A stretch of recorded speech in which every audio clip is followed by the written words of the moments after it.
Bonjour from here in Malta. It's our 10th day of this European cricket series, and I can't wait to dig into these 4 games. We've got 4 more exciting matches coming up. The cricket so far in Malta has been absolutely scintillating. We've been treated to plenty of nervy finishes, but one thing has eluded us, and that's a golden ball. Are we going to get one today? Stick around and find out, because live action is up next.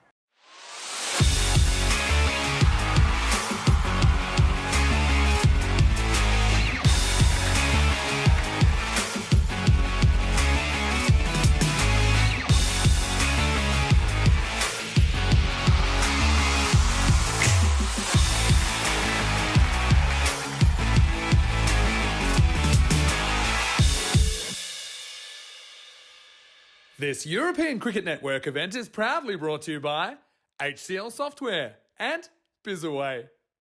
Our opening doubleheader is between the Bajiba Blasters and the Royal Strikers. This is going to be a really exciting matchup. It's this number 2 and the number 3 side in this group taking on each other. They possess records of 4-2 and 3-1. This should make it a really close game, and I'm looking forward to digging into this one. Let's head over to the coin toss where Stefan Gooch is alongside both the captains. Royal Strikers to call. Heads. Heads is called. It's heads. Good luck. Thank you. All the best. Have a good game. Royal Strikers won the toss and they're batting. So you just heard the outcome of the coin toss. Really looking forward to this one. Of course, you had a look at the captain for the Royal Strikers, Priyan Pushparajan, who was lucky enough to win the coin toss. I have to say, he's a really talismanic all-rounder. He's an absolute game changer for his side, but he hasn't had the best of form so far this series, and I'm looking forward to him piling in some runs in this game as he looks to get back to the top of the leading run-getter tally, which he has dominated in so many previous ECSs here in Malta. The big story for both these teams is that they possess the 2 leading wicket takers so far this series in Savio Thomas and Amar Sharma. The 2 of them have 19 wickets between each other. Look out for the former in the first innings. Anyway, the outcome from the coin toss is that the Royal Strikers have won the toss. They've decided to bat first. Let's head over to Corey Rutgers, who will join you in the comm box.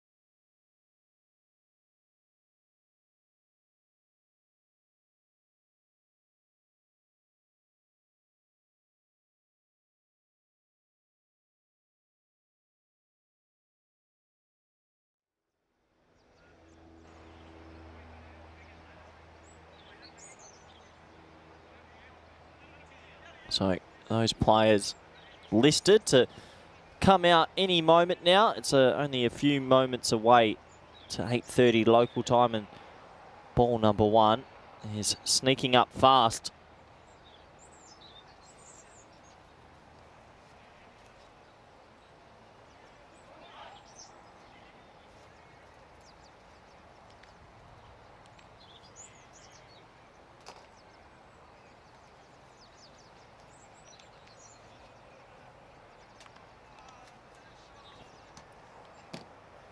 Good morning to everybody in the chat and wherever you might be from.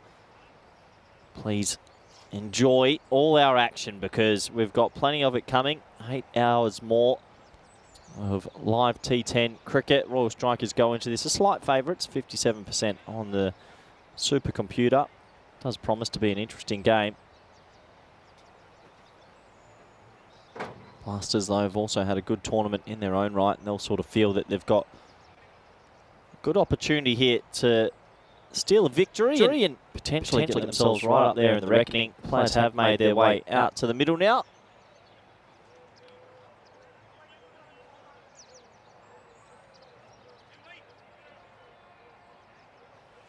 So we're almost set to go.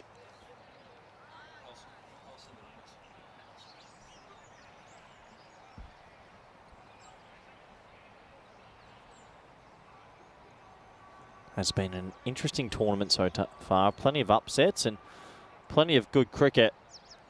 Pushparajan's out there. He's on strike. Always enjoy watching that man bat. I think he's very talented indeed.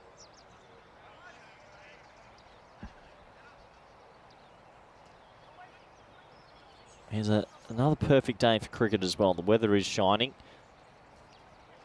Looks like a few moving parts still need to happen this morning. A couple of umpires making sure everything's in place and everything's okay to keep going.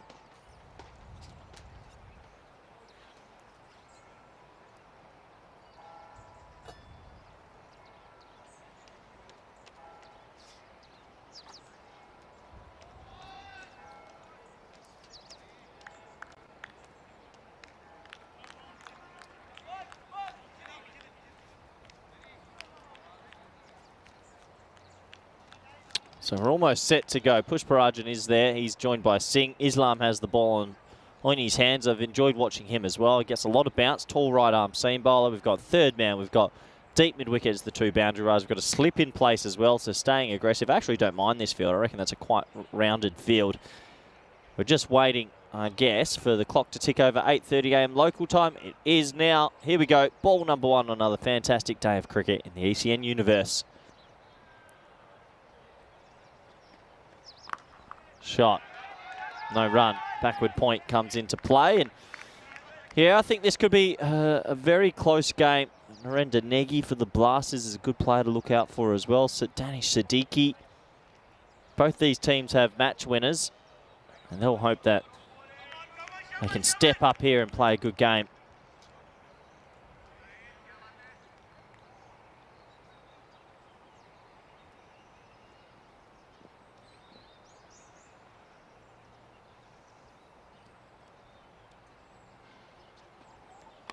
High in the air. Will that be the first boundary of the day? No. They'll just get back for a traditional two, which we don't often get on the network so early. So 2 runs to open proceedings today. Pushparajan really is a big wicket. He's, I would say, one of the more stylish players I've seen in Malta.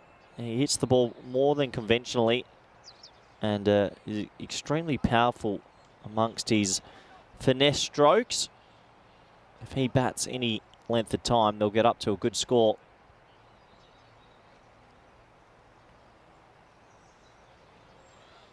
Oh, well, I've just put the kibosh on him as that trickles past the helmet, and that'll be a genuine 4 buys. The keeper bamboozled, Pushparajan bamboozled. That swung late. It's a very loose stroke as it goes all the way for 4. Almost clips that helmet. That would have been a 9 if it hit the helmet outside the field as well. It's a technical rule that most people don't know. So 4 buys to the total. And that is the first boundary, so to speak, in the morning. Goes to the extra column.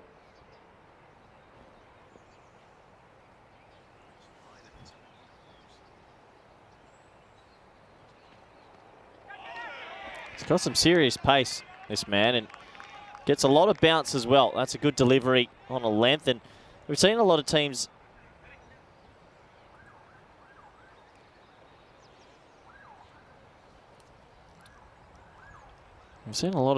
games in the morning that really kick up and skid, and yeah, it's good bowling.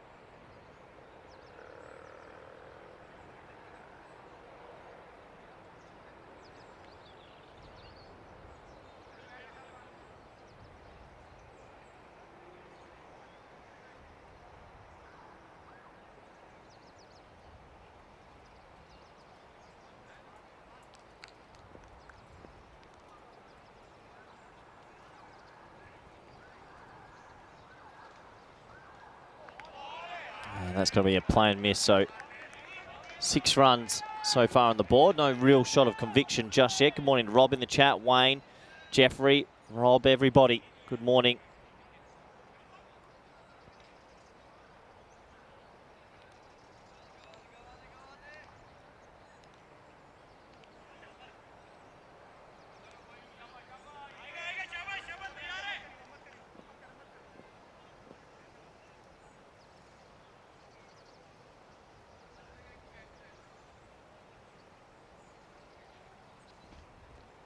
That's probably going to be a wide, and this could be really costly. Well, it's actually going to be given no balls because it's the second bouncer of the over. So, well, it's the first over's been an extras over. That was really high. I said it was going to be wides, but I totally forgot there's already been one bouncer that's over the shoulder. So that'll be no ball for buys. And what a remarkable start to this one.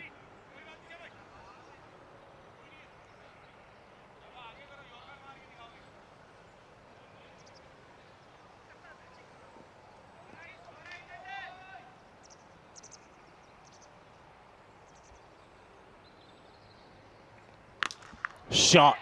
There it is. We've been waiting for the first shot of conviction. That's a great hit for 6. And the first over, which was pretty effective from Islam, in the end, it goes for 17. What a remarkable start to our, what day is it today? Wednesday morning. Yeah, I believe it's Wednesday morning. Yep, that's World Cup semi-finals today. And the first over is complete, 17 for none. As it does give me warm welcome to introduce co-commentator, good friend, host for the day, Nish. Hello, good morning. It's great to be here. Looking forward to this game. Very good start for the Royal Strikers. Getting 17 runs of that first over. Jahidul Islam, I think he just maybe overdid things a little bit at times in that first over. He'll regret the way he bowled. Still plenty of action to come.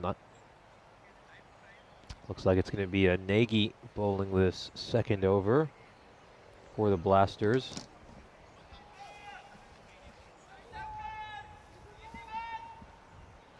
Yeah, 17 off the first. What a start. Nagy will come into bowl, and great to see everybody tuning in once again on the chat. Always enjoy interacting with you. Hope you've got your multi-screen ready today to watch ECN. I'm sure a lot of you will be watching the World Cup semi-final as well, and I'll be having the multi-screen up as well, I dare say. Slip in place. Yeah, I'll have to see this very aggressive early this morning. Maybe the lines and lengths haven't been right, which is why that slip hasn't quite been in play just yet. You do like to see the captain, Gaurav Maithani, attacking this early in the morning. Yeah, Nagy again, and that's pulled off the hip, and not much timing, but that'll be a single for Singh. And just have to be careful, the Blasters, so far. There's only been 9 runs off the bat, so we're talking about a lot of extras early, and I know no one wants to bowl wides or let buys go, but it takes all the pressure off when you're giving all those extras. Good morning to Christopher Ward. He's asking if you've recovered from your catch yet yesterday. You know, it's probably in my top 5 as a commentator. As a commentator, not even a player. As a commentator. This is a little bit of foot fielding there by Jahidul. Make that a single.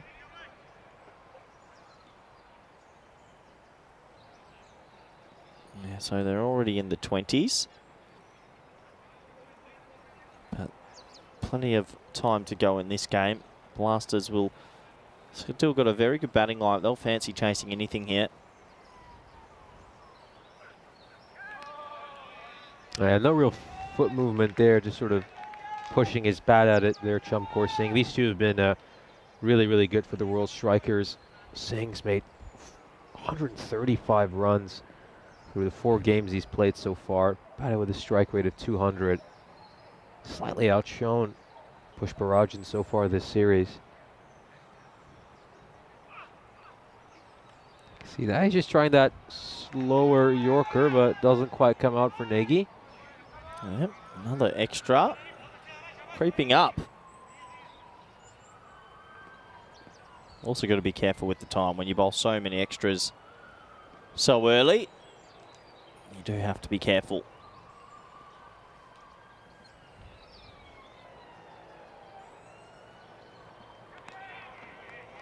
And that's a legal delivery. Saying fails to connect.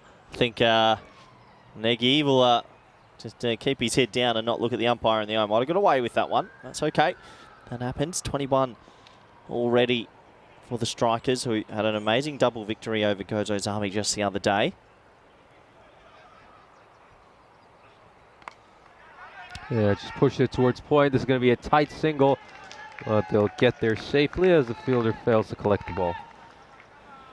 And how'd your evening, Nish? Did you get up to much? Get some rest? Yeah, I think most of these days doing plenty of games. I think our evenings are getting more and more boring as the series progresses. Speak for yourself. You don't know what I got up to last night. Won't be telling anyone either. I think I read on the WhatsApp. Yeah, dinner at 6, bed by 8. That one's a wide. I caught a little bit of the MNF as well from the other night, the Bills Broncos, before going to bed. You like your NFL, don't you? Yeah.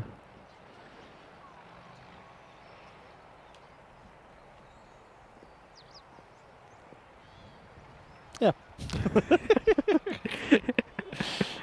Yeah, I'd No, say I'm a casual fan. Yeah, don't expand for me. Don't worry about last ball of the second, and a little toe ender into the body. So that'll be 2 overs complete at the Master Sports not much Club. to expand, I do. 23 for none.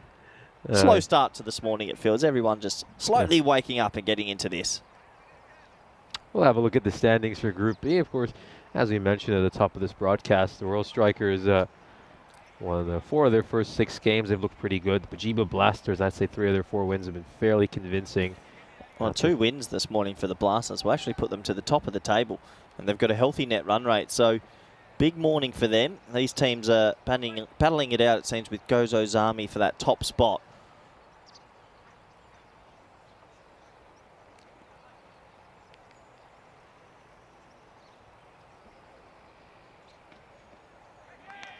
Nice bounce and carry through to the keeper over there. I see a few people in the chat saying, Oliver Garner and Wayne saying, it was a good catch, but only the second best.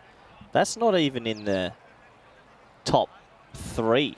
Have people forgotten my other catch, the one-handed on the left hand in the chino pants at Cardamar? Have you seen this one, Nish? This one's, the other catch I took was better than that. Yesterday was good, but you didn't realise. I actually had to run around a table and a pallet, and that was spontaneous. A good catch, but the other one I took was better.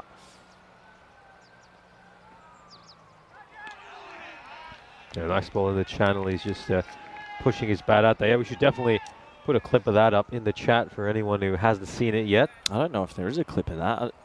Let's see if I can find it. Maybe there is. We do enjoy every now and then going for a moment in the sun. Oh yeah, I've got a HCL software player of the day. Let's see if I can get this in the chat.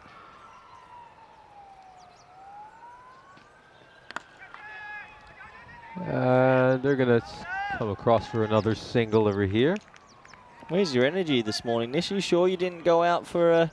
Oh, the energy's definitely there. Yeah, you seem a bit quiet to me. I'd like to see what you got up to last evening. Oh, bed by 10. That was about it for me. Just order a dinner as well. And they are long days.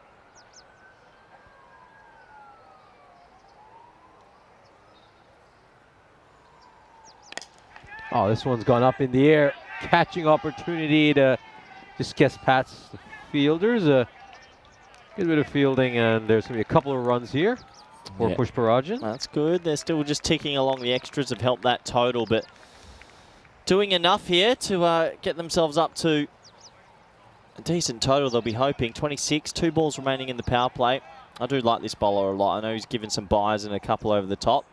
Yeah, go and have a watch of this, Nish. Go and watch that from the start. I've seen this one. I've seen this one. That is one of the greats. I was actually working on a laptop in a dugout, and I just saw it and went.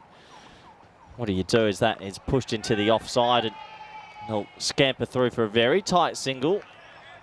27. When are we going to see you fly through the air and pull off an amazing catch? We must be getting to that time again.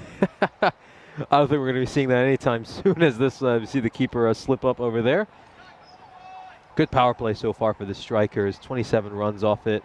Still got their 2 danger men, Singh and Push Parajan out there, but they've largely been helped by extras, because if you look at their strike rates, they're a touch too slow. I've just put in another one in the chat, so maybe instead of a top 3 ever, you can just say top ones of me. I'm on fire these days. Last ball of this power play, pushed into the leg side. And they'll scamper through for a single. That is the over complete. 28 for none. Let's just having a look at this catch he took over here. This is the one There's another one. Oh. at the ECS. Oh, this is really good. With the winter coat as well. That's what makes it even more impressive. We have a bit of fun. We do enjoy ourselves. With a lot of Usain Bolt celebration at the end. a lot of our blue crew have actually taken some pretty amazing catches over the years now. I know Dan Weston's taken a freakish catch in the one-handed one. That was an amazing catch. The only thing about that, though, he was prepared for it. He said that he put his keys and wallet down off the table and he's standing there waiting for a catch. There's a big difference when you're waiting for it to just going. Oh, but taking a one-hander despite waiting for it, I think that was pretty special. Nah, I'm over that one.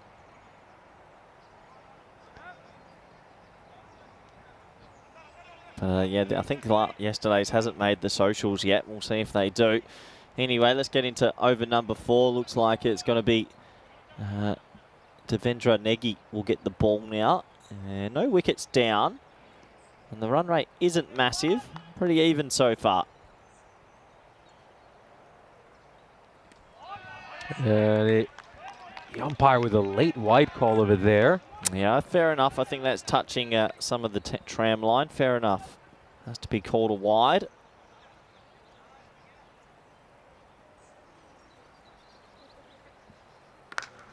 He might have spoiled to wide over there, but he cuts it hard and towards the fielder at point. That's going to be a single. Yeah, cut away. So probably does spoil a little bit of a wide. Yeah, don't confuse Devendra Negi with Narendra Negi. Wonder if they're brothers. That might be something I dare say so. Looking up. Certainly looks similar. This one's gone up in the air, and it's a catch. That's the first catch that he's taken so far this series. Really good one out in the deep. Negi gets his first wicket of this series as well. Missed time by Pushparajan. Hasn't quite had the series he's been hoping for. He was so good earlier this year. Led the way with the runs. Made 633 runs in 20 games, but hasn't quite had the touch so far this series. He departs having made a run of ball 12. And the Blasters have now just inched ahead, you feel, in this game. Have another look at the replay of that. I mean, he'll be disappointed. I think he should have gone more over cover. I think he was trying to, but that bat sort of turned in his hands. And yeah, it gets caught in the end. It's a big wicket. At the moment, the Blasters will be pretty happy, I think. I think we've got some allegations coming in the chat. There are people who claiming that you've dropped as many as 9 or 10 catches on the network. Are these claims ridiculous. True? It's ridiculous. You remember the Donald Trump days, fake news for 4 years. We have to put up with that with our viewers who are obviously not so switched on sometimes, unfortunately. What people don't understand, Nish, is that when the ball goes up, there's a lot of people that walk away from it. There was a stage there I was trying to dive at anything in business clothes. Never easy, and they were saying that I touched them. I never got close to them, so unless someone can show me, it's fake news. Encore Singh batting on 5 of 9. Really unlike him.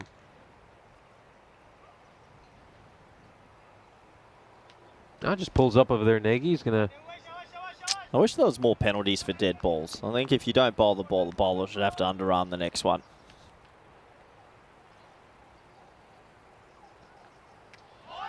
Oh, big swing and a miss there. Underarm it sort of along the pitch, or just give the old slow pitch toss and let the batter have a free swing. Yeah, no dead balls allowed in this entertainment game of 90 minutes. It is a fast-paced cricket, that's for sure. It looks like the batsman just getting his helmet fixed.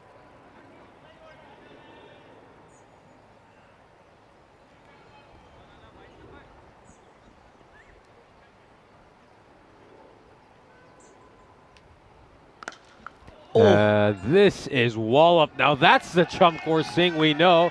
Hammers a massive 6. And Negi just gets a little bit of a reality check. Yeah, that's a bit more like it. He shuffles across to access the leg side. He really batted it, well, moved outside of off stump to play that slog sweep and gets it the whole way, 6 runs, and trying to build a good partnership here and get that run rate up in the 10s.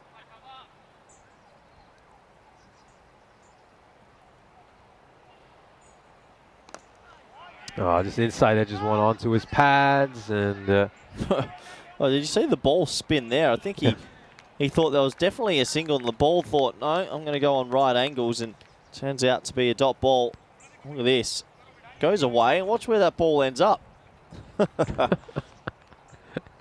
Reminds me of those old Beyblades people used to play with when I was 7 or 8. As at the end of the 4th over, the Strikers are 37 for 1.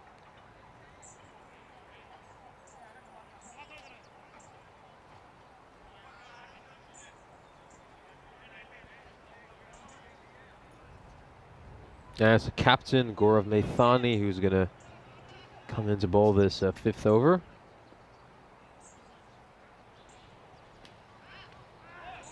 Oh, it slips past the keeper. And the non-striker just thought he might be able to steal a single, but the fact that they have a fly slip in position means that he was there to collect it and prevent any damage. Oh, plays all around that one, Encore Singh, and it looks like he's bamboozled the keeper once again. Slips past him, goes away for a 4. Well, what are we up to on the extras column? Because that's going to be the haunting factor at the moment. I've got that at 17 extras when you include all the buys and leg buys, but they are part of the game. And we're only 4.2 overs in, so actually at the moment they're on track for about 40 extras, which is a crazy amount. The runs off the bat are only 24, so it's keeping the Strikers in this game at the moment. The keeper needs to switch on for me. Yeah, the batters are batting at less than the run of ball, but the run rate's at 9.5. This one, he hasn't quite managed to get hold of it, and he's held on to that catch really well. It wasn't that easy for Danish. I think the good thing was it just hung up in the air a little longer, which meant he could get around to it and take that catch. The second wicket falls. Both Chamgor Singh and Pushparajan failed to make a mark in this game. Very good catch, really good catch. That would have been 6 otherwise, so he saves the runs as well. And made good ground to his left, takes it at an awkward height, and another wicket will go. Blaster's still fighting, and here comes a man that was seriously impressive the other day. But let's have a look at that catch again, and that's a really sharp catch. He made good ground to his left and holds on to it. But here comes one of my favourites. This man was incredible the other day. He won the game off his own bat. Vishnu Babu, and one of the best names I've ever heard. We saw some great Babus yesterday as well, fielding at long on. So let's see if Vishnu and Babu wearing the number 199. Must be an interesting story behind that. Yeah, it is an odd number to get, isn't it?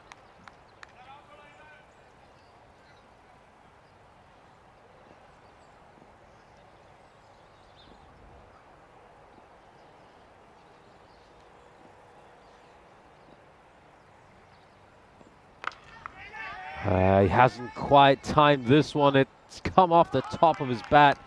And that's a well-taken catch by Jaidul Islam. You have to say the Blasters have been really good with their catching. Some of these catches they've taken haven't been that simple, including that one there by Islam. He had to cover a fair bit of ground, track that ball, and then he holds on to it. Well-taken catch. Babu departs for a duck. Derek will be coming out to greet him for the first time this morning.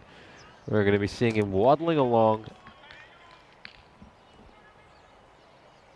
And it looks like Derek's going to have a little snooze early this morning. It is an early morning, but it's a massive wicket. Vishnu Babu, cricket's such a funny game. The other day, he hit everything out the middle. Everything. And he comes up this morning and doesn't get that anywhere near the middle of the bat and has to go. So, as we always say, you have to start every day like it's your last and focus again. You just can't go out there and get the first one out the middle. 5 overs complete, 42 for 3. Yeah, going at a run rate of just under 8.5. We'll have a look at the stats. And of course, we talked a lot about these stats during yesterday's game. Then, Malta just drops down a little bit after yesterday. It was a bowler-dominated day, to be fair. Yeah, it's gone down by 0.2. Now, the Malta Encore, you want a good reputation if you're hosting an ECS. They do not want to go below 11. If you go below 11, all those countries at the bottom, Portugal, Cyprus, Bulgaria, Italy, Croatia, I have heard, have been kicked out of the European Union. Yeah, massive the European Union. Whoa. This one goes past the fielder point. We really pull a lot of strings here on the European Cricket Network. We should make a rule in the office that if they don't score above that 11 and over rate, that well, you don't get an ECS next year. Sorry. Oh. That would imagine if you told people that, then you'll see some batting. Now, the European Union one sounded better. I mean, I'd like to think we can pull those kind of strings. This is played away towards mid-on. But you know what, to be fair, I actually don't mind low-scoring games. I find low-scoring games are some of the most entertaining ones. You know, I feel sixes all the time. Then you become an ADHD cricket fan. Low-scoring games are good if it's a low-scoring thriller, and both teams are low. But if one team scores low and the other team chases in 4 overs, it's a bit of a fizzler. This is going to be struck towards long on. It's going to take a good bit of fielding to prevent a boundary. Oh, he pushes it onto the rope. Dianish. Well, Dianish did everything right. He tapped it back and passed it to his mate Negi. And Negi thought, you know what? I don't think you've done well enough. And he tapped it away for, look at this, does the job, passes it on. And it's staying in play. And then Negi gets a little fingertip on it and deflects it the wrong way for 4. Unbelievable. Oh, so unfortunate for the bowler. His own brother doesn't help him out at long off. This is struck away, goes straight to Dianish, makes no mistake. The second catch he takes this morning. Well, that's a good catch because that was hit like a flat tracer bullet. He actually got a good piece of this. Probably would have gone for 6. That's 2 catches he's taken that would have gone for 6. And these are the little moments that are important. I think the Blasters are well ahead at the moment, playing a good game.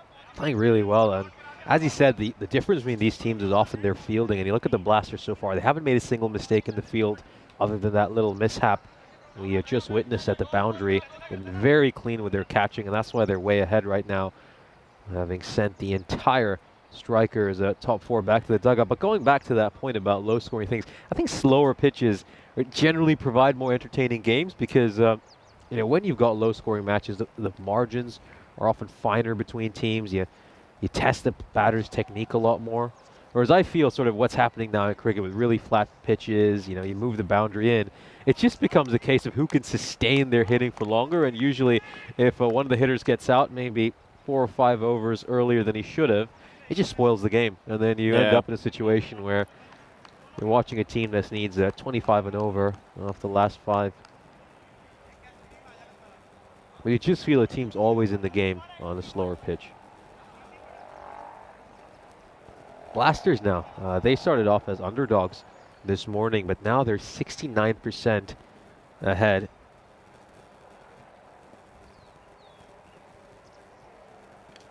Oh, it comes off the outside edge of the bat, goes towards a third. That's going to be a single.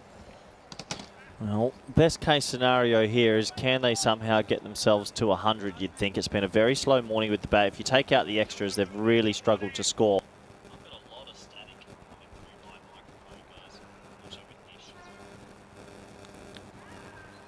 There's another play and miss. So a good over. Negi finishes with great figures of 2 for 17. The score is 54 after 6. Yeah, it's not the best start if you're the Royal Strikers. This is a team, they've got a lot of good batters that they just haven't been able to strike it, pardon the pun, as cleanly as they should. If it wasn't for those 17 extras, they'd be in a huge amount of trouble. Good morning to Terry Frunks in the chat. Hi from New South Wales, Australia. Hope you're well, Terry. Beautiful part of the world. Yeah, and hope you're ready for an eventful day. Top ball looks like from Sharif. Hi from the space station as well. So good to have Sharif in the space station tuning in. Always good. Yeah, you've got fans outside everywhere. The planet. We're very popular, Nish. Ever since people heard that you were jumping on for 3 weeks, the fans have been coming in their droves. Waiting for some extraterrestrial fans to join us as well at some point. That's I dare say most of our demographic of supporters could easily fit into another planet, that's for sure. I think Wayne could easily be on a different planet. Not many people would miss him, that's for sure. Sorry, Wayne. I'm sure you're a lovely person, Wayne. I've not had the pleasure of meeting you, as this one is struck towards mid-wicket. And it's a good throw towards the non-striker's end. It's going to be a single. But again, it's just been singles so far. We've only seen 3 boundaries struck so far this innings. It's really rare that you see a Royal Strikers team struggle so much. Odd sort of morning. Just an odd sort of morning. They've tried their best, but unfortunately, haven't been able to get much bat on ball. I mean, you take the extras out of this innings, and really it's been very poor by their standard. We know how good they can be with the bat. Sharp bit of glove work here. It's another swing and miss for Rajan.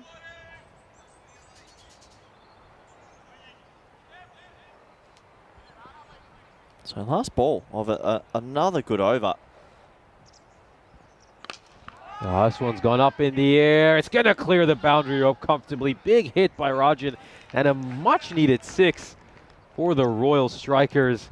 Finally get a hold of one, a little bit of length on offer, and he smacked that one really firmly right out of the middle of the bat. Great hit. Yeah, nice stroke. Needed that. We have a quick look at the ECL 2024. I know we'll talk a bit about this today. Nish, give me a group that you want me to analyse. Go. Let's go for Group F. That's not a group we talked too much about. You can also tell us a little bit about Pack Care. Well, it's a little bit of a new sort of group. Crosby come from Isle of Man, so the first time we'll have an Isle of Man representative. Talon Stallions, who we know a bit about. If they can improve their bowling, they'll be good. Independence, there might be my dark horse from Guernsey. Look out for them. And I don't know how you pronounce that Austrian team. Donast? Yeah, something like that. I don't know much about them. They'll fancy themselves, but obviously I think Pack Care Bellona will go into that as favourites. Yeah, defended former champions, Pack Care. This one is just throws his bat at it there, Sudarshan, and we'll get it for just. I think at this stage all they have to do is throw the kitchen sink at everything, and hope they can string together some boundaries. You can see Doble bowling for the first time today. It's the 5th bowler at the Blasters of You, so he's probably going to bowl this one and the last one. Yeah, nice start to the over. Can he turn it into a big one? Sudarshan. That will land safely for just 1 run. Yeah, 4 and a 1. They need a bit of a cameo that they almost look for an overthrow. But yeah, they need a late push, get to 100 if they can. 3 figures is always a psychological little boost. And then potentially bowl well, and you never know. Yeah, so Sudarshan and Rajan are fairly decent batters. It's evident from the first few balls they faced. They can bat at a strike rate of 150. It'll certainly help their team. This is an outside edge. That's going to go out to a 3rd man in the deep. Just the 1 run. Yep. Another run to the total. 64. Credit to the Blasters this morning. They lost the toss. They were told to go have a field, and well, they're doing exactly what they need to do.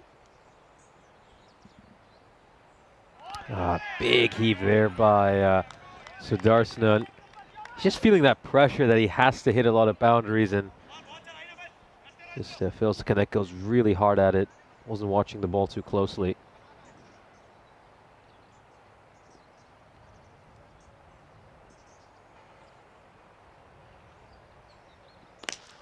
He gets a hold of one. This is coming straight to the commentary tent, and well, managed to drop in. Bit of fielding for the first time. Well done, Nish. Great one-handed take on the half volley. Brilliant fielding from you, and what a nice shot that is. So, a couple of boundaries in this over as they start to build the way they want to. Well, I talk about an exaggeration about what happened right now. I thought that was fantastically well fielded from you. Yeah, this is played away towards mid-wicket for single. They're going to push for a 2nd. Oh, they opt to just go for the 1. I think a little bit of risk-taking over there wouldn't have hurt, especially considering the situation. But they'll settle for 1. And Sudarshan keeps strike, which isn't too bad an outcome considering he's managed to hit a couple of boundaries. Yeah, so another over complete. And they're on 71 for 4.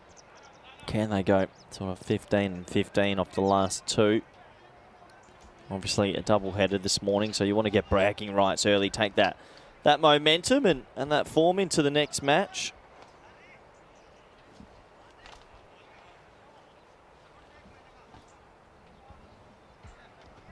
It's going to be Nagy bowling this penultimate over.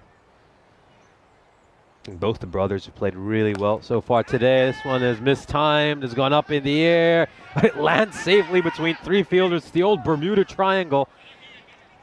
And the outcome is just 1 run in the end. But let's have a look at this. 3 fielders going towards it, lands right in between them. And he lives to fight another day, Sudarshan. Full credit to Nagy. He's just bowled so well today. He's mixed things up. Very tight lines and lengths. It's been hard to get away. Oh, but there's a wide. That is one issue that has plagued everyone in this Blasters side. Make that the 18th run of extras. I mean, let's say they even cut that down by 10. This time, they'd be 63 for 4 right now. Yeah, it's amazing how the extras have actually helped the total so much this time. Maybe that ball's got a little bit of dew on it this morning and slightly slippery. Just beats the batter over there with pace. Yeah, it's going to be difficult, but don't count the strikers out just yet. They've got a good bowling lineup, so if they can get Nagy and a couple of early wickets, they'll feel like they're right in the contest.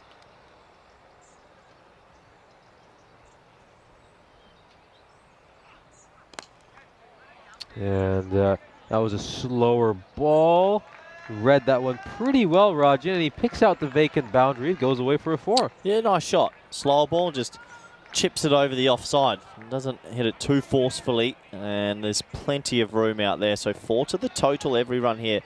Extremely crucial to get them up to something defendable. Yeah, I might want to bowl a little bit straighter considering the field setting he has.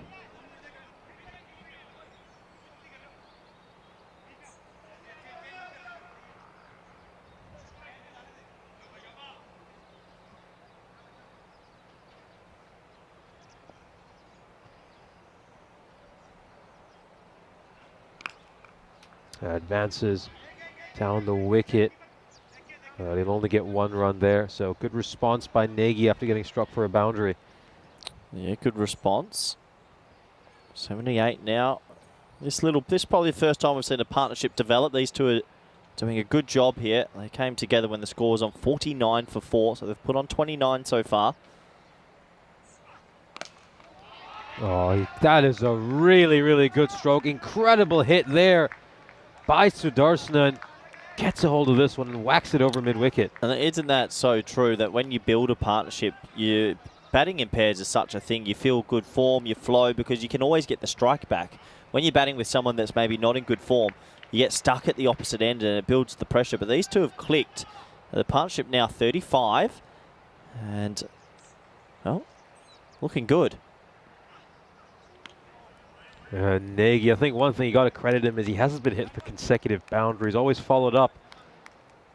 Yeah, bad ball with a good one. 13 runs off that over. The last couple of overs have been the most productive we've seen in a while for the strikers. 26 coming off the 2 of them. As we've got 1 over to come. Royal Strikers are 84 for 4. Yeah, 1 over to go. The bowling figure's pretty tidy. They'll be disappointed about the extras, but they've kept the economy rates in check. And that's all you can do.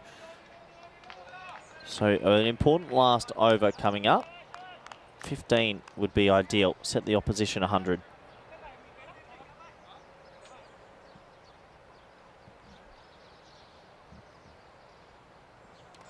Oh, brilliant ball there by Doble. Absolutely fantastic. That's an example of how you should do some death over bowling. Yorker right at the stump, cleans him up. Yeah, nothing beats an old traditional Yorker. It's very difficult to get the bat under, and if you have a slightly off technique for that delivery, you're usually in trouble. So, well bowled. And more importantly for the team aspect, it's a dot ball as well.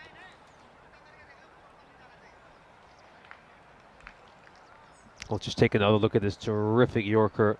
Great one, right at the base of the stumps. Yeah, it's good. Very, very, very good. Loose shot, but that's the last over. Trying to muscle a couple of 6s away. Only 4 for 5 now.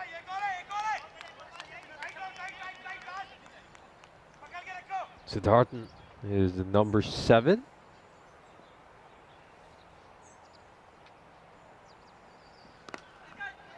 And this one is just going to land on the edge of the ring. It's a single. Not too bad a single because you'd like to have Sudarsnan back on strike. Should probably face the remainder of these 4 balls considering how well he's been seeing it. Yeah, that's an important one, that, so that you can get the sort of hot-handed player on strike. He's got 4 deliveries here to get it away. Oh, goes for the wide Yorker. He just misses it. Sudarsnan reaches his bat out, and manages to find the boundary rope. Really good shot. Really good shot. He was sort of leg side of it, and he had to reach to get bat on that, but got enough on it to get it all the way for 4. It's an important innings he's played. He's got 3 balls, and this game's got a long way to go, Nish. Royal Strikers are a very good bowling team, so game on. Yeah, this is struck straight towards Nagy, and that's the first error we've seen in the field. It's going to be interesting to see whether this is a 4 or 6. I have a feeling it's a 4. It's gone through his hands. Did it go over the rope? There's the drop. He'll be disappointed, and he drops it for 4. So a bonus boundary, but I mean, you catch that. That's a dot ball. It's a big moment. He's got 2 more balls now to get them to that 100. Huge dot ball, and he also prevents Sundarsanan from doing any more damage. This is the first time we've seen consecutive boundaries at any point in this innings. And there's a dot ball by Dobal. You know, in response to that shot, we saw him hit a couple deliveries ago. They moved the fielder, who was at deep cover, to a deep extra cover. They're just tinkering it around with their field a little bit as well. Blasters. Final ball of the innings. He's going to throw his bat at this one. There's no one behind point at the boundary. It's going to be signaled to 4. We'll have another look at it to confirm. And this should be the conclusive replay. As you can see, it's well inside the rope. And that's pretty clear. It's a 4. Good bit of batting here at the end by Sundarsanan. He puts his team in a really good position. And let's have a look at the highlights of this innings. Yeah, well, it was an interesting innings, wasn't it, Nish? Most of this this sort of innings was a little bit sort of, how do you describe, slow going, and the extras, though, was keeping them ahead of where they wanted to be. There were some nice shots, but they were losing wickets in clusters, and when you lose wickets in clusters, it's never a good sign. Babu came out, who was in red-hot form the other day, but unfortunately for him, he hit one of his very first deliveries off the toe of the bat, and was dismissed. As credit must go to the Blasters' fielding effort. I thought they caught really well, besides maybe the last over or 2. But they did a pretty good job. I mean, keeping down this very dangerous team to under 100 is always a good sign. In the end, they were able to keep the runs in check. It maybe gave away a few more than they would have liked at the back end. But still, if you told them that they'd keep them to 97, you would have taken that with both hands. 18 extras will frustrate the Blasters. All strikers, only one man really getting in. Sundarsanan batted well, 36 of 17. Had a good partner in Rajan, 14 off 11. Those two put on 35. But in the end, maybe about 15 runs short from where they'd want to be. Impressive figures for most of those men on your screen. 2 for 9 there for Matani, and 2 for 17 for Nagy. And overall, a good job from the Blasters. Can they chase 98 to get this victory in the early morning fixture on a lovely Wednesday here in Malta? We'll be back in 10 minutes for the all-exciting run chase. Thank you.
This European Cricket Network event is proudly brought to you by HCL Software and Bizaway. Welcome back for the second innings. It's the Strikers against the Blasters. And the first innings was really entertaining. I think the Strikers started off a little bit slow. They lost their way in the middle overs. I think a lot of their key players like Pushparajan and Singh didn't really click. But then we saw a very good performance lower down the order that helped the Strikers get themselves a fairly respectable total of 97, largely thanks to Sudarshan, who was terrific, making 36 of 17, and Rajan as well with a handy supporting act. Let's have a look at the first ball. Push towards mid-on, and looked like it was going to be a slightly tight single, but he managed to get there in time. Siddiqui and Islam are the two openers for the Blasters. Jithu Johnny bowling this over. We got some great names in Malta, and he's up there as one of them.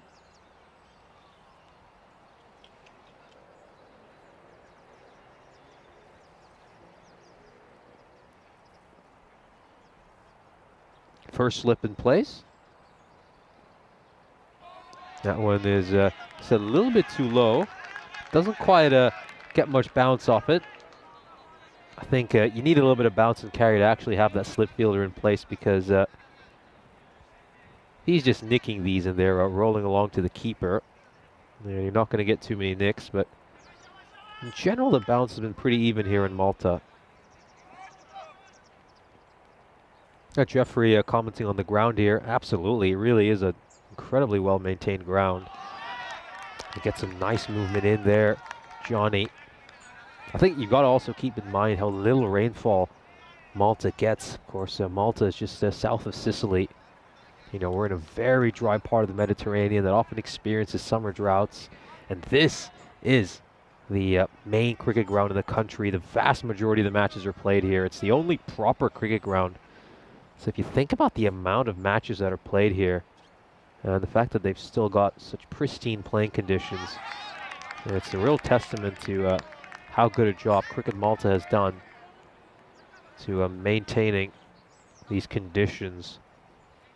And talking about doing a great job, Johnny has done a very good job so far this over. I think he's stuck to his plan really well. He's got a slip fielder in place, a deep third man, a deep point. He's just keeping it outside the off stump, encouraging the batter to drive. That's how he's going to have some of those catchers interested. Love this. And it goes straight to that fielder at point. And he's done a good job to hold on to that. He's there for a reason. It's not easy because it was traveling at the rate of knots towards him. But it's a clean pickup and then a good throw as well. You need one of your best fielders out of that position right now.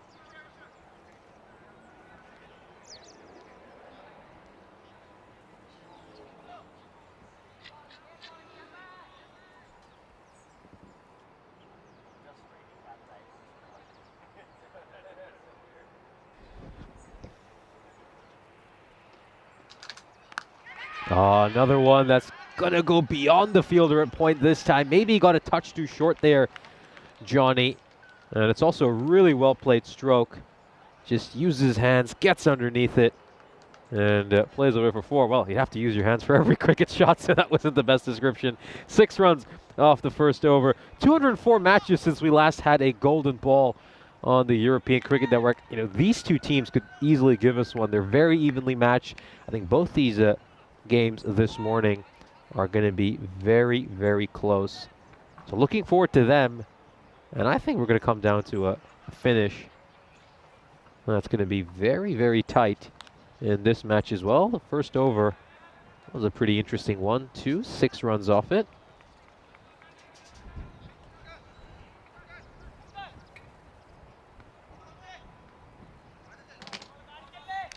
Good chance to welcome back Corey Rutgers into the commentary box. Looks set to be a very exciting match. Yeah, a couple of early wickets will make it even more exciting, won't it? Siddharthan coming in for over number 2.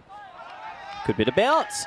Yeah, the 98 sort of that funny sort of zone. If a batsman gets in we could say in 3 overs, it's game over. Someone's gone. But when it's near the 100 marker, a wicket or two here puts a bit of nerves in the dressing room, and then we've got a game. I think it's that field setting you were talking about a lot as well. You got a slip in place, deep third, deep backward point. Although they just might have removed the deep third unless he's hiding somewhere. Oh no, he's right there. He's setting very square. This is a little bit full by Islam. Plays this one through the line. Shot. And it goes away for 4. Yeah, really nice shot. Came down the ground and a bit of a Hollywood shot that. Slapped it through the offside. So nice start for the Blasters. They would have said in the dressing room, when you're chasing a total like 98 as well, you're actually not chasing 98. Mentally, you should be chasing 120.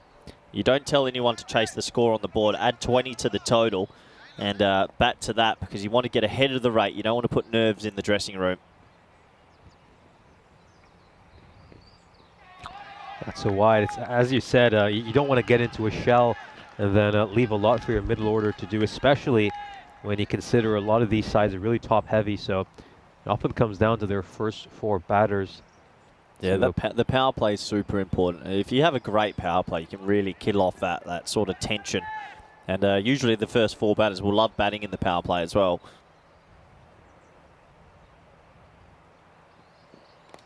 Oh, it just opens the face of its bat.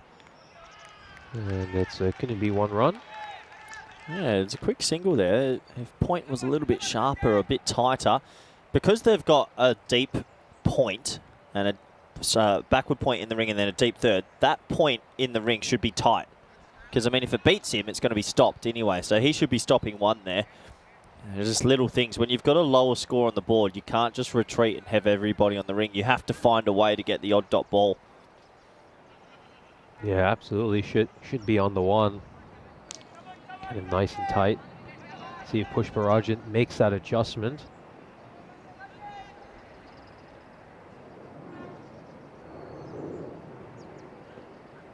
That is well outside the tram line. It's another wide. You know, strikers struggled a lot with extras as well. If they had cut down some of those extras, this could have been a significantly lower target. They gave up 18 runs of extras. Yeah, the extras column has been difficult for both teams this morning. I do feel like we've got a batch of balls that have been swinging quite a lot. Now comes off the toe end of the bat, and that's going to allow them to easily come across for a single. The pace of the ball was slowed down a little bit as well by the sand, so just 1 run. Yeah, need a wicket just to get them going here. They've plenty of energy, which is nice. Can hear a lot of their voices out there, so they truly believe. A lot of fielding changes as well. So Pushparajan, the captain, I like that. He's sort of thinking on his feet every ball, trying to be proactive, not reactive.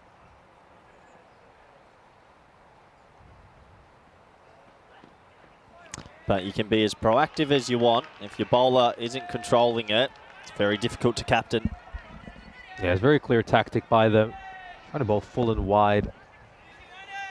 I think you're also playing with fire because you might give up those extras. Because they've got 7 on the offside and 2 on the leg side, it's making Siddharthan really bowl offside. I mean, I don't think there's ever room for a 7-2 field. It makes it a little bit too much of a tell.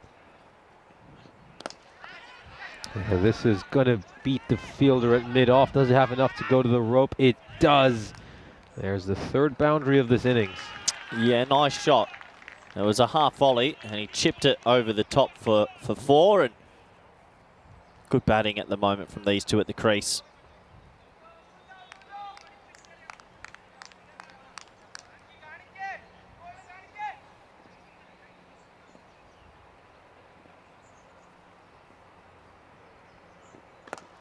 Oh, great Yorker there. Really jammed that one in well. I think Islam does well to block it out. 2nd over comes to an end. The Blasters are 19 for no loss.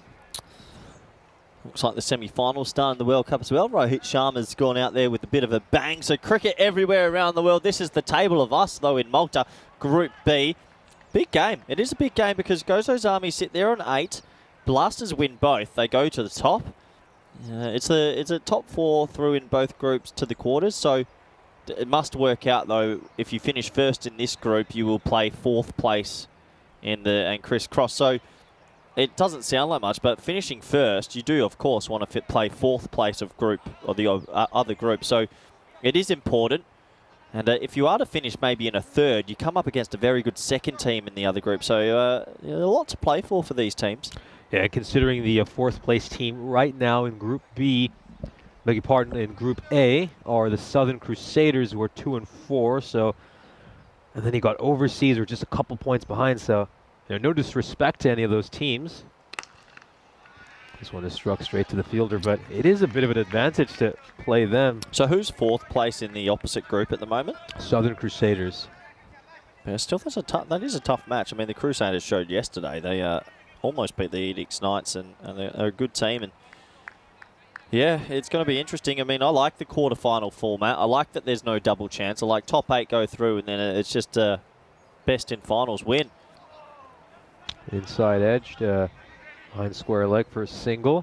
Then you got Overseas, who are just a couple points behind. Zira United, they're in a huge amount of trouble, starting off with 6 straight losses. It'll be very hard to see them going through. Who's in fourth of this group at the moment? So the Edicts Knights in first in that one. Marsa would play Master. I mean, that's not an easy game. There's no easy final, actually. I think any team on their day can upset the other. That is for sure.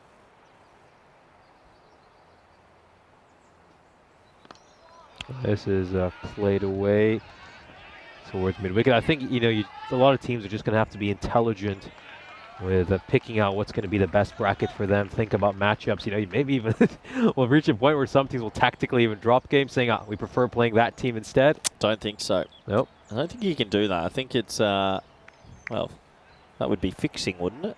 Well, I mean, I think, you do see a lot of teams in knockout competitions that try to be a little bit smart about that. I think Spain at the last FIFA World Cup were accused of doing that as well. But unfortunately for them, they were knocked out by the underdog team in the very first knockout round. It's one of those things. If you purposely lose a game to then play a certain opposition in a other group, I think it brings the game into... Yeah, no, I wouldn't say it brings it's the game practice. into disappointment, and it's not a good thing to get those guys in that mindset. I think if you're a good coach and you're a good team, you're saying, we can beat anyone, we have to beat everyone. It's a very dangerous thing to do. It probably happens, though. Definitely happens in World of Sport. Bottom edge into the pitch, and that will go away for 4. So, trying their best at the moment, the Strikers, but everything going the Blasters' way. Yeah, bottom edge, and he'll be happy to get credited for those runs, the batter. Few more boundaries to his tally. You see your teams often, there's always discussion about draft picks. That's where teams will drop. Where it's tanking, like, well, tanking. Yeah, tanking, where, look, it's better for us to finish a little lower so that we can get #1 pick next year. And that's also a very frowned upon thing because it does bring the game into disrepute.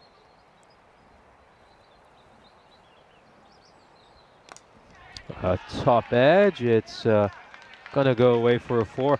I mean, in the end of the day, I think you have to win however you have to, because let's take an example of England at the 2018 World Cup, I believe, where, well, maybe they didn't do it on purpose. They probably did it. I think they lost for real against Belgium. But, they had the good fortune of getting a really easy draw through to the semifinals. And is anyone going to say, well, they only had to beat Sweden and Colombia to get there? So. Yeah, it's just nature of the beast. Sometimes you get a good draw, sometimes you don't get a good draw. I think, yeah, you got to be like, I think, like even for ECC, the first year that I coached Spain, we had a tough draw. We had Ireland and Austria in our group, got through. And this year, being no disrespect to the other teams, we had a bit of an easier draw. France were good, but Isle of Man were developing, and Czech Republic. And so when the draws and groups happen, it is literally just luck of the draw, and that's the beauty of sport. Push Parajan, the skipper. He's seen enough, and he said, you know what? Give me the ball. He's sort of a hybrid bowler. He comes off maybe 2 steps. Doesn't really look like he gives his wrist a flick. They're sort of little swingers, little tricky deliveries. Maybe tries to turn 1, but he's been effective in the comp with the ball. Oh, and he gets a wicket. Very first ball. Incredible. Full and straight delivery. Gets a little bit of movement as well in the air, and he cleans up Islam. That's the thing. He sets up like a spinner. Even that run-up looks like he's going to bowl spin, but it's sort of front of the hand, and he bowls these little swingers both ways. And he's tricky. He's a bit quicker than people think, and that's a wicket off his first ball. Yeah, just a hint of in-swing, and he cleans him up, so the first wicket falls. And as we said, this is going to be a very interesting game. It looks like it's going to be one of those nervy, low-scoring thrillers. Continue the discussion regarding, tactically placing yourself for the knockout rounds. I think one thing to keep in mind is a lot of these Maltese teams, they've played each other several times, so they know which team is their weakness, and if there's certain bowlers in the opposition they prefer. So I'm sure deep down, a lot of them know if there's a team they'd rather face in the knockout rounds. Yeah, they do, but I still don't think they would want a loss. Sathi gets his first ball. Gone! Well, 2 in 2. Pushparajan has come in. He's bowled 2 very full deliveries. This one's an inside edge that goes onto the stumps. He's going to be on a hat-trick and the game changes. Oh, humongous ball over here. Inside edge just chops it onto his stumps. And we've got an incredible game on our hands here. Here's a look at the Hall of Fame for the hat-tricks we've had so far this year. We're yet to get one in Malta. And is Pushparajan going to be our 43rd hat-trick hero of this year? It's been a couple weeks since we've had one on the European Cricket Network.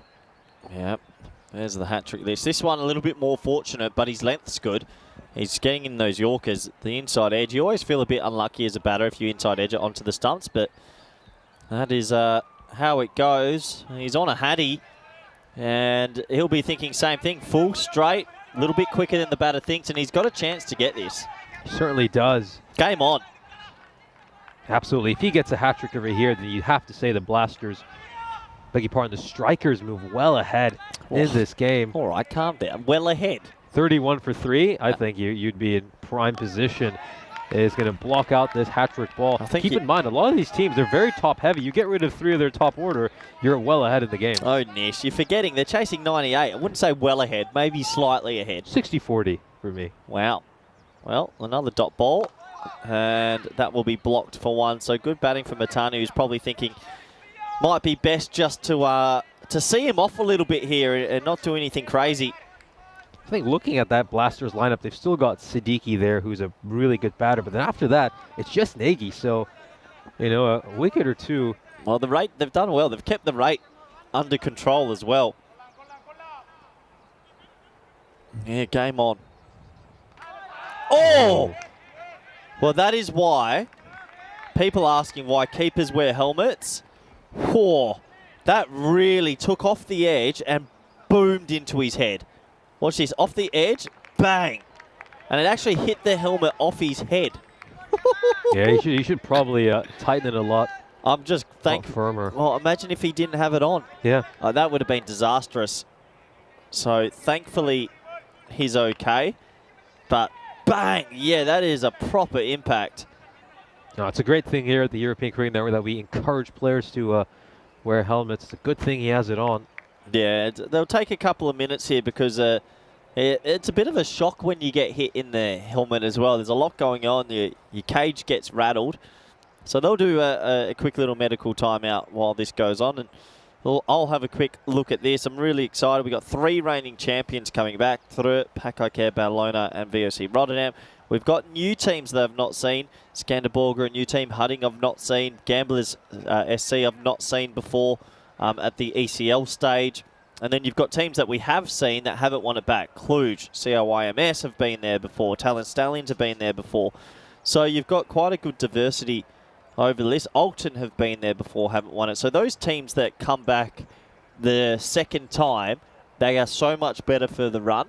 And you wouldn't put it past them potentially winning the whole thing. Oh, certainly. I think you notice this with teams that have gone to the ECC, having a chance to play against the very best. They emulate a lot of things they see, and it makes a huge impact for them when they come back to their domestic game. We're going to have a pause in this match as the keeper, Sudarsnan, is just being looked at.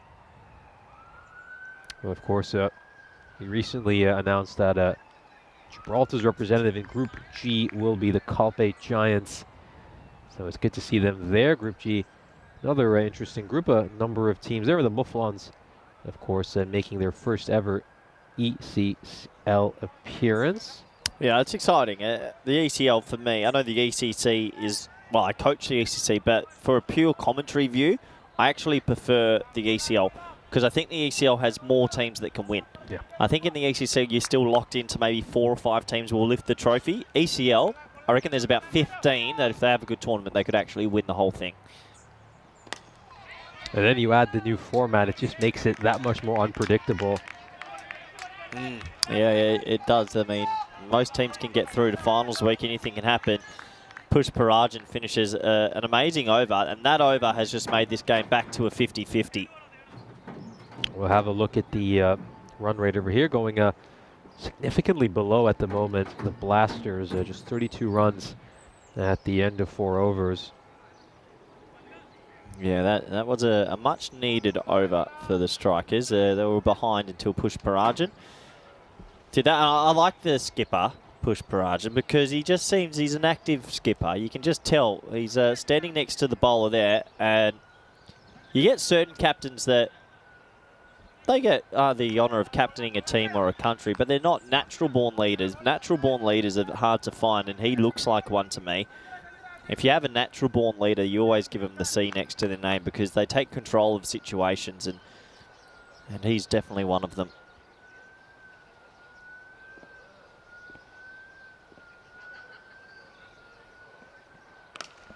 Low full toss, hammered away. Looks like there was one bounce in front of the rope. We'll just confirm on the replay. Yeah, we'll have a closer look. It's a poor ball, and where's that rope? That's going to be 6, I think, actually. Looks like it's just bounced over the rope, so that'll be 6 runs. But they'll be disappointed to bowl a ball like that after Push Parajan's over. That's the worst thing you can do is just bowl a full toss. You've got to follow it up here, Singh. You can't be loose this over.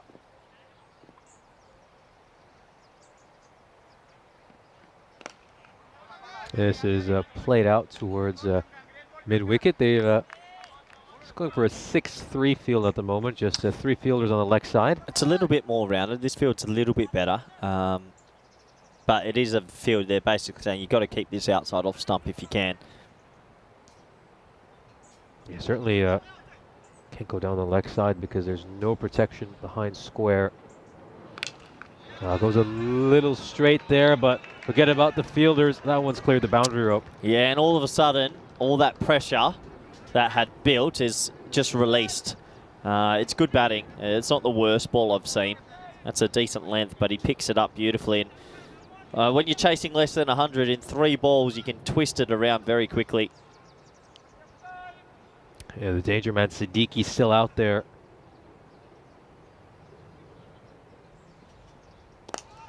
Oh, and doesn't get anything on that, so pretty good shot for 0. Very good stroke. Struck that one really hard. Pretty good shot that didn't leave the pitch. He hit that so hard. And so the umpire was ready for a bit of a hop, skip and jump. But yeah, 2 balls left. If they can get Siddiqui back to, then it's back to a 50-50 you feel. But if Siddiqui keeps batting like this, it'll be game over soon.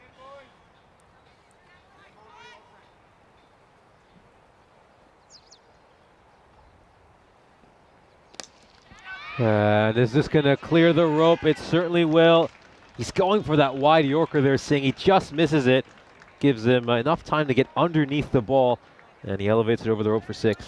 Yeah, good shot. And this over, Singh has been guilty. I'd say 2 of the deliveries he's bowled have been full tosses. And that's where Push Parajan will be upset as captain. You can't set fields for full tosses. Really impossible. So 50's up now and only 47 to get.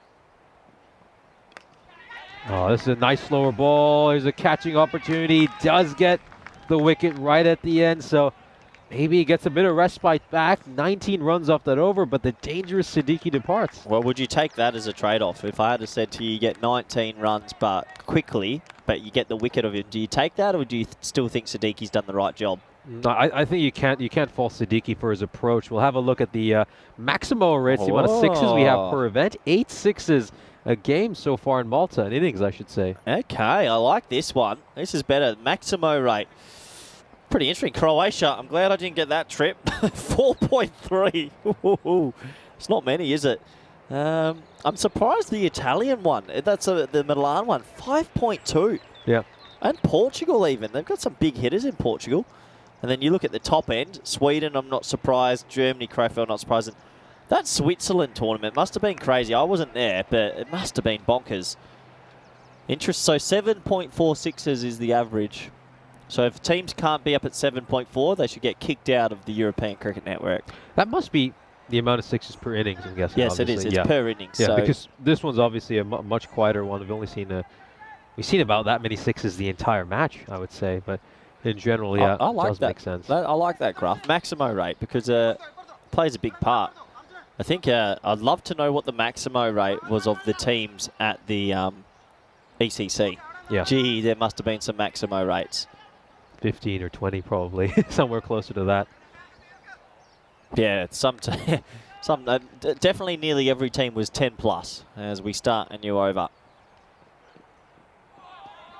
We'll take some pace off that ball. Siddharthan, the keeper, isn't quite able to handle it. I think we had a very good stat back when we were doing the ECS in Cyprus, where we were comparing the amount of boundaries teams hit per innings. And you could very easily see the correlation. The teams that hit the most boundaries won the most games. And I think numbers like that are very useful in ciphering things. I think dot ball percentage, that's another stat I love to look at in limited over cricket.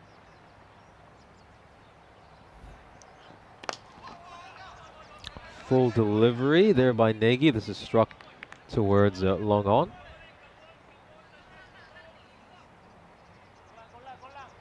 Oh, then it's numbers 4 and 5 batting there for the Blasters. The captain, Maithani, he's managed to clear the boundary rope once, but he was happy to give strike to Siddiqui most of the time now. He's going to have to play the aggressor's role. Oh. He's still got a game here. That wicket in the previous over, 45 of 27. I mean, 3 more big hits, game over in the next 27 balls. But they're fighting hard, the Royal Strikers. And Pushparajan has another over. I think I'd bowl him the next over. You got to try get ahead.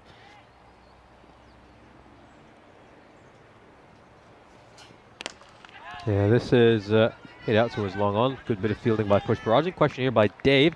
He's asking how much you think the 6 hitting is related to the pitches. I do believe in Switzerland, Vinny said this yesterday, that they had a particularly flat pitch. It makes a big difference. I mean, Kardama, we talk about the balls in the field and the outfield now.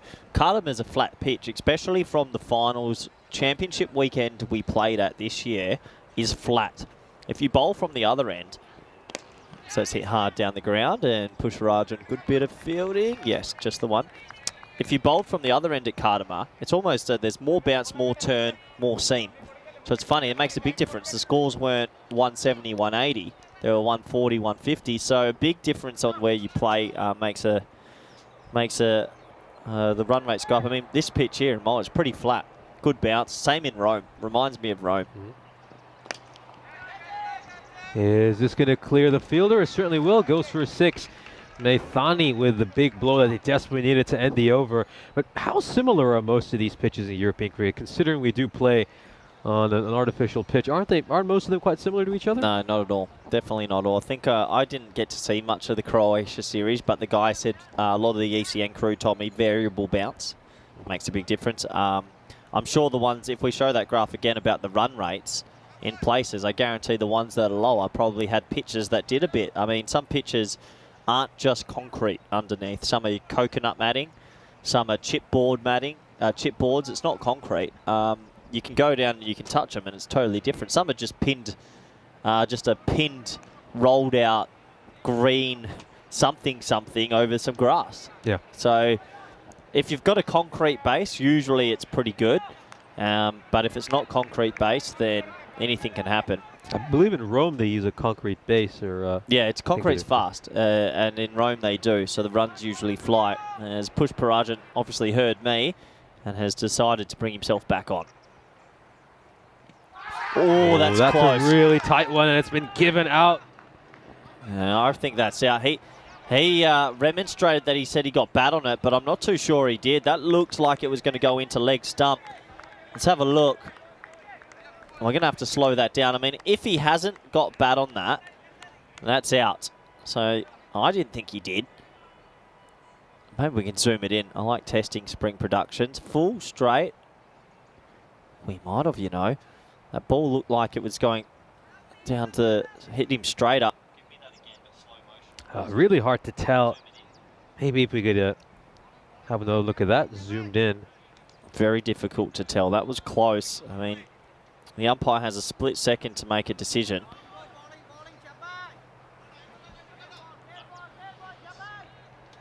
Let's have a look.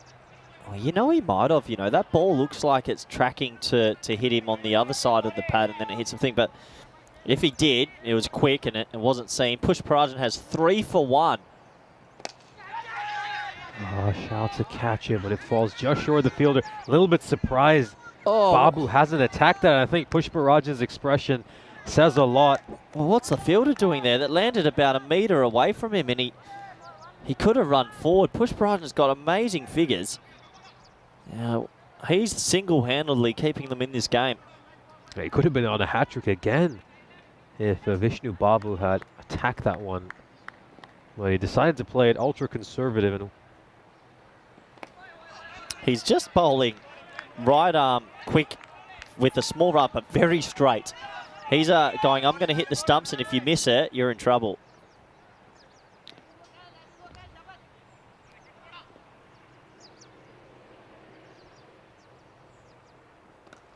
Shot. Lovely shot. 1 run. Oh, the win predictors 50-50. we saw this with Michael Hart yesterday as well. I think just bowling nice and slow, but if you're accurate, tends to be the most effective in T10 cricket. Usually pace on the ball helps the batters. Oh, low full toss, but he gets away with it. Well, this over has been important. I mean, Pushparajan, if they go on to win, he'll probably get man of the match for his bowling figures. This is an amazing spell. 3 for 4 off 11 deliveries. Last bowl for him. I think as a batting team here, you're happy to hit a 1. You don't want him to take another week. Just get a 1. Focus on the others.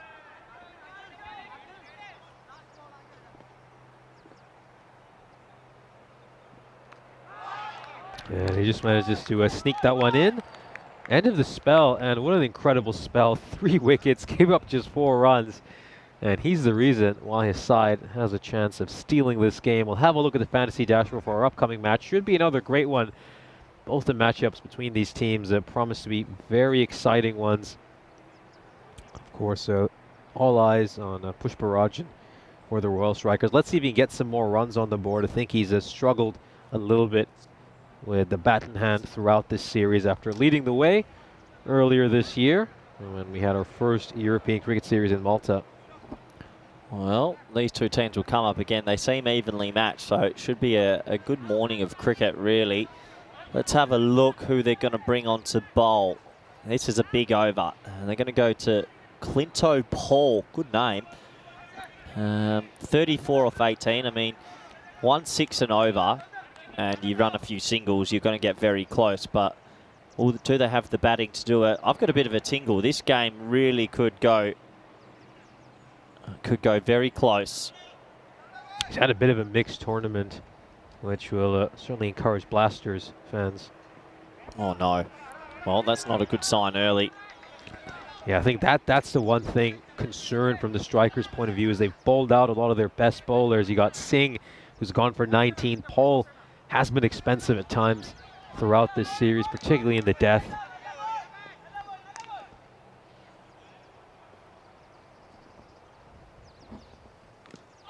Oh, so an inside edge onto the pads, and Paul can't quite get to it. Even if he had, it would have been very tough to force the run out, but single over there. 32 needed of 17 now.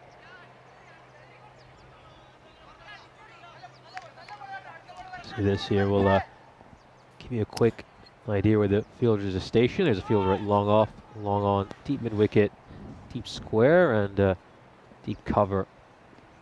Protected that entire leg side boundary. So needs to be nice and straight over here.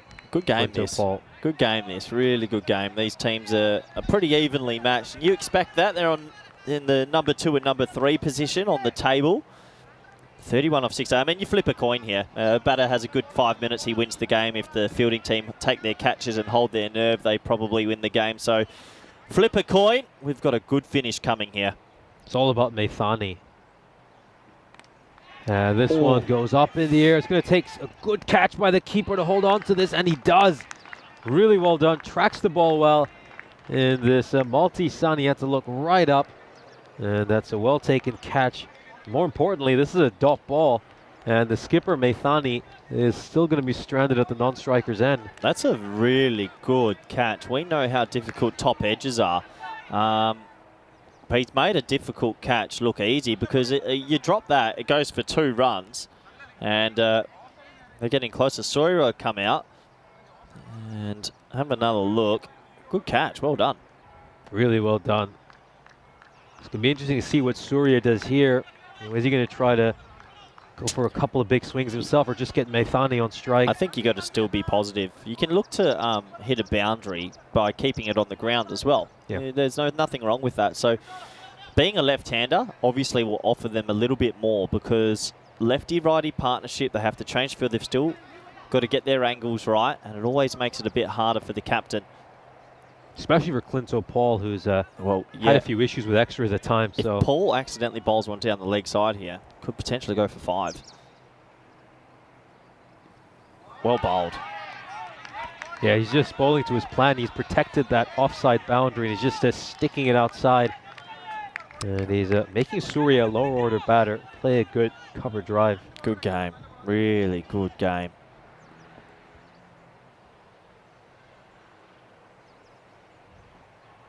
Wow. He's going to miss another one. So can't take the single on this ball. Probably can't take the single from what we've just seen from those 2 strokes. He's missed those 2 by quite a while. So this is a free swing. I think if you're Maithani, you're saying to Surya, back yourself here, just be brave and try and hit this one for the boundary. They just make a little tweak in the field. They said deep point to deep third. Nope. And not going to take the single. You're very wise by Maithani. He was completely uninterested for that single. Terrific over by Clinto Paul. Just 3 runs off it and gets the wicket. Well, I said flip a coin, but that was 4 balls ago, and then he's bowled 4 dot balls. So, yeah, that worm now, a little bit of danger sign. They've been up with the rate the whole time, and just in the last 4 balls, they've had 4 dots. And maybe, just maybe, the strikers are slightly ahead. Now then Singh coming into bowl. Went for a really expensive first over. 19 runs came off the first one he bowled.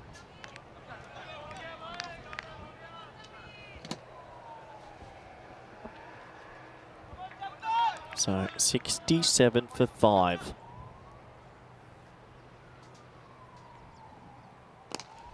Oh, he's shot. Probably overpitched that one. He's going to get punished for it. It's all come down to Maithani. He's going to have to play a big innings right at the end. Well, what a shot that is. They needed something straight away to start the over just to push the pressure back on the strikers. 6 off 1's an ideal start.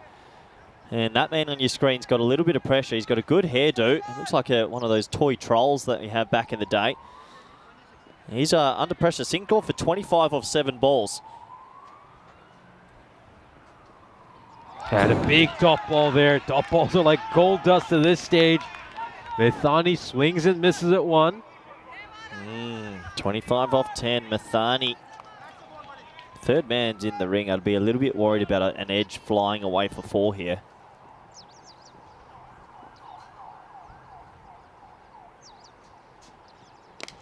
This one's gone high up in the air. It's been skied, and it's going to clear the boundary. A big 6 here by Maithani. It's been another expensive over for Singh so far, and we could be in for some late innings heroics. It's down to 19, needed of 9. Wow. Maithani. He's doing a job here. 2 sixes out of 3 balls. I mean, another 6 here, and then they're back ahead, you'd say. So, what a game. Topsy-turvy. Oh, goes a bit too short, and he gets punished. He's been pumped for another 6. 3 sixes of the first 4 balls of this over. Well, this over had to go big, and it's gone massive already. 3 sixes in 4 balls. He's in dreamland. I mean, you keep going here, because if you hit another 6, it's 7 off 7. You back yourself to get this away. For the strikers, you're just saying bowl a perfect Yorker if you can, because if you can get him off strike, Sawyer hasn't made a run yet. But impressive hitting from Mathani. Oh, that's a slower ball. Well, they're not going to run this last ball, are they? So it's going to be 12 off 7. Sawyer, you're just saying, hey, good luck. You hit a boundary, it's bonus. I think we know Mathani's smart enough not to run. Yeah, 12 off the last over. You always fancy the batting side. Yeah, it's very tight, that. Sawyer has a free swing, a free bite of the cherry. Doesn't even matter if he gets out. Try and hit a boundary. And has he found the boundary rope? This is looks like there's a fielder coming underneath it. He takes the catch. Good catch out in the deep. He's done the right thing there, Surya, but he won't get his side any runs. So 12 needed off the final over. We'll have a look at this. Tried to whack it over mid-wicket.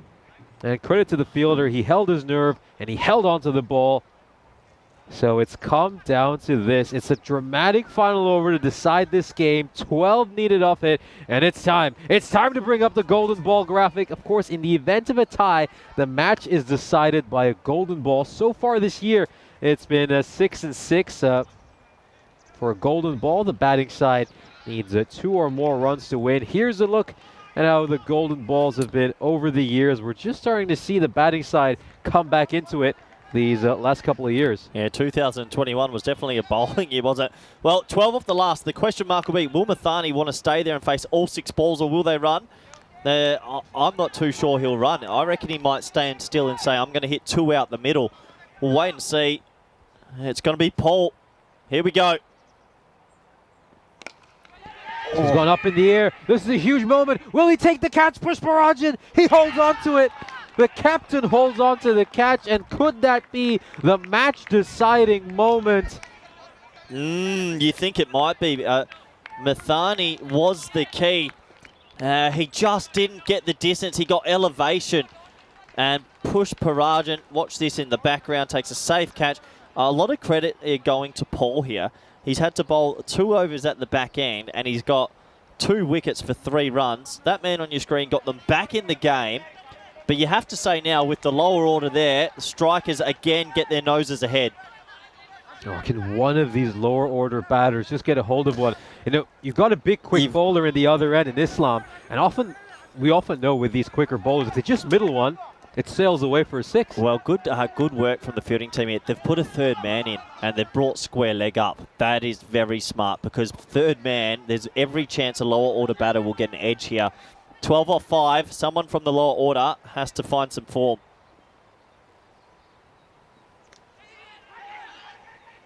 Oh, and he's run him out. He's in trouble there, Islam. He's gone. The umpire at square leg raises his finger. And I was just wondering if Islam could get on strike. Maybe if he middles a couple, the Blasters still have a chance. But those chances are starting to disappear. Inside edges one. It's a dot ball, and Islam departs. Well, yeah, and look, he trips himself up because he puts his bat into that big sand area. I actually hope he's okay. He might have seriously hurt himself here. We'll have a look at that again. When you're running in that sand patch, you run the risk of the bat getting stuck. Let's have a look. It gets stuck there, and he sort of trips over his own feet and lands rather hard into the surface. So I hope he's okay, but I think he's in a bit of pain. I don't think Magic Spray can work this time. Yeah, we certainly hope he's okay. He's been a very exciting player to watch. Really important player for this Blasters team. I have a feeling it's a shoulder. Just looking at the impact. Have a look here. This is probably the right view. Well done by the keeper, but look how high he goes. And then really that's a forceful land on the right shoulder. And the thing is, he's a seam bowler. He's an opening bowler for them. So no one wants to see anybody get hurt. Yeah, especially on your bowling arm shoulder. No, he might. The thing is, these 2 teams play again in 20 minutes, and he's opening the bowling. But let's see if the Magic Spray works. They might have to use a whole can here, which is unheard of. This is the teams coming up, and yeah, he's listed. So obviously you'll be able to make a late change if you do have a 12th man for the next one. But I hope he's okay, and yeah, if it's anything to go by this morning, should be a good game of cricket. The one good thing is that maybe he's got an innings to recover because the Blasters will be batting first. No, that did look like a hard landing.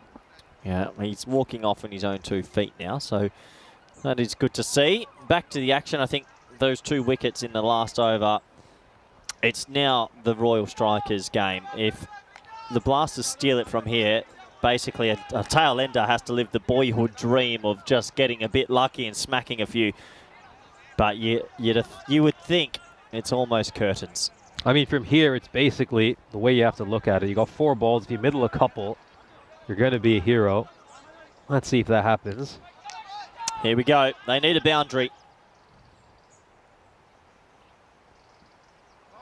Yeah. He needs to stay still and have a firm base to hit from. He's moving around all over the place. All I'll say is for the lower order, it's not their job. They shouldn't be there. So he doesn't look like he's sure about the pace.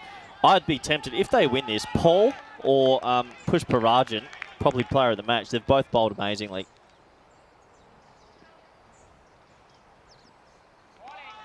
Yeah, it might be game over already. It's 12 off 2 now, and Negi just sort of caught between trying to play a cricket stroke and trying to smack it. Unless something freakish happens, the Strikers are going to hold on for the win.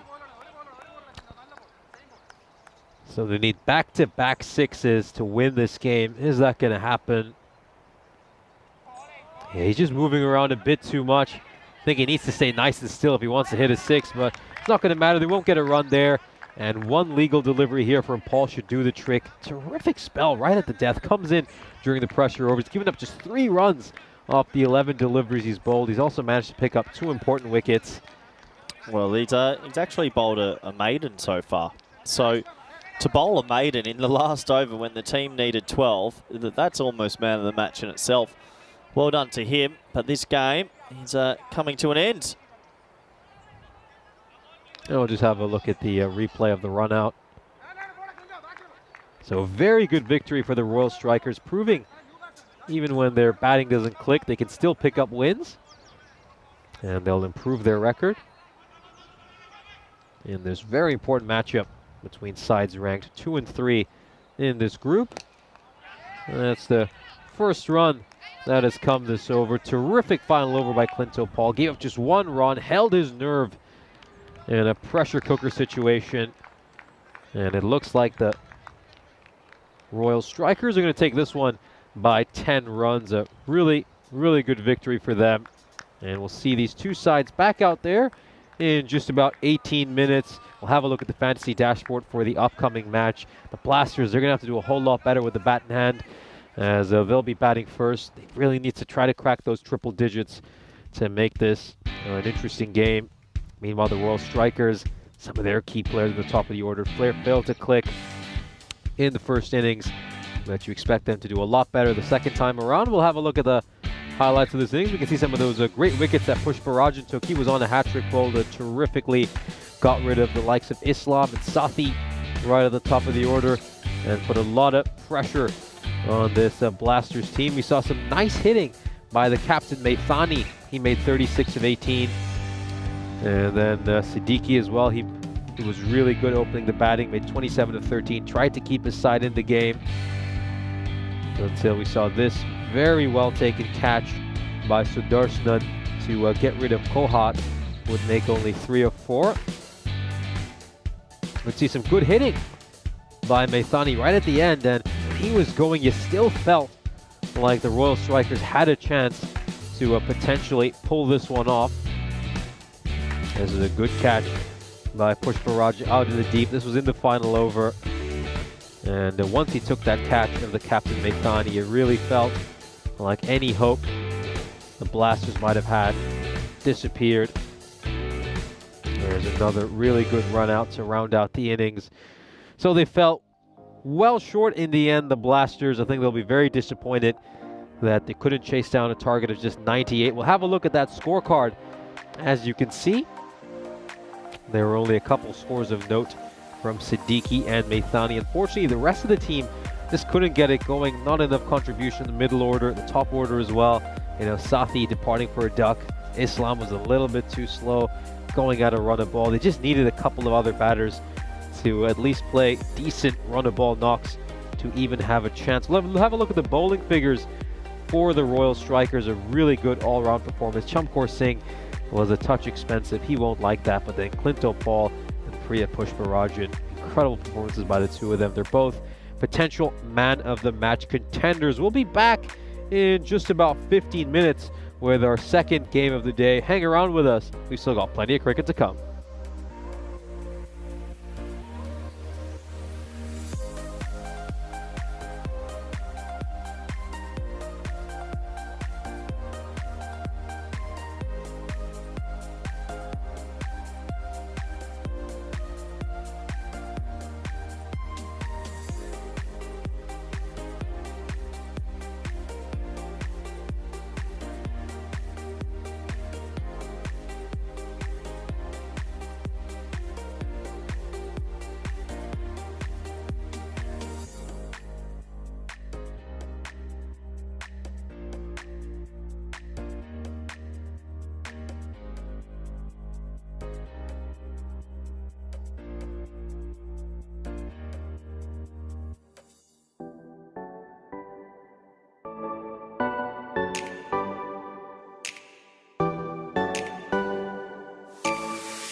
This European Cricket Network event is proudly brought to you by HCL Software and Bizaway. It's the second match of our doubleheader between the Bajiba Blasters and the Royal Strikers. The first match was really exciting. Let's see if we get a lot more runs in this matchup. Stefan Gooch is alongside both the captains at the coin toss. Bajiba to call. Heads is called. It's heads. Good luck, all the guests. Have a good game. Thank you. Bajiba Blasters are one that's tossing their batting. Back over to you in the com box. Thank you very much, Stefan Gooch and Nish, who have given us that lovely introduction. The players are making their way already out to the middle. We don't have big breaks on the ECN. We are straight back into game number 2, match 38 of this competition, game number 2 of the day. And these two teams played a pretty good morning encounter, highly enjoyable. It could have gone either way, or the whole way through that match, probably until the last over, where 4 consecutive dot balls from Clinto Paul really swung the match. And these teams obviously would love to get a win here. The Royal Strikers getting the chocolates early. Bajiba Blasters have won the toss, elected to have a bat first. Siddiqui at the top, Negi, Mathani, up to them to get the runs on the board. Strikers will go into this as favourites.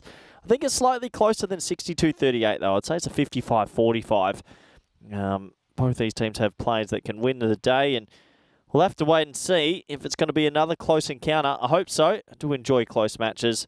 I'm sure you do as well. All the viewers around the world, welcome back to the live action on the ECN network. So, players have made their way to the middle. That's Safi, who is at the non-strikers end. And he's joining Siddiqui, who's opening the batting in this one. Looks like opening the bowling will be Johnny. Here's Johnny. Left arm slinger malinga. So we've got a couple of moments to go until the clock ticks over to 10:30 a.m. local time. And that's why the umpire's standing in the way. Good to welcome the viewers back. Kroom, Dave, everybody there. A few viewers still asking why the delay of yesterday's game, but I said I would only answer if 5 people ask. We never got 5 people to ask, so that will go into the almanac of quiet time now. Good to see everyone in the chat. Hope you're enjoying the live coverage. World Cup semi-final day, but also match day at Malta at the Master Sports Club. Here we go. Johnny with the first ball. Johnny with the first inside edge. Gets a little bit lucky there, does Siddiqui, and that'll scamper away for a single. So it was a bit of a low-scoring thriller this morning. Neither team looking like getting to the 100 mark. There was a lot of extras as well, so I think that might be something both teams will want to improve on.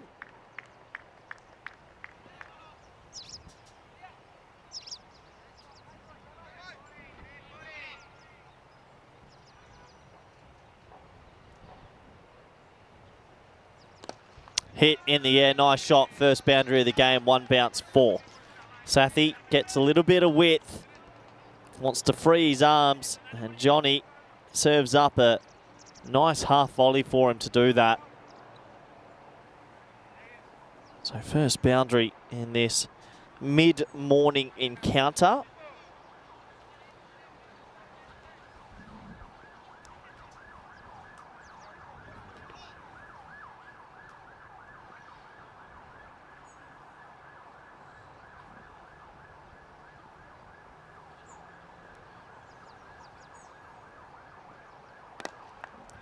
Tidal line, cramps him for a bit of room, and well, good fielding out there actually. He lost his footing a little bit, but Vishnu Babu with the red hat on does a good job for his team there, keeps it to 1.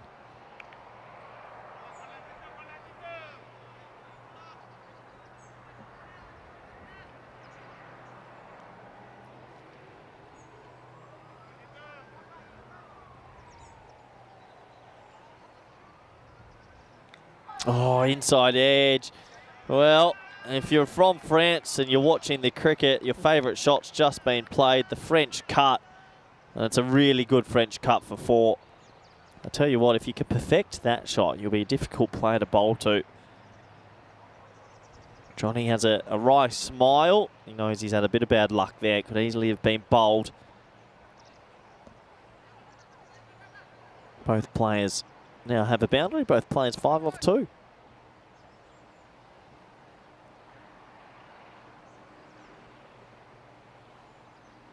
Oh, big wild play and miss from Siddiqui. Just realised, looks like the sponsor on the Royal Strikers shirt says Cakes and Bakes. Well, yeah, that looks like Cakes and Bakes major sponsor. That's pretty good from the Royal Strikers. Good to see them get some advertising done. Shot. Nice shot. It's a full toss. Just has to get some bat on that, and it flies over backward point. It actually goes all the way for 6, I believe. So a more positive start with the bat in this one. The first over is complete, and the score is 16 for none. In just over a month's time, we will be excited to have our first ever Women's ECC. 32 days to go, 17th of December to the 22nd of December. 5 nations, 23 matches, an exciting platform for women's cricket, and it is our inaugural ECCW event. As it warms my little heart to welcome back good friend co-commentator Nish to the commentary box. Great first over for the Blasters. They managed to get 16 runs off it.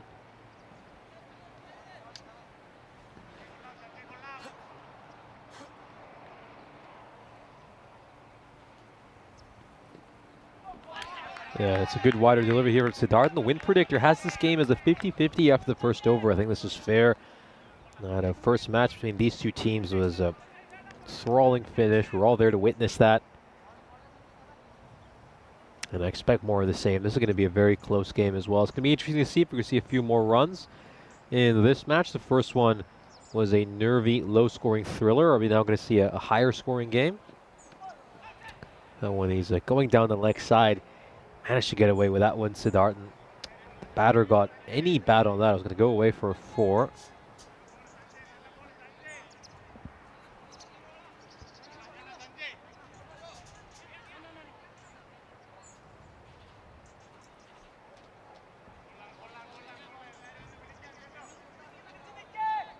So a good start with the bat in this one. The previous game was a little bit more low scoring. Siddiqui looking good though. Dave asking about the car yesterday. This is just snuck inside. Well, it looked like it was just snuck inside the tram line, but the umpire's given it a wide. Let's have a look at this. Ooh, that's a really tight call, and he also gets a little bit of off break too, so I can understand some of the bowlers' frustrations. Dave, yeah, asking about the car. We actually spent a significant amount of time in the parking lot. I had a look as well. Chris Stops from Spring Productions, he went there as well, had a look, and we just couldn't find the car for some reason. We were certain we heard a big thud where the ball probably hit the hood of a car, but yeah, we simply couldn't locate one.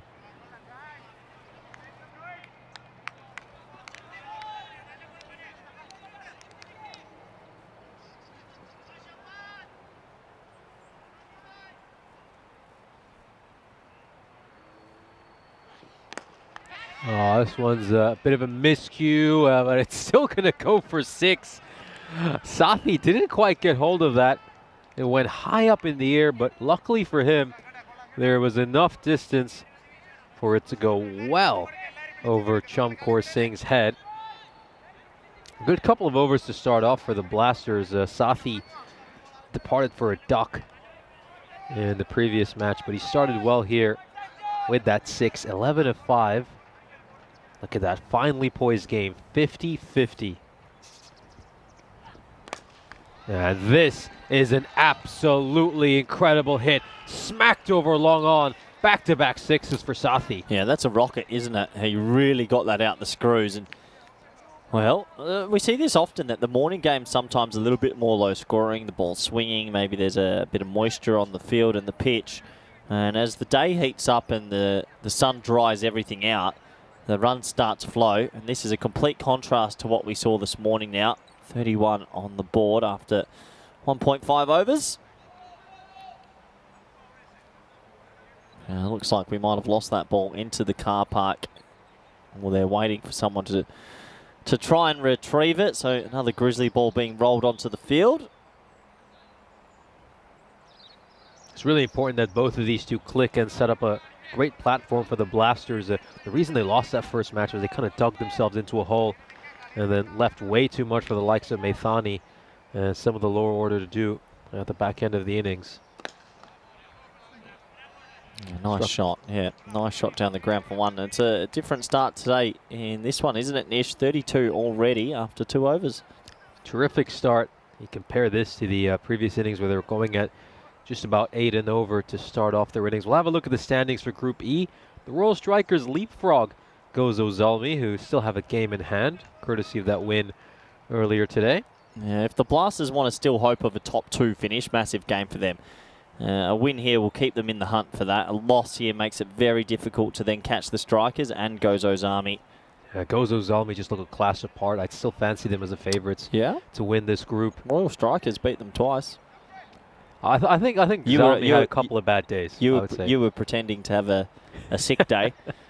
But yeah, the Strikers, I don't know. There's something about the Strikers fight I like.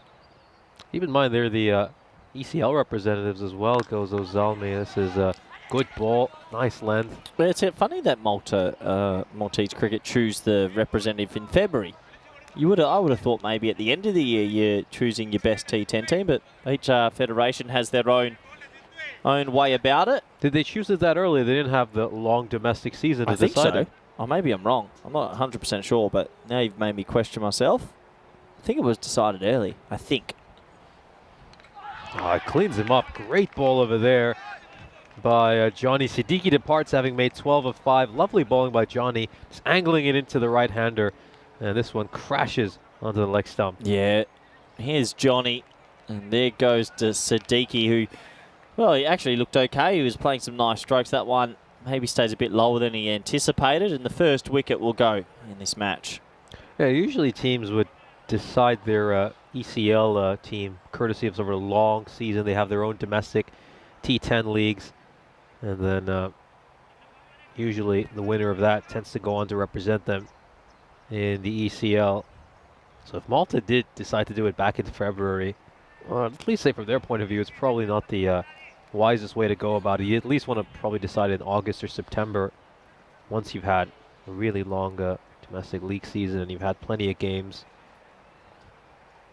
Yeah, each federation does it a little bit differently, don't they? I know Spain use T10s and then a sort of regional competition to the best of the regions come together and that will play. I know in Holland it's the T20 champions will come. I think more places are starting to choose T10 as a representation to send a T10 team and not T20. This is going to be a wide just outside the offside. Yeah, absolutely. At the beginning, I remember it used to just be the domestic T20 champion, but countries are realizing that you need specialized T10 skills. So you're seeing a lot more domestic T10 leagues pop up as well. That's the way to go. Yeah. And if you can have that, then you want to be choosing from a T10.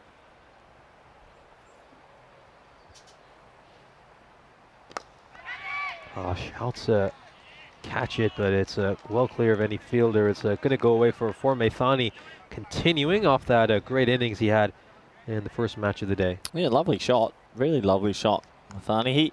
He'll be a little bit disappointed, Maithani. They needed 12 off the last in the previous game, and he was in form. He actually just hit 3 sixes the previous over, and he could have been a hero, but unfortunately got out first ball of the last over, and that was sort of took all the wind out of the contest. So he'll sort of hope this is the game that he can get his team over the line.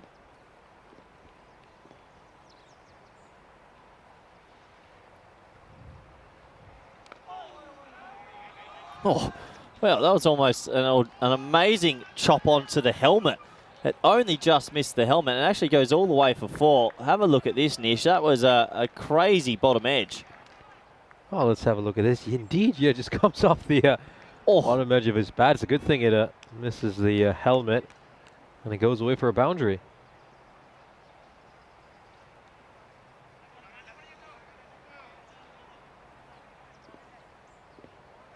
Good start for the Blasters. 42 on the board already.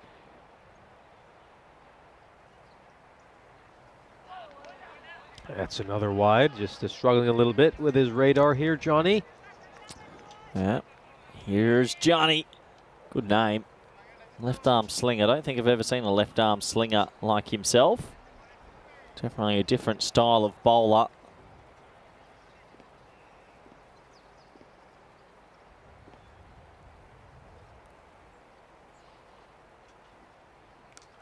Oh, takes a top edge. And it goes away for a 4. Really lucky over there. The batter, it's well out of the keeper's grasp. Good leaping effort. But there's not much you can do about it. They've had a little bit of luck this innings. I think that might be, I can think of 3 boundaries off the edge, maybe 4. So sometimes fortune favours the brave and it's going their way. 47 off 2.5. This is a much better power play compared to the previous match. Yeah, we've seen 14 runs courtesy of edges through third man so far. Last ball of the power play.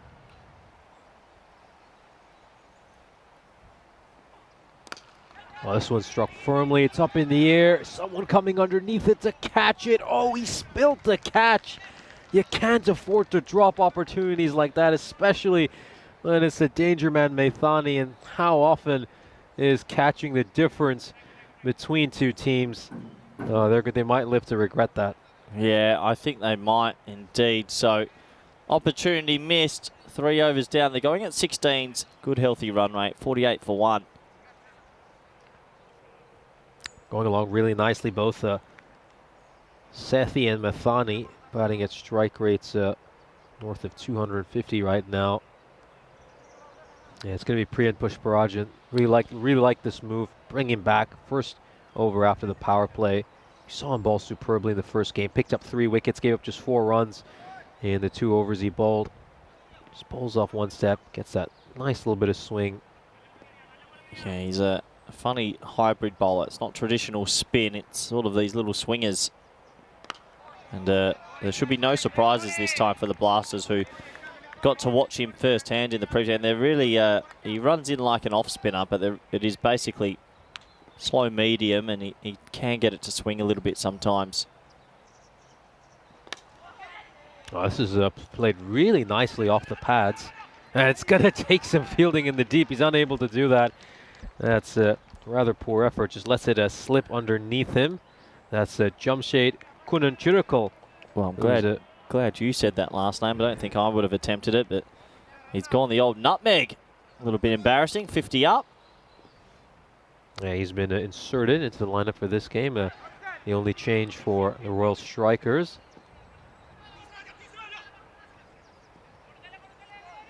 There he is. A little bit of help relay fielding, so 2 more on the total, even though leg buys. They've got a good platform here, the Blasters. They'll be 115, 120 at least, maybe even more. To answer Jeffrey's question is going to be Gozo Zalmi, representing Malta at the ECL. And a very good morning to Helix. This one is absolutely crunched. Sails over the boundary rope. It's the first boundary Pushparajan has been hit for so far this morning. And again, he just gave the batter a little bit of length. He had the time to get underneath it, and he smacked it away for 6. Yeah, nice shot. Really nice shot. He smacked that hard and smacked that deep. Good over this. No, goes a bit short again. But he's not going to be punished for that one, just 1 run. So if they can put Parajan under pressure, it's really good signs. We know they're a bit top order heavy, but very good signs so far.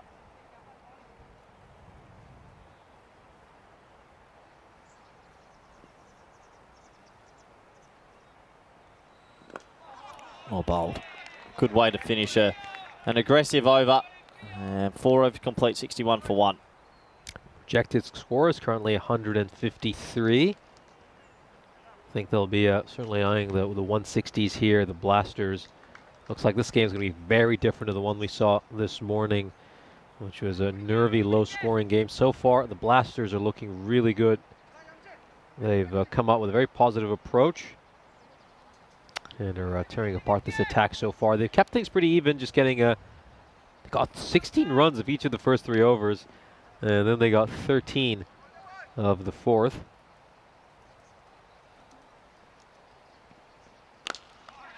This is also smacked well clear of the boundary rope at extra cover. Encore Singh, who was the lone bowler who was really expensive for his side in that first match, starts his spell off with 6.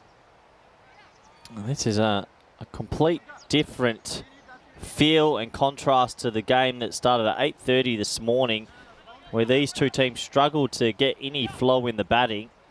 This is a really impressive start. 67 now already off 25 deliveries in the game.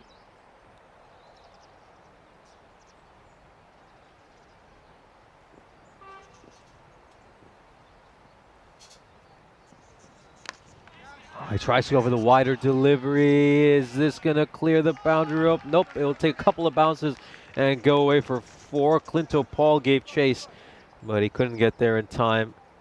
See that bat just turns in his hand a little bit, and it's still got enough to go away for 4. It's been a difficult day so far for Singh. He struggled with a bat in hand in the first game. He's given up plenty of runs with his bowling. 30+ runs in the first game. Already gone for 10 off his first 2. And now he goes too far down the leg side. He's going to get punished for it. Really good stroke by Maithani. He knew where the fielder inside the ring was, and he just smacks it over him. Yeah, it's you're right. It's just good batting, and well, it is a different game. You always have to reset yourself when you're playing the back-to-back games, and they've done that in the batting unit. They are flying, and over 150 is feasible here. I was waiting to see a wicket or 2 happen. Yeah, unbelievable turnaround.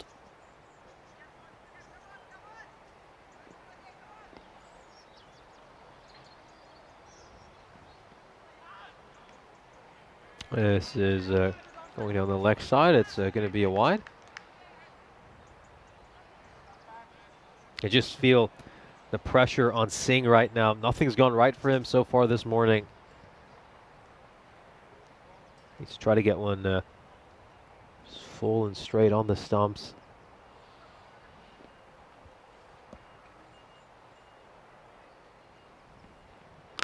Now goes wide again. This is going to be quite a chase for the fielder, and it goes underneath him. Oh, he needed a little bit of help from someone out in the deep, but it's a no respite for Encore Singh. And who's that been? That's gone past Vishnu Babu. Well, this over has just been a mammoth over. Well, I'd mentioned that Maithani will be a little bit disappointed about the previous game. He batted well, but obviously just fell a little bit short. This time he's come out, so I'm not going to do that again. He's 42 off 13, batting really well. 80 off 4.4. It's very impressive indeed. What a look! Whoa, what's just happened there? Well, you thought he pretended like he was going to go around the wicket, then just decided to go over. what's it? I've never seen this. I think he didn't alert the batter. That was the issue. So hold on, he's going to go right arm over and through.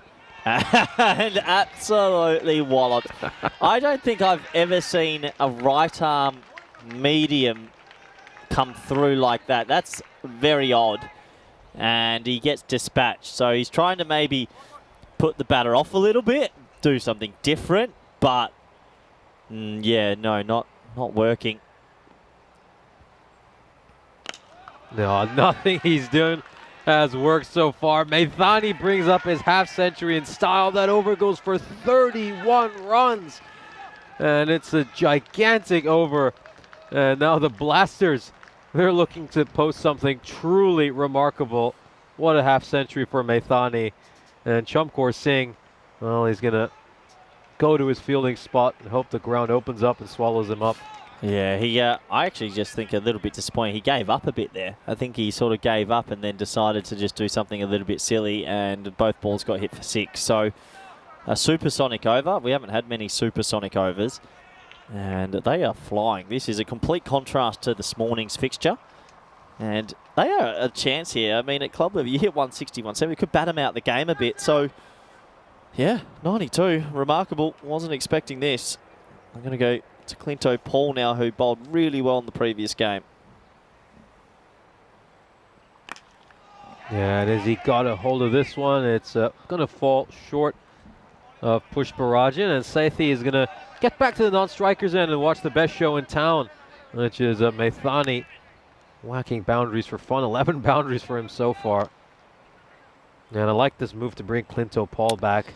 Yeah, they've got to get a wicket, don't they?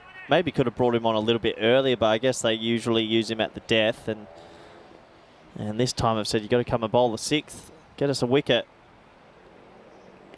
Oh, well, they've just found their hitting boots, but Maithani especially, he's flying at the moment. He's 60 off 16. What a strike. I know it's a half volley, but he's putting him away pretty comfortably. Certainly is. Hammering the ball away. Clinto Paul feels like he's woken up in a alternate reality as this one's gone for 6 again. Maithani certainly found his form. That's going to clear the netting. Well, the sky is the limit for Maithani at the moment. He moves on to 66 of just 17. Well, in the previous game, they needed 12 off the last, and Paul got his wicket, and he was on strike. And that was a big moment, probably won them the game. But in this time round, Maithani's saying, you're not going to get that again. He's just on a bit of a heater at the moment. He's timing everything. Good to watch. This is incredible. Look at that win predictor. It's gone to 88% for the Blasters. On the previous over, there was 6 boundaries and 6 balls, including a wide. And this over, we've already got 2 boundaries and 3 balls. And that could potentially be out. It is. Good catch. Massive catch in the context of the game. That one skewed away over the offside. I was watching the fielder track around. I wasn't sure if he was going to get there, but he did in the end. But what a special innings. Probably one of the better innings we've seen on ECS Malta Encore. 9 consecutive boundaries for Maithani before that dismissal. Absolutely incredible. A strike rate of about 370 or 380 whenever a calculation comes up. So 66 of just 18. Remarkable innings. And he's put his side in a terrific position here. Again, they have to bat at just about 10 and over for the remainder of this innings, and they'll get to 150. So they're in a very solid position over here. It's going to be Nagy coming out to bat. He'll be a little bit disappointed with the way he played in the first match. A chance to make amends. Middles one on the very first ball, but hits it straight to the fielder. Yeah, Nagy comes out. I mean, 106 off 5.5. This is ECC sort of run rates. We don't see often this at the club level. Huge platform. A good bit of bowling there by Paul. Just rolls his fingers across that one. And he ends it with a dot ball. 14 runs is the final damage off that over. You can see that projected score. It's 177. But it's going to be interesting to see if they can still keep this run rate going. Now that Maithani has departed, we have a look at the scorecard, of course. Hard not to talk about Gaurav Maithani. That's a strike rate of 367, which he was batting with 9 consecutive boundaries before he got dismissed. So Pushparajan comes back now to try and continue the steadying of the rate. Oh, we got Partha Das from the Mujiba Blasters in the chat saying he's witnessing an incredible innings from his captain as well as the India match. Yeah, glad to hear you're having a great morning watching a lot of good cricket. This one is struck behind square leg for a single. Yeah, it's plenty of cricket on around the world, isn't there, at the moment? Obviously the World Cup coming to its crescendo. 4 teams left. I think India, South Africa maybe, or India, Australia. New Zealand got a hard day at the office, but you never know. So this one's hit away through mid-wicket and hit for single. But yeah, India look... India, very, very difficult team to beat. Yeah, certainly got off to a good start as well in that game. How do you know the scores there, Nish? I thought you'd be paying attention at the Master Sports Club. 6. Shot. Half volley. And Nagy gets it over the rope. So even Pushparajan's come in for a bit of tap in this one. He was effective in the previous game. He took 3 for 4 in the previous game, which was crazy figures considering in this one he's getting a little bit of tap. And well, 3.3 overs left. 160, 170, and the Blasters will be smiling massively.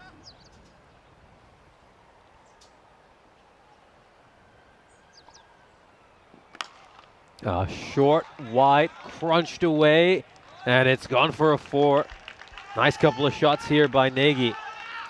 I don't know if they had a few coffees or a few Red Bulls in the break. This is a completely contrasting batting display, and I mean by a long way. We saw this yesterday as well, where very contrasting performances from the first match in the morning and the second. Maybe the batters were just a little bit tighter, and now had some time out in the middle. They're a lot looser. It's just about to a couple minutes away from the clock hitting 11 here in Malta. So started off our first game very early in the morning. Man, we're very blessed to have the sun that we get here in Malta. It's another warm day and we can start nice and early. 7 overs down at the moment, 120 for 2. We'll have a look at the run rates across our ECS events so far this year. It's the Maximo race. Maximo rate, beg your pardon. Yeah, funny enough to see that only one team, or one event, Switzerland above 10. Krefeld was so close. Yeah, you look at the bottom there. I'm also surprised by Portugal, 5.6. I remember some big hitters in Portugal. Cyprus, your neck of the woods, 5. Yeah, Cyprus is strange because it's actually a very small ground, but I just think the bowling quality has improved over the years, and the batting quality as well has probably gone the other way. But I think with Cyprus, though, it's just everybody targets the straight boundary because it's so short. And people often ignore the offside and the leg side because of that. This is played away towards mid-wicket. Sweden as well. I think that's maybe a country we don't talk about as much. They're also right up there. Yeah, Sweden's got a lot of big hitters. Really got a lot of big hitters. I haven't had the chance to go there yet for an ECS, but would love to. That is another 6. This is just so different. So different to the morning match. There's been a lot of half volleys, but you still got to put them away, and they're doing exactly that. Yeah, this just shows you the unpredictable nature of T10 cricket. You know, this looks nothing like the side we saw this morning, and this is why we get so many upsets in T10 matches. You know, you see a team steamrolling their opposition for 6 straight matches, and they turn up in match 7, and they look like a completely different side. And it's a good ball there by Rajan. Just was a case of you miss, I hit. Nagy, he departs, having made 19 of 7. Well, maybe it's just shorter than a half volley, but I think Nagy would be disappointed he missed out on that. It looked like it was a slot ball for me. Went across it just a bit. He'll go. Good T10 innings from him. I think the interesting thing, going back to ECS events, having covered some of the events in Cyprus, the first event I remember back in 2020, the par score was maybe 125, 130. But then this event we covered earlier this year, I'd say a par score was 95 or 100. So it's kind of interesting in Cyprus because it's sort of going the other way, whereas in Malta, you know, from what we've seen, the run rate continues to increase each event.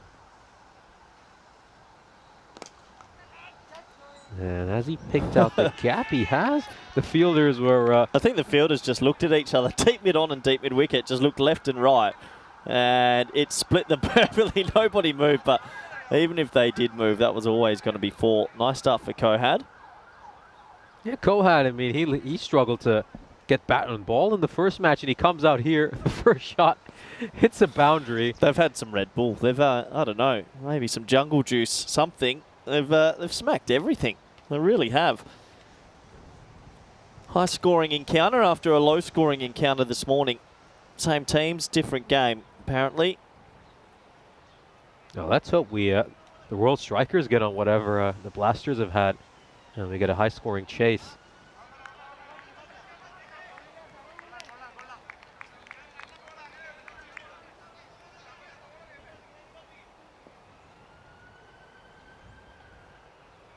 Oh, strays down the leg side, and has he got enough on it to go for a 4? He certainly does. Well, this is remarkable. This is off the toe of the bat. Watch this, right off the toe. Comes off the toe and splits the gap perfectly. When you're on, you're on. And it always seems when a team in this T10 will get on a flow or some rhythm, it's almost impossible to stop them. That was off the toe and it still went for 4. This time he's going to pick out mid-off as long as he doesn't miss it, and he doesn't. So just a 1. 8 overs gone now. 137 for 3. Yeah, 17 runs of that over. I mean, if you're the captain, what do you do here? Let's just have a look at some of the bowling options they have. There's no way they're going back to Singh, who went for 31. Probably give Clinto Paul another over. I think he's shown enough where you would trust him. But then, do you go with someone like Siddharthan, who went for 15 in his first over, just based on prior experience, or are you maybe playing around with someone else in this lineup? Yeah, I'm just in damage control at this stage. I don't know. You're actually probably talking to your bowling unit and saying who wants it, who wants to step up and actually take that initiative to try and bowl a good over, because a lot of people in these situations will shy away. But if you do have someone that says, no, give me the opportunity, then you give it to them and back them in. I'm surprised it's not Clinto Paul bowling the penultimate over. Usually the 9th over can be the most important. And he just kept it outside his hitting arc there. So it's just 1 run.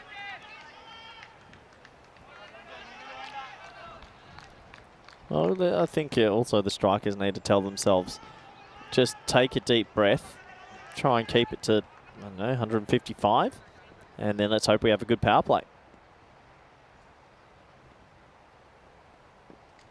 Yeah, wild swing across the line. I think that's an inside edge.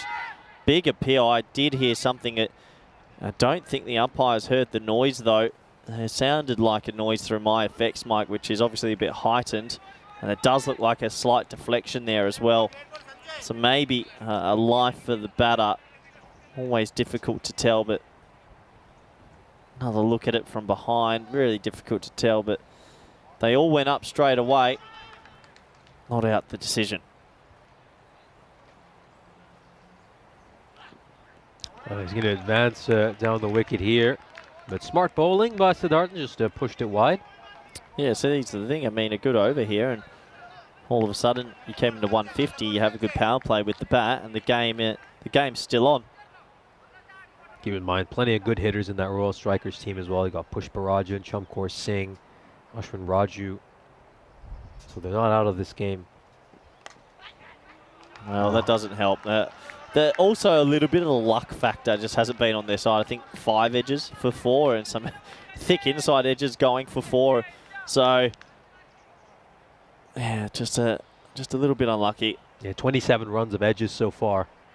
That tells a lot. And then you've seen a couple of toe enders also. What did you say? Boundary. What was that? 27 runs of edges. That's a lot. You got the wagon wheel up over there, I see. So, yeah, it can happen.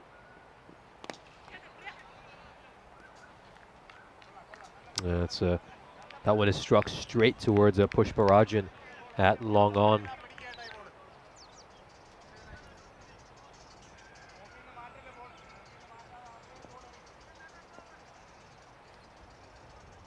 Last ball of the final over. And this is going to go straight back to Pushparajan. It's just 1 run. Excellent work here by Siddharthan. He kept things tight. He was a little bit unlucky with that edge, which went for a 4. But despite that, he gives up just 7 runs in the penultimate over. And this is the first single-digit over we've had all innings. So we'll have a look at the bowling card here. I think it'll probably be Clinto Paul. Yeah, I think so. That final over. Yeah, I'd be surprised if it's not. No, that's Clinto standing there. Good name, Clinto. Yeah, you got to go to him. You tell him if you can keep 11 or under 155, and then you got to open the batting. Hopefully, Pushparajan gets a good power play or someone else, and before you know it, you're back in the game. But a lot of credit goes to the Blasters and how they've batted this time around. They need a big performance from Chamkor Singh in that second innings. He's been their top run getter so far this series, but he's had a difficult day so far. So let's see if he unleashes some of that rage when he's out there batting. This is struck towards mid-wicket for a single, so good work here by the strikers. These last couple of overs just keeping everything down to 1 run. They've been fielding well at the boundary as well.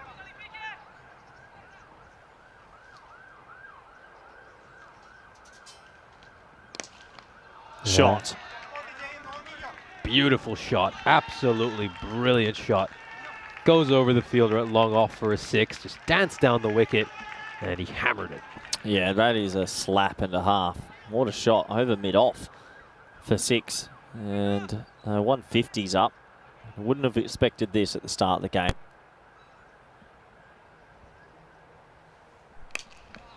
This is another one that's been skied, and is he going to take the catch? Yes, he will.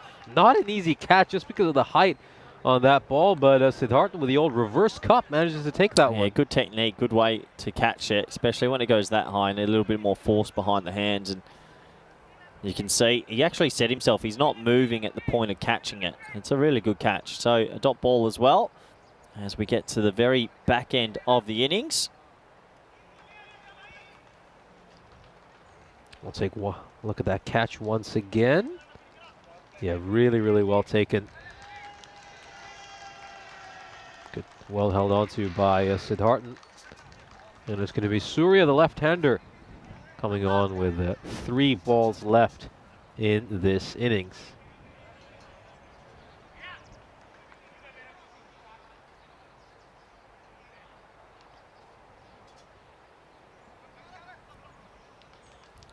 Just going to re-ball that one.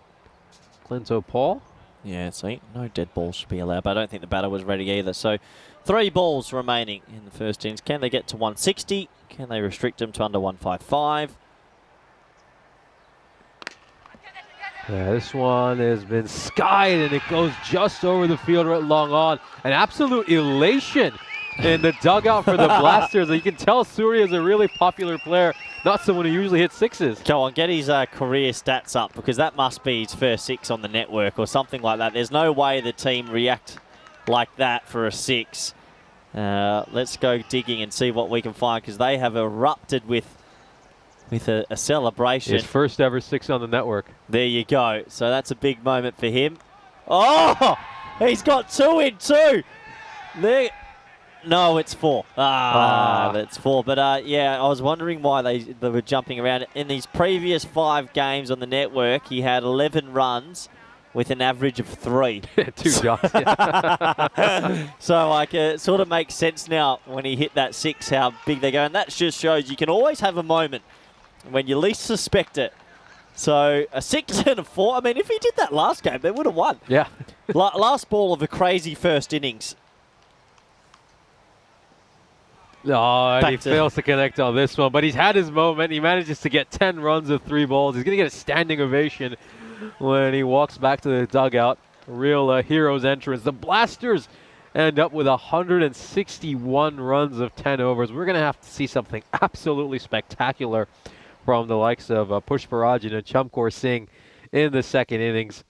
Otherwise, the Blasters are heavy favorites to take this victory.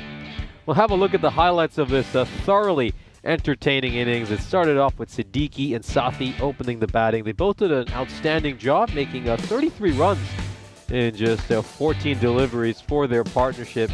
It was Siddiqui who departed first. A good ball there by Jitu Johnny to get rid of him. That was a drop off Sathi, and they certainly paid for that. He made 34 of 20, which, mind you, was comparatively slow considering most of his teammates at strike rates north of 250. That man, Maithani, he played the innings of the day, making 66 of 18. He struck 9 consecutive boundaries at one point in his innings until he was caught out in the deep by Thansir Thasser.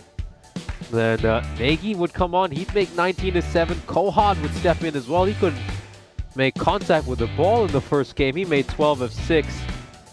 And then, of course, we get Surya right at the end, hitting his first ever European Cricket Network 6. Everybody in the dugout was absolutely delighted. 10 of 3 for him. An incredible all-round batting performance for the Blasters. Yeah, it was. You have a look at that scorecard, and everyone actually chimed in. 12 of 6, 34 of 20, 66 of 18, 19 of 7, 12 of 6, 10 of 3. Every batter hitting a 6, and we haven't had anything like that. So 161's the total of 10 overs. A really, really impressive score. All the bowlers had to put up with a bit of a barrage this time. And 161 for 4. No one really having great figures. 2 wickets for Clinto Paul, but still not so easy So it brings us to the end of the very first innings. Do join us back in 10 minutes for the all-exciting run chase. Thank you.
This European Cricket Network event is proudly brought to you by HCL Software and Bizaway.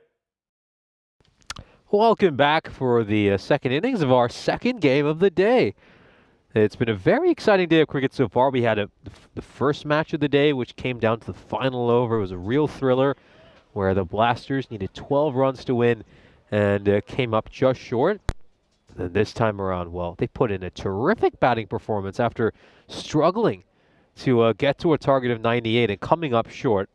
They come out in the previous innings and make 161 runs. Absolutely remarkable.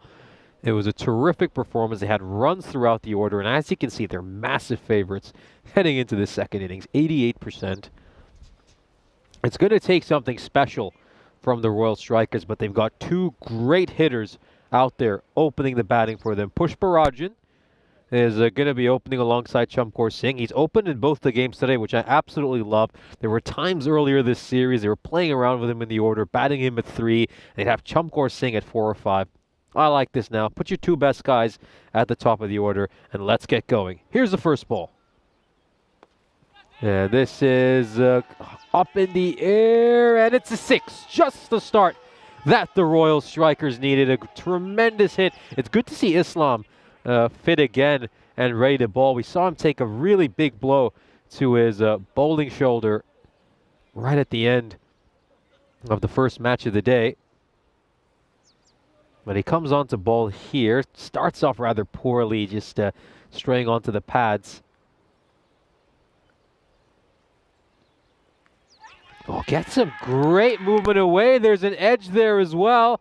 And it's been taken by the keeper. We said we needed to see a big innings from Pushparajan for them to have any chance. And he might just have sucked the life right out of the Royal Strikers with one delivery there, Jahid Hassan. Pushparajan departs. And with him are those the hopes of the Strikers leaving the field as well.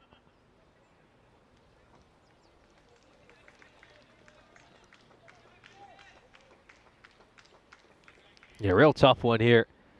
If you're a Strikers fan, you'd have been pumped seeing that first ball. A big 6 off the very first one. Then he gets out the next ball. You can't fault him for his approach. Maybe the shot selection wasn't the best, but got an enormous amount of movement away there.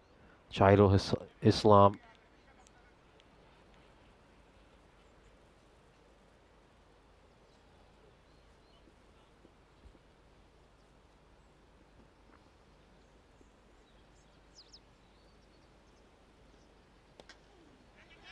And he pushes this towards point. That's going to be a dot ball. It's Raju who's come on. He's a pretty decent batter, but few can compare with how good Pushparajan is. He's a tremendous player. There's a lot of pressure here on Ashwin Raju, who has a career strike rate of under 120. This year he's been a bit better. His strike rate has been 135. But he's going to need it to be around that 200 mark.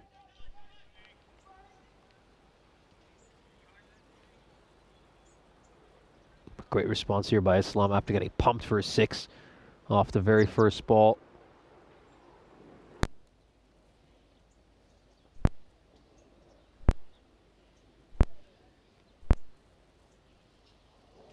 Oh, he strays onto the pads again. Does this clear the boundary rope? It will. Raju hits a 6, and they need these boundaries to keep coming.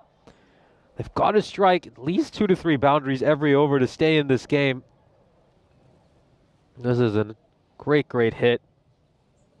Islam just veering down the leg side a couple times this over.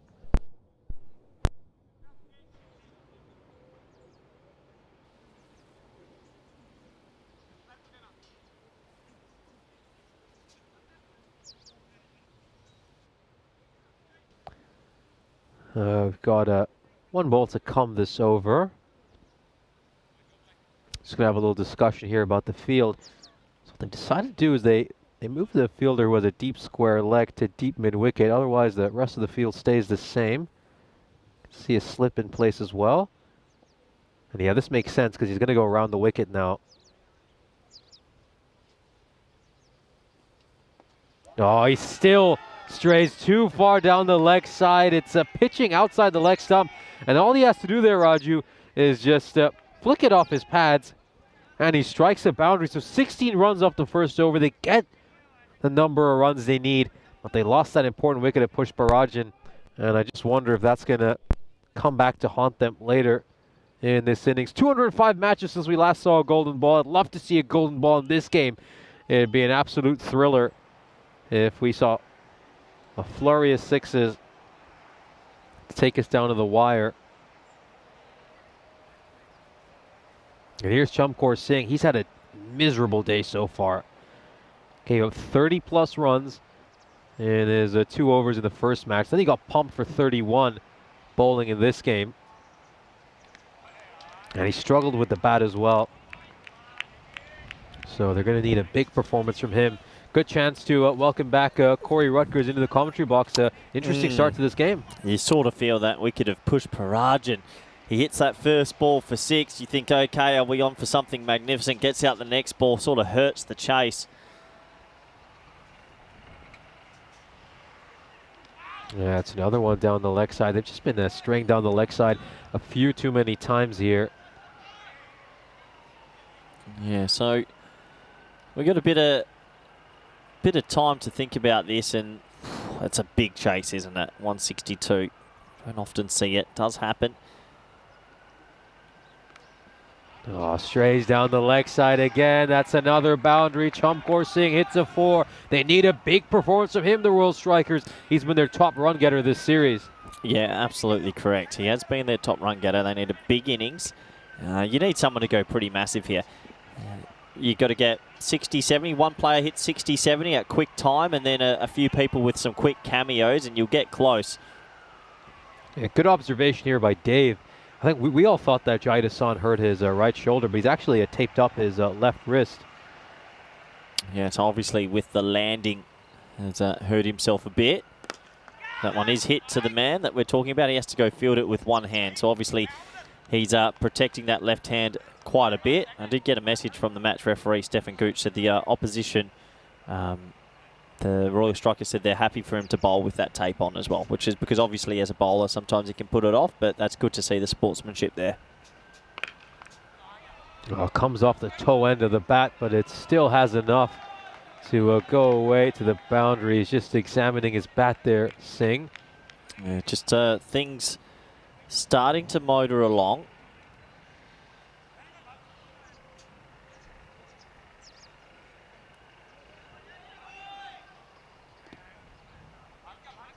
Keep going there. Yeah, you need tempo. There's no real respite here. I've been involved in some of these chases for and against me in the last month, and they're always pretty fun to watch. Oh, he strays down the leg side again.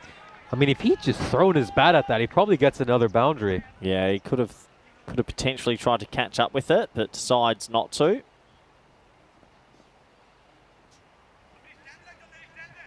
Yeah, he's trying to shine the ball there, Islam, using a little bit of the sweat from his brow.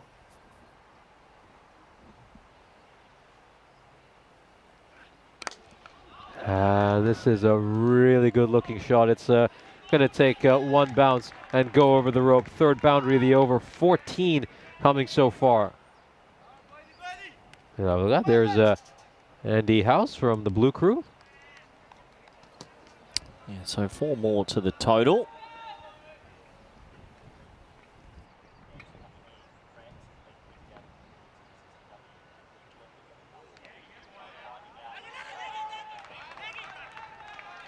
So that's a wide outside the off stump.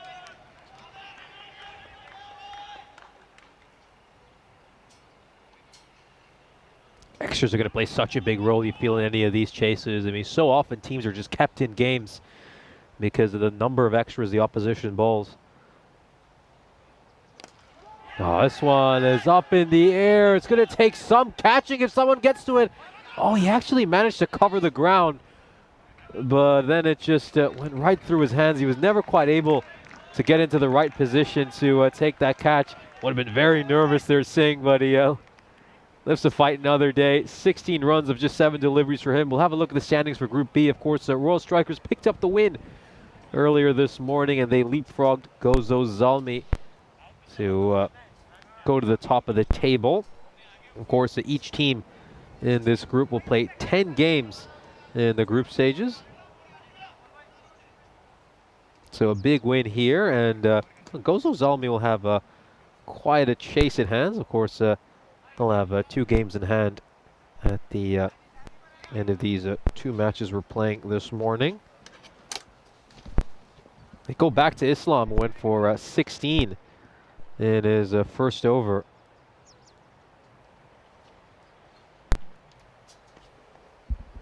Oh, goes short over here, having a look at the square leg umpire. He will give this one a wide.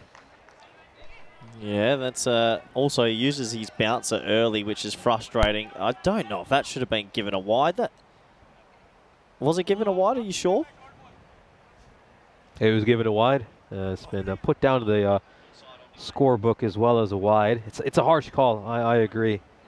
Oh, it's not beyond it. That's not just a harsh call. That's the perfect bouncer. And actually, I think they've corrected it. I'm just watching the umpire there. I have a feeling it's corrected that. It's just one bounce for there. So we'll have to wait and see on our scorecards if that was correct. I think it has been. Yeah, it's just been changed to a dot ball. That's definitely a wide. That's not a wide. That's a no ball. Yeah. So, yeah, it's changed. Islam's tall and he's powerful, and I like it. But you have to be a little bit smart about your length. So the first bounce is great. It gets corrected thing. But if you bowl a second over shoulder height, it's a no ball. And now it's a free hit, which is a shame for him. There's the old Yahoo signal from the umpire.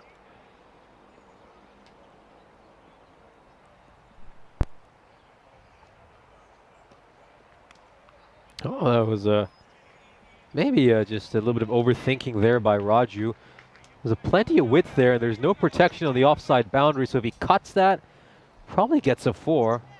Yeah, decided to get inventive. I guess when you do have a free hit, you can be a little bit inventive, but probably didn't need to there. Opportunity missed. Yeah, I think he's missed out on one. It was a short and wide. It wasn't the best delivery by Hassan. Just throws this bat at that. Probably gets himself a 4. Singh just chips this over the fielder at mid-on. Does it have enough to go for a 4? It does. It's another boundary for Singh. Nice shot. They're doing okay here. The rate's okay. It's about trying to sustain that rate for an extremely long period of time. 39 off 2.3. Still need someone to bat very deep and pick up at least a 50. Someone needs to make a 50 in this chase. Probably a 60 or 70, really.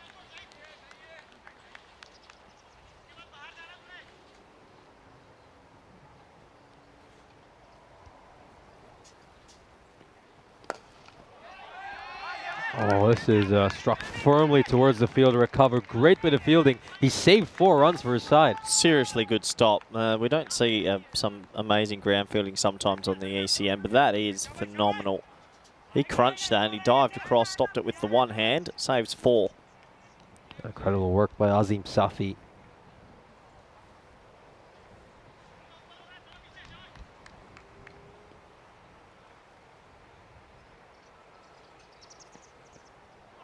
Oh, great. A little bit of variation there by Jahid Hassan. Well, that's good. I'd like to see him do more of that. That's a slow ball, but because he's got pace, his slow ball's extra effective. It's a really big change-up for the batter. So, good bowling. 39 now. And this over, it's gone for just 6 runs. And it comes down to a couple of little moments. We saw that free hit, which they failed to take advantage of. A great bit of fielding there. And if it wasn't for small moments like that, this could have been a 14, 15 run over. But in the end, just 6 off it so far. Let's see if he can close out this power play strong. Yes, they will. That is an enormous hit by Encore Singh. And that's what they need. They need to keep finding the boundary with regular succession. We have another look at this shot. Great one over extra cover. As Singh is now on 24 of 10. I feel he's got to play a big knock over here. His sole over in that first innings went for 31 runs, so he'll feel he has a lot to do for his side as well. 45 after the power play. Look, they lost the big wicket, Pushparajan, but they're going at 15 and over. That 1 over in the middle, you look at that 31 overs, that supersonic over, that just changes the whole complexion, doesn't it? So you're going to have to match that somewhere. Somewhere in your chase, you want to get a 25-plus run over. You're going to have to look to target certain bowlers as well. I think with some of these sides, you feel the 4th or 5th bowler can be a little bit weak. The Blasters, I have to say, they're a pretty well-rounded bowling lineup. Maybe they target someone like a Devendra Negi, who's a little bit more inexperienced at the ECS level. Umpire Wheeler just having a word with the captain, Gaurav Maithani. Of course, it's a rather celebratory mood right now in the Bujiba Blasters team. Their 12th man, Vikash Bisht, just welcomed his 5th child, so big congratulations to him. Yeah, 5th child. Well, obviously he's a busy man and he's got a busy future coming up. I don't know how his wife feels about it being at the cricket right when they've welcomed a new child. Must be a lot of work to do at the Bisht household.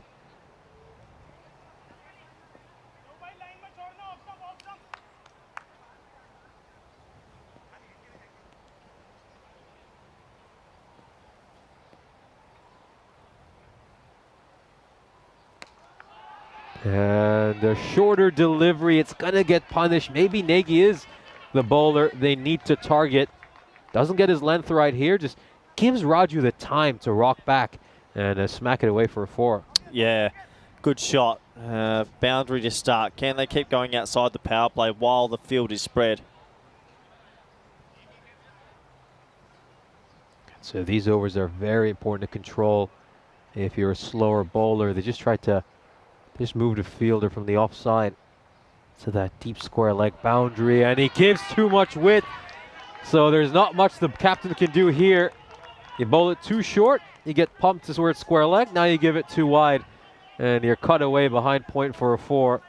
Now you can't put men everywhere. Nagy's going to have to bowl a lot smarter. Okay, here we go. I mean, they are ticking along here. They're ahead at what the comparative score was right now. This is a chase is on at the moment. It's amazing that these two teams played this morning and both couldn't make 100. So, yeah, cricket, once again, never ceases to amaze. Love this comment by Reagan. I'm going to read it right after this ball because we're about to get our 3rd consecutive boundary. That's a really good shot by Raju. Very innovative. He moved across and played it towards fine leg for a 4. Another boundary. Yeah, great comment here by Reagan. 5th child, the man's making his own cricket team. Certainly, he's already got a basketball team. So, well, you need 7 minimum to play a game of cricket. So you could technically just get 2 more out there, and you'd be pretty good to go. I remember there was the format as well, wasn't there, in Hong Kong or something, where they were experimenting with was it 5 or 6 aside? Yeah, the Hong Kong 6s and things like that.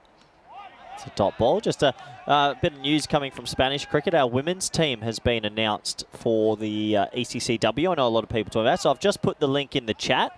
If you do want to see the Spanish women's team that's been selected, feel free to have a click and have a read in between some of the deliveries, as that is high in the air but will fall short. So, yeah, it's a very exciting time for the women's game, and I'm sure the 14 players that have been selected is an honour for them, and good luck to them all. Last ball of the 4th.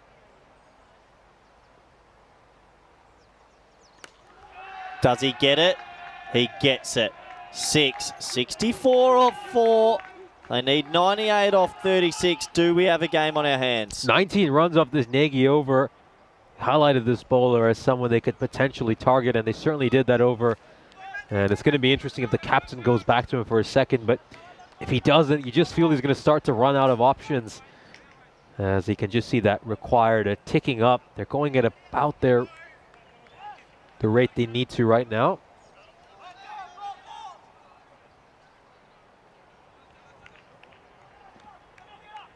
Yeah, so a new bowler will come in again, Gaurav Maithani.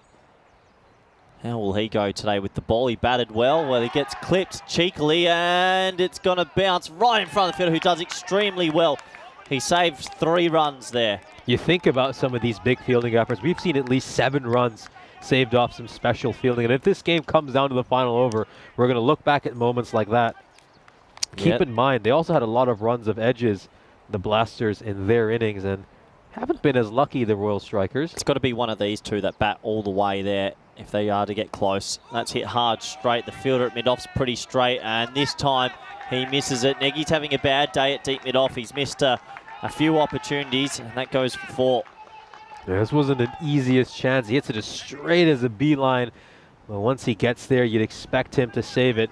Having a quick look at the Spain squad, as he said, majority of the players coming from Catalonia region. It's really becoming a hub for cricket. Or are you guys over in Spain? Yeah, plenty of cricket going on up in Barcelona. Also, we have Pael Chalonga, who's coming from Madrid. So that's super exciting. And obviously, the team will be captained by Elspeth Fowler, who comes down from the Alicante region. A few players from England are flying over as well. So, oh, that could be out. It's a leading edge. It's a soft. Oh, wowee. How has he put that down? Unfortunately, Prajwal Kohad will want to bury his head in sand. Let's take a look at this. It looks like it's going to be a regulation catch, but he just never gets to the ball. Are they going to live to regret that one? Raju dropped on 25. Again, he's got a chance to correct his wrongs, and he puts the next one down. Well, he's complaining about the big ball of hydrogen that's keeping us all alive. And he's dropped both batters. What a moment. Oh, I complain about that big ball of hydrogen every morning when I have to do intros as well. So I can sympathize. And then 4.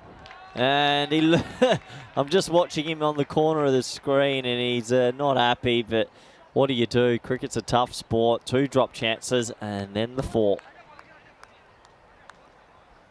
And are they going to come back to roost some of these opportunities? It was actually a pretty decent over by Maithani in the end. 12 runs off it. That's something you would take in a high-scoring chase. We'll have a look at some of the groups for the ECL. Very exciting tournament coming up. It kicks off on the 26th of February next year. We have 2 representatives from France this year. It's a good chance for a side not named Drew to be involved.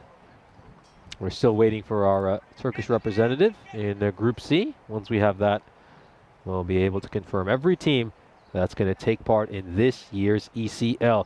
Come back to the action. It's Kohad who's going to be given the bowling right after dropping a couple of catches. So here's his opportunity to make amends for some of those costly errors. Oh, he actually bowls a really good delivery. That was very close to the stumps. And I have to say, Singh's a lucky man that he hasn't been clean bowled. You just see a little ricochet off his pads as well that could have easily struck the side of the leg stump.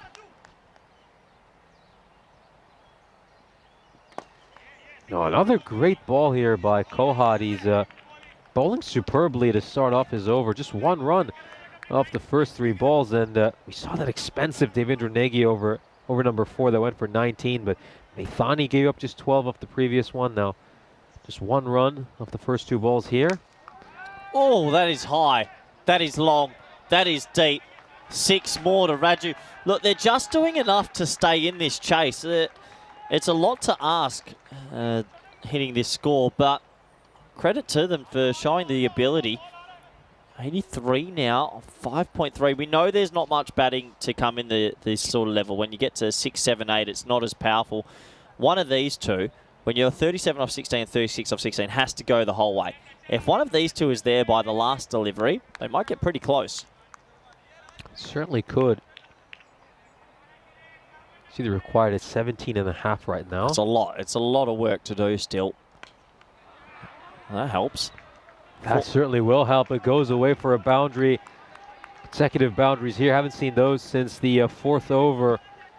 11 off this over so far. If they get a couple more big hits to round this one out, then we're going to be in for a really, really special finish these last 4 overs. Yeah, I completely agree. Raju, 40 off 17. What a chase.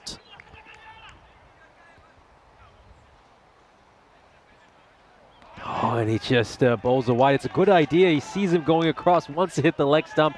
He just misses Kohad. And it's a bonus run for the Strikers.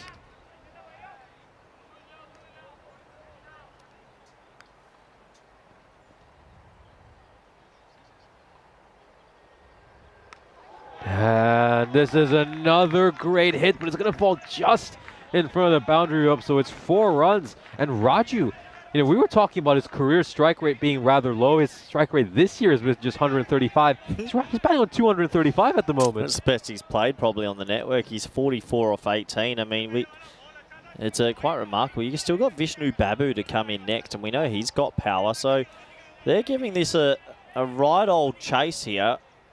I'd love a boundary to finish this over. I mean, I said this during the intro that the first game was a really nervy one. I hope he gets some more runs in the second match. But talk about more runs. These two teams look completely different to the sides we saw this morning. 16 runs off that over. It's a pretty decent one for the strikers who are hanging in there. 17.5 required for the last 4 overs of this match. Well, even if you can go 16, 16, 16 and leave that 20 off the last over, at least you've got a shot. Not easy though. Easier said than done. The time's okay at the moment. I still think the Blasters are ahead. Obviously, we know how 1 wicket will really change what's going on here. Yeah, that's reflected in the win predictor where Blasters fancied a 70-run favorites. It's just a question of what are they going to do for their bowling these last 3 overs. Do they go back to Nagy, who went for 19 in his first? Devendra Nagy, his brother, went for 17. That's Maithani. He's had the most economical overs so far this game with 12 runs, and Singh is going to be really disappointed. He's missed out on the full toss there. Yeah, this is the over. You've got sort of a little bit of spin. You're in. You're seeing the ball well. You've got to get a couple out the middle here. Sort of a little bit of swing, sorry. Width on offer. Top edge. They need this to go away to the boundary rope, and it will. You need 3 boundaries and over at least. And 2 of those 3 boundaries have to be 6s. So there's the 4. So he's got 4 more balls. Can he get 2 6s in this over? You feel they need at least 14 or 15 of Maithani, who's probably one of the best bowlers left in the attack, and then maybe target someone and go for that magical 20-plus run over. He's doing a pretty decent job here. The umpire deems that a legal delivery. I'm not sure you agree. Close. He did shuffle, so just shuffled a little bit.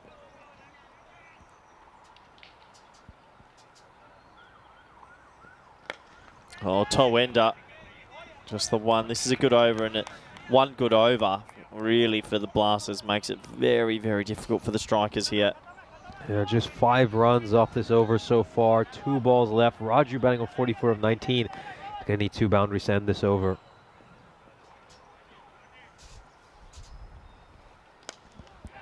And this one's up in the air. There's a fielder underneath it. Oh, and it looks like he spilt the catch.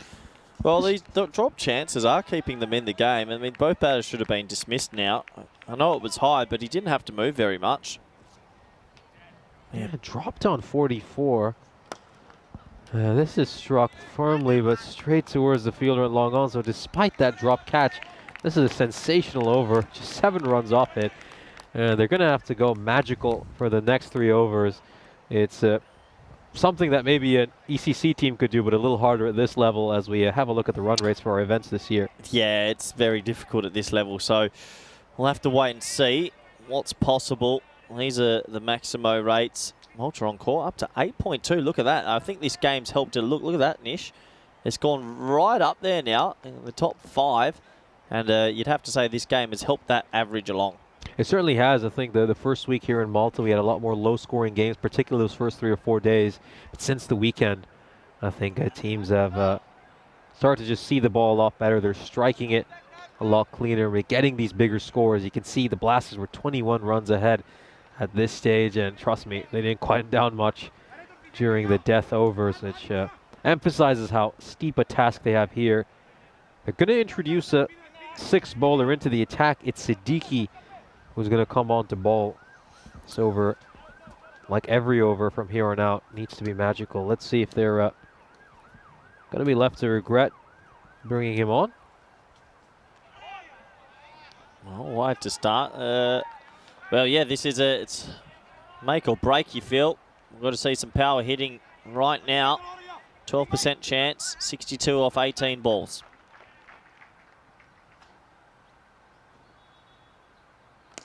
No, that was very wide. He might have spoiled the wide, but he does get a 6. He dances down the wicket and strikes that one very well. 7 runs of 1 legal delivery so far this over. I can't believe he actually hit that. That was so wide. He went and fetched it and got it away for 6. Fair play. Well, that's 7 off the first. Good start.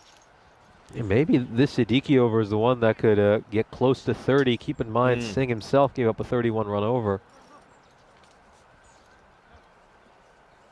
If this game comes down to the final over, we're in for a real thriller. Oh, it's another one that's a bit too wide. And he goes fishing again, has to pay for it as he presents a catch. You know, this is where some of the batters just need a little bit of patience and judgment. You know, the art of leaving these wides alone is something a lot of cricketers are going to have to develop.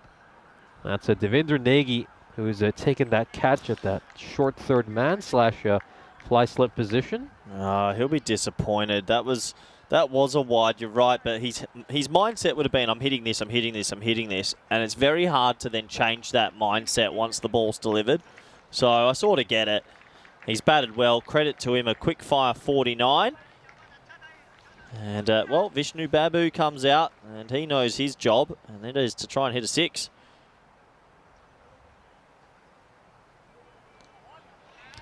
Well, that's another wide. I mean, in all honesty, Siddiqui's bowled 4 straight wide balls. It's just that a couple of those wides have been spoiled. Yeah, you're correct. Still.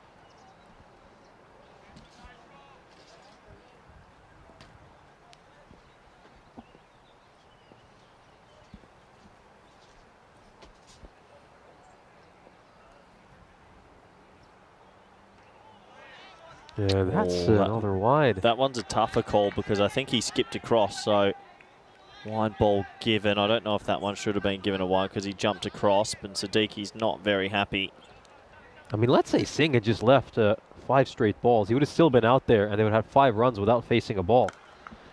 And he gets hold of this. It's going to be a 6. Babu batters one away. He might still have a chance here, the strikers. Well, this is the over that they even though they lost the wicket, need to cash in. So it's 15, is it, already? Yep. With 3 balls to go. If you can hit 2 more boundaries and turn into 25 runs off the over, you're just hanging in there, aren't you?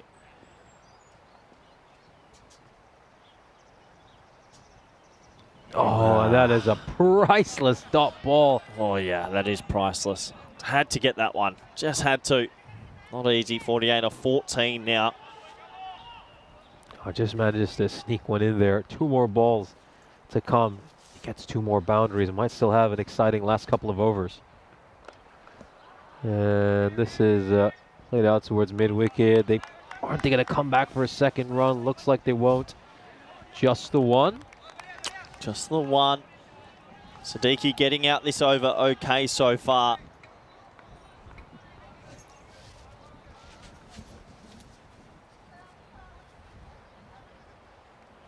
Oh, a little bit of innovation here, and it's going to clear Hassan, but it was a little bit of indecisiveness. They maybe could have come back for a second. Well, it's just a 1 run. It's a 17 run over, which is usually a massive one, but not enough at this stage of the game. The strikers need 46 off the last 2 overs. Yeah, it's a shame. He tried his best, but he gets out the over, Siddiqui, all right. We'll just have a look at the run rates here. You can see the strikers' run rate has dipped below the required. These last 2 overs, huge asking rate for them now. It's going to be Narendra Negi, who went for 17 runs in his first over.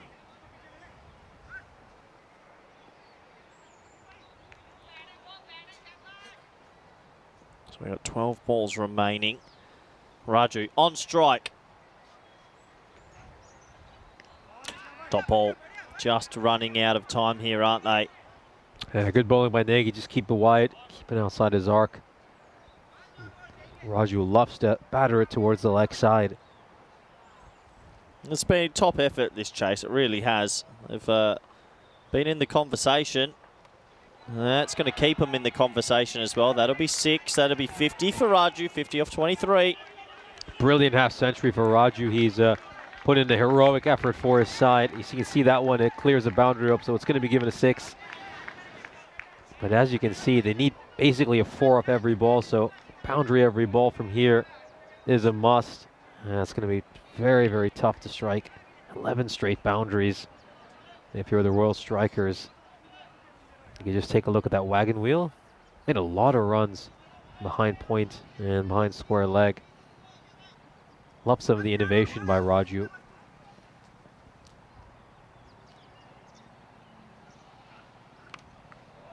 He strikes this firmly as well, and oh, it's a bit too hot for the fielder to handle. So they're still keeping themselves in this game. I just love the spirit of the striker side. Yeah, they're still keeping themselves in the conversation. That's all you can do. They're definitely going to get it down to the last over. Can they get it to, say, 24 or 22 needed off the last over and hope that Babu or Raju get it out the middle? Still in it. Ooh. Yeah, this is a costly single from the striker's point of view. It also means Babu gets on strike. 2 boundaries. Got to get 2 boundaries, Babu. Can you do it? Man, they would love a little no ball 6 or something like that, wouldn't they? Yeah, the main thing here for Nagy is he makes sure he doesn't overstep the line. And he's going to get that wicket. Terrific ball, full and straight, cleans him up. And you feel that might be the death blow. That must be the death blow, surely. And he'll be disappointed he didn't get that. It was actually a low full toss, but played across it. He has to go. And disappointment for the strikers who have been brave in this chase. Yeah, those low full tosses are always very difficult to get away. And we're just feel 7 balls away from a Blasters victory. It's been a thoroughly entertaining game. One has to say, we've seen some clean hitting. Both these sides have provided us to good matchups. I think the morning game was a low-scoring thriller. Now we see a high-octane chase. It's like the strikers are probably going to fall short by quite a bit. They put up a great fight. They're really proud of themselves. Here comes the wicket-keeper, Sudarshanan.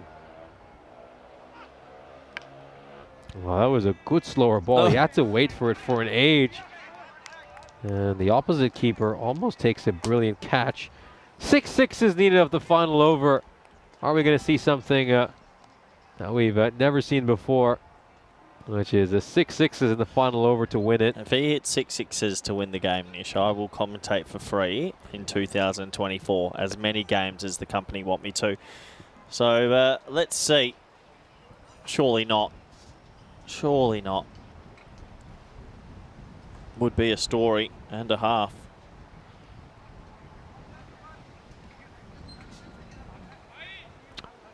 It looks like it's going to be... oh,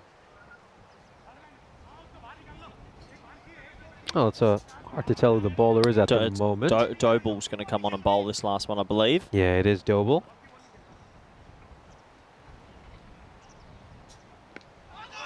And that is out, and looks like the European Cricket Network won't get a big expenditure save, as that one is just probably going on to hit the top of leg stump. Good innings. He made 57. He kept them in the game. He'll be disappointed to get out, but credit to him, it's still a 50. And, well, the strikers will look back at that bowling innings and be disappointed with how that went. But overall, a good effort in the run chase. Yeah, they're going to come up just short here. The Royal Strikers, unfortunately, as it looks like both these teams are going to split their 2 games this morning, which is quite fair. They're both evenly matched teams. It's good to see them both pick up 1 win apiece. And things remain very interesting at the top of this group. It's going to be nice to watch over these next few days how things unfold and where everyone ends up.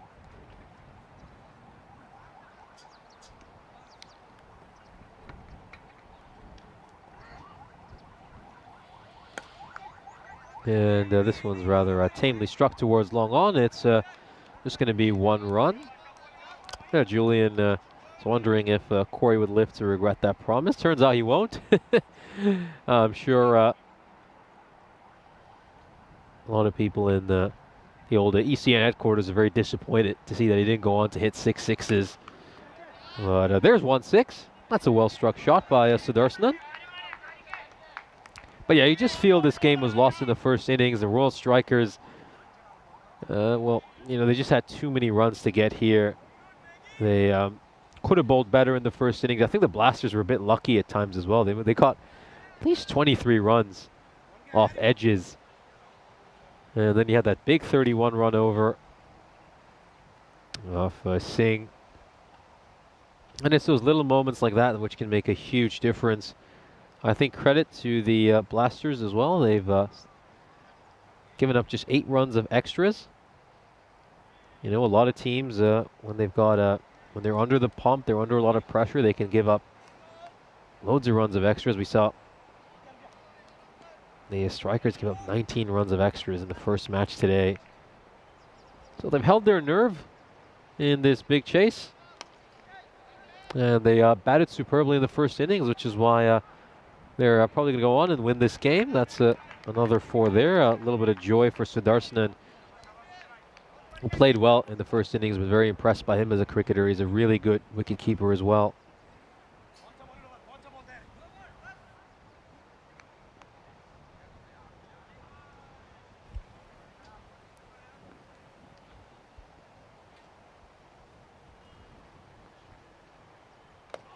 Oh, great Yorker there by Doble. Fired that one in perfectly. I think you can see what Sudarsnan is practicing. It's really hard to hit that shot. You get deep into your crease and then use your quick hands and your wrists to try to elevate that over the leg side. We know Joss Butler plays that shot really well. Yeah, struck hard down the ground. Good fielding by Danish. As the innings comes to an end, the Bajiba Blasters will take the second game of the day. They'll win this one by 22 runs. These two sides split their doubleheader. Really good to see. They're both fantastic teams to watch. I love the spirit they play with as well. I love their cricket. And we certainly saw that on display as they provided us plenty of entertainment this morning. Look forward to seeing both these sides back again very soon. We'll have a look at the highlights of this innings. Pushparajan hit his 6 off the very first ball, then he got out the next one. Maybe if he'd hung around for another 2 or 3 deliveries, we could have had a more exciting match.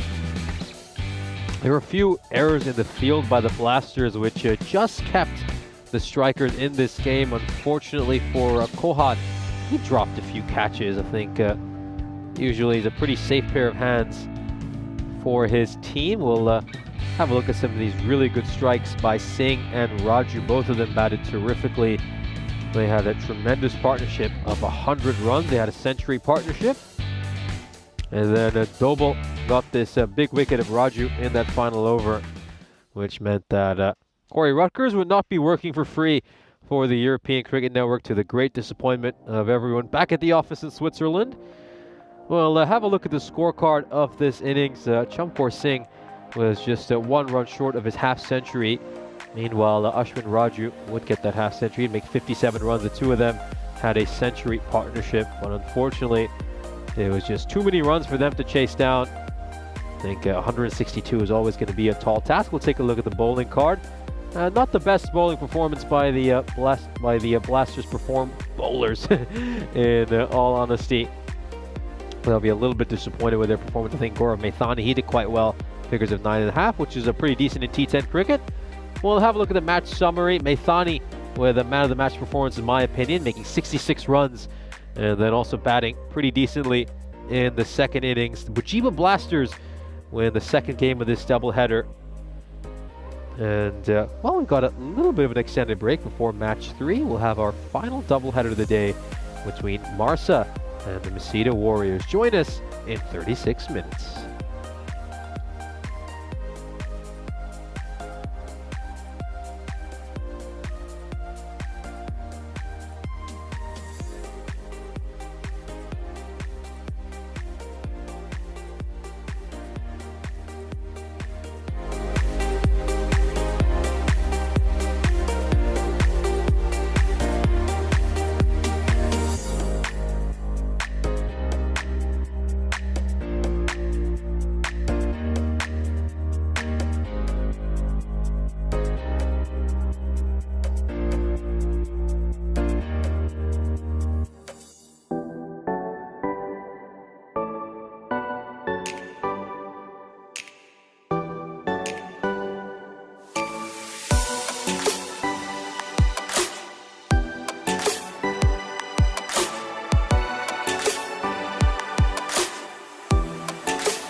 This European Cricket Network event is proudly brought to you by HCL Software and Bizaway.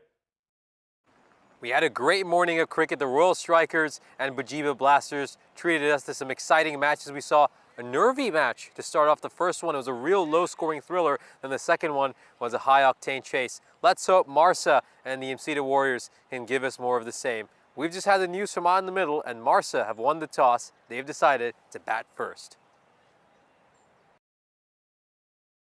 Hello everybody and welcome back to the European Cricket Network. We're here for the afternoon session on a sunny Wednesday.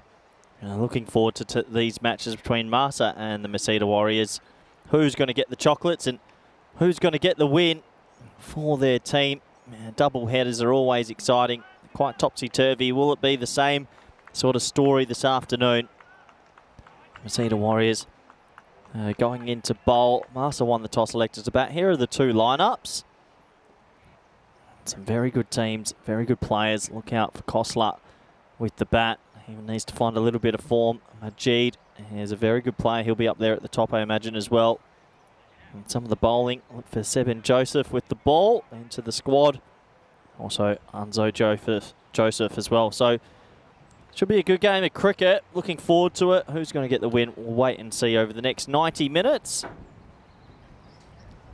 Welcome back all the viewers around the world, wherever you're watching from. I know people from all parts of Europe are watching, and even those in Australia, Noosa, Australia, or in Queensland, Melbourne, wherever you might be. Welcome back.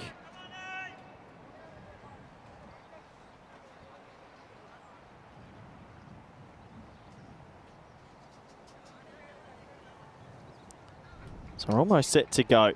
Players have made their way to the middle.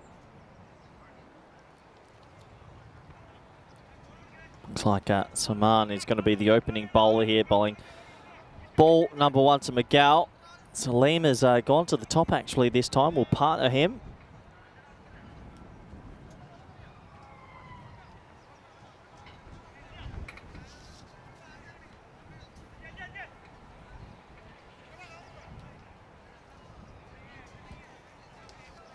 So just a little delay as they get all the fielding angles right. You'd imagine they would have spoken about this during their 40 minutes of warm-up, but obviously not. Waiting till they get on the field to figure out where they want to stand everyone. This is the supercomputer telling us they think Marsa, who are batting first, is, well, more than favourites. We'll have to wait and see if that is true. Ball number 1 of this match is starting right now. Nice shot. Good timing. Clipped off his hip, and that might actually go all the way for 4. It does, and kicks it into his own shin. And after all that warm-up, you've got to get the body on the line, surely. And in the end, 1-2, pick up your shoot, 4 runs. Nice timing, so a boundary to start this one, and the captain's already come in for a word. Like to see teams a little bit more prepared than this. We're going to see Lily Panda saying she's watching from New Zealand.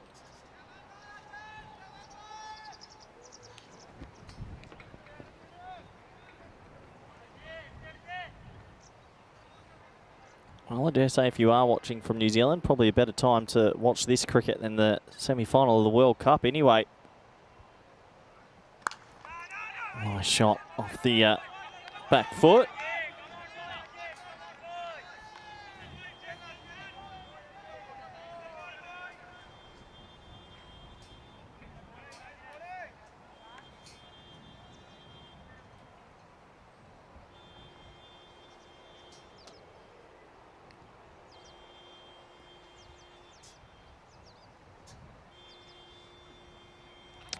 Wild play and miss. Sounds like the old car alarm in the background going off at the moment. We have had a few shots that have been hit into the car park. Thankfully, we are insured. Basil George is the main culprit for that.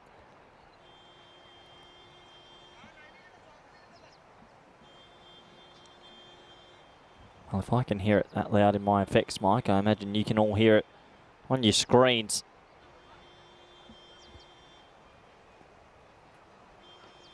Short ball gets big on him this time, and he can only mistime that one for a single.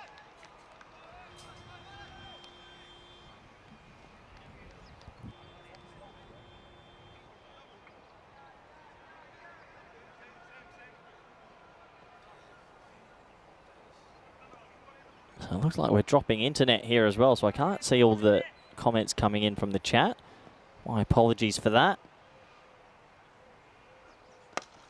Well, what a bunt that is. Straight down the ground, full face of the bat.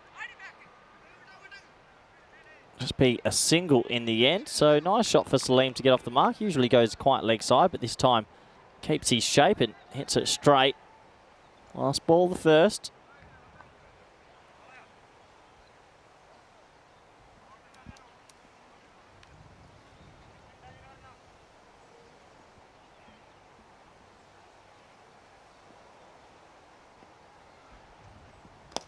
Another nice shot straight, and that will beat mid-off, so that'll probably go for 4, and it does. Nice shooting from Miguel, who gets 2 boundaries in his first over. And they are starting to motor now. Over is complete. Score is 10 for none. 32 days since we are going to be back in Cardamom for our women's event. Super exciting event. We all love it. And it'll be the first edition. Everyone's super excited for it, as am I.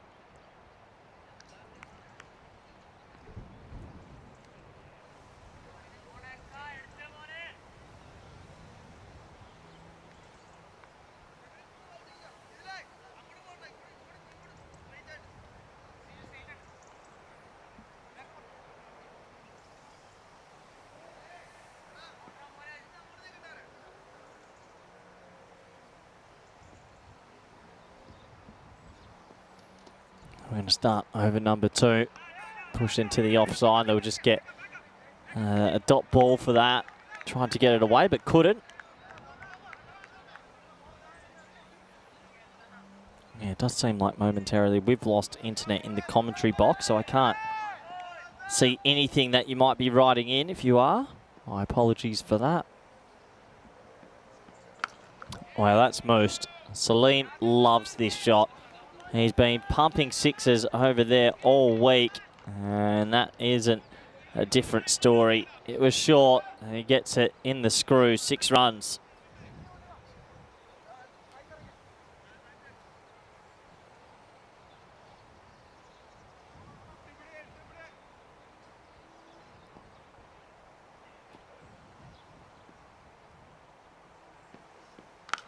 Oh, yeah, again.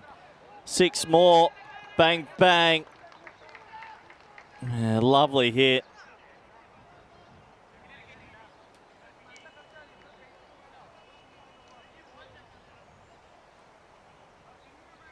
So, Marsa now motoring along 22 of 9 deliveries.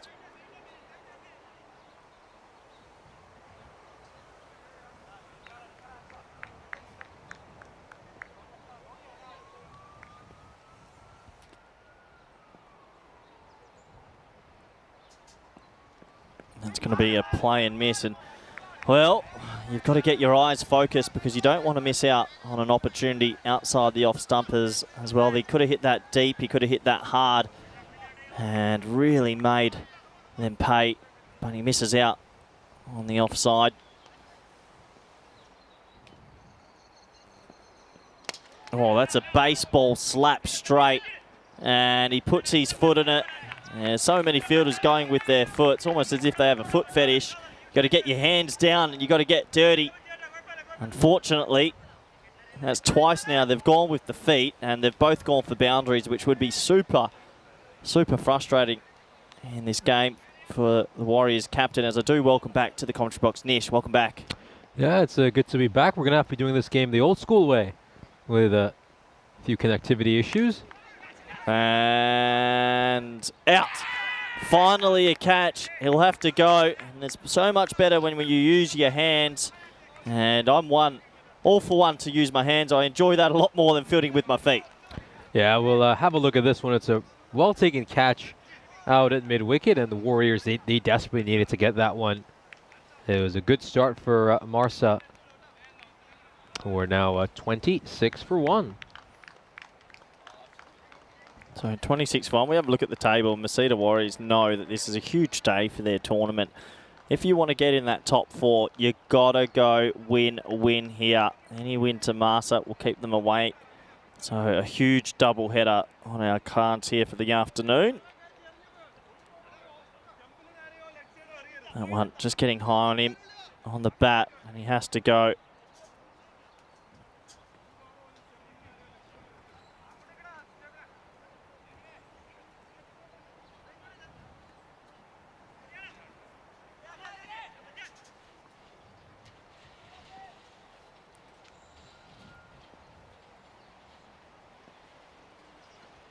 High in the air. It could be 2 wickets and 2 balls. He catches it and he's pumped up. You can understand why that ball flew miles in the air. And it's the start of a new over, but another wicket will go. Looking to play across the line. The Masita Warriors know there's a lot to play for this afternoon, and that is a big wicket. An enormous wicket for the Warriors. They managed to get 2 in quick succession. And this is just what they needed to peg back this Marsa side. These 2 teams are battling it out in this group to grab those final spots to make it to the quarterfinals. So there's a lot on the line this game. These teams are playing to make sure they're still here next Thursday.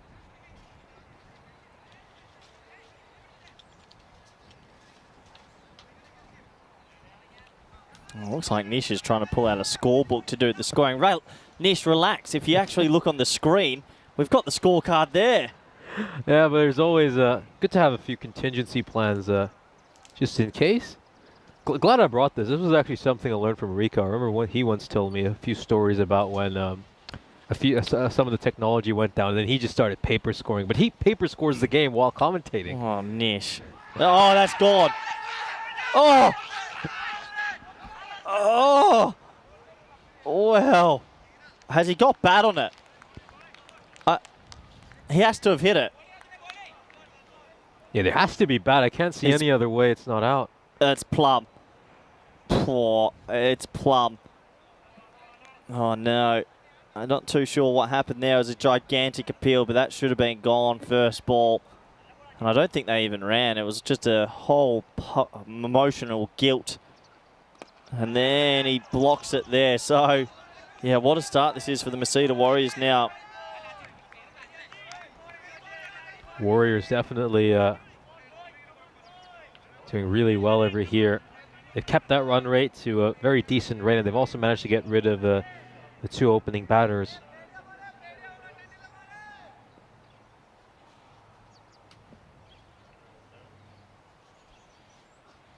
High in the air. Well, he could get the wicket now. No, it's going to fall very short of deep square. And at the moment, the Masita Warriors, they're up and about, Nish. Well, they certainly are.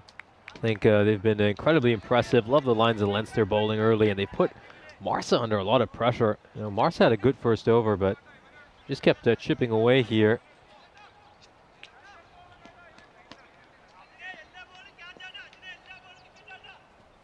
Yeah, they've picked up some early wickets, and that definitely helps.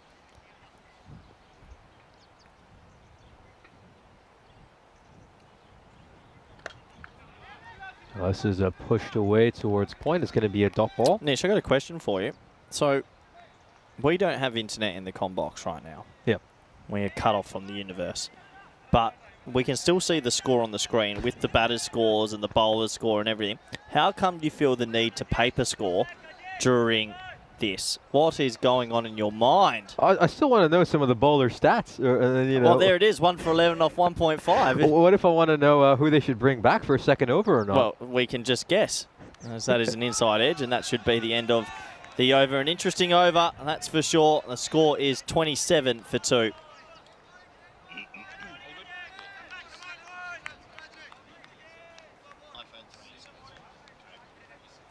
No, it looks like we won't have to do the paper scoring for a while. Looks like it seems our internet issues have been resolved.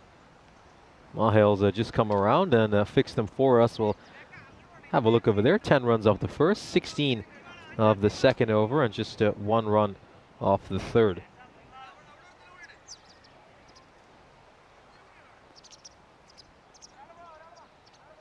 Yeah, it looks like we're back online, Nish. The internet can't stay away from us forever.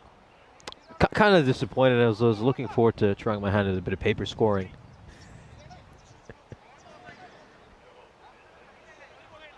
It's Anson Joseph who's going to continue his first over. Went for 16. Yeah, so good to be back online. So if you do want to interact with us on the chat, do feel free. This has gone up in the air, and oh, he's put down a catch there he really should have taken. That's Sajid Sukumaran. Went for the old reverse cup. Not everyone's a fan of that.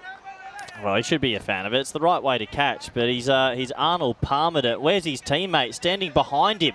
Imagine if his teammate was in the right spot. Would have been a Palmer juggle catch. My dad doesn't like it. My dad always says, take it like this.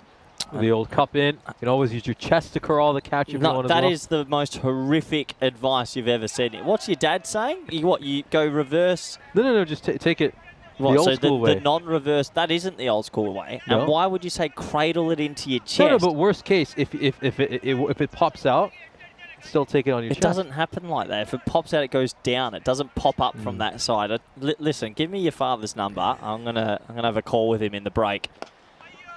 That is bad. How many games of cricket has your dad played? Oh, lots. Well, I'll tell you what, it was He was actually a pretty decent bowler as well. He wasn't playing Bush League, was he, Nish? Because that is the worst fielding advice I've heard. I'm disappointed. Maybe I'm not doing my father's advice justice. I might not listen to him carefully. That's probably a better explanation.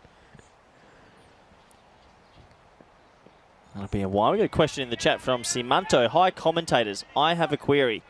Well, Simanto, give us your query. Happy to listen.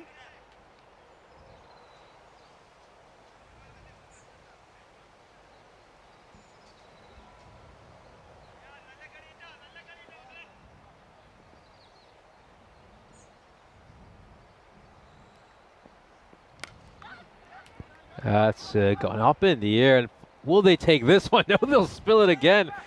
Well, it looks like they had a rather greasy lunch as nothing seems to be sticking to their hands. Well, that was very casual. The keeper made a few ground to it. You were very casual about it as well. It went up. No one was giving me any energy, and that's what happens. I mean, I just assumed he would take that catch. It looked pretty simple. I thought there's no way they're going to drop it again. And well, to my great surprise, and a lot of our viewers, I'm sure, as well, the Warriors put down 2 absolute dollies. This is struck behind square leg for a 6. Really, really well played. Enormous hit. And you can see that one. It's pitching outside the leg stump. And he's going to hammer it away for a maximum. Yep, a maximum indeed. So, despite the wickets, there's been a few dropped catches, and the rate is okay at the moment. 38. Those dropped catches could come back to haunt them.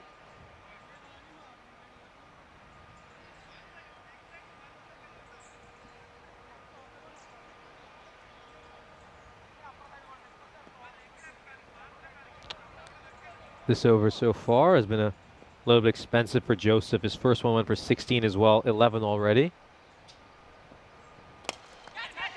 And shouts to catch it. It's going to clear the fielder at long on, and it's another enormous 6. Anson just struggling a little bit with his line and length. This time he over pitches one. It's in the slot. It gets battered away. Well, isn't it remarkable that he over pitches that one, and it's a little bit deep in the box, and it goes out the ground.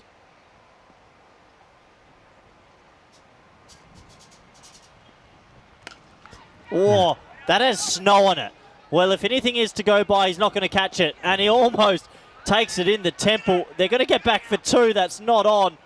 Oh, and that would have been out also. And the Masita Warriors are starting to scream at each other. 3 simple dropped catches. Oh, this one, as you said, collects a bit of stardust on the way down. Oh, I'm glad it hasn't hit the top of his head. He had no idea where that ball was. 4th over comes to an end. 46 for 2. Anson Joseph was quite expensive. He ends up with figures of 1 for 35 over his 2 overs. Well, all happening at the moment, isn't it? We've got wickets, we've got runs, we've got high tempo cricket going on. And at the end of it all, it's pretty even. You'd say it's pretty even despite the wickets and the drops and the shots. I'd say this game's 50-50 at the moment. My question marks, though, about whether the Warriors can play a big innings in the second. This one's a wide. I think we do have to note that every team's par score is a little bit different. That is true. That is true. So for maybe a side like the Warriors, 100, 110 is a pretty decent score.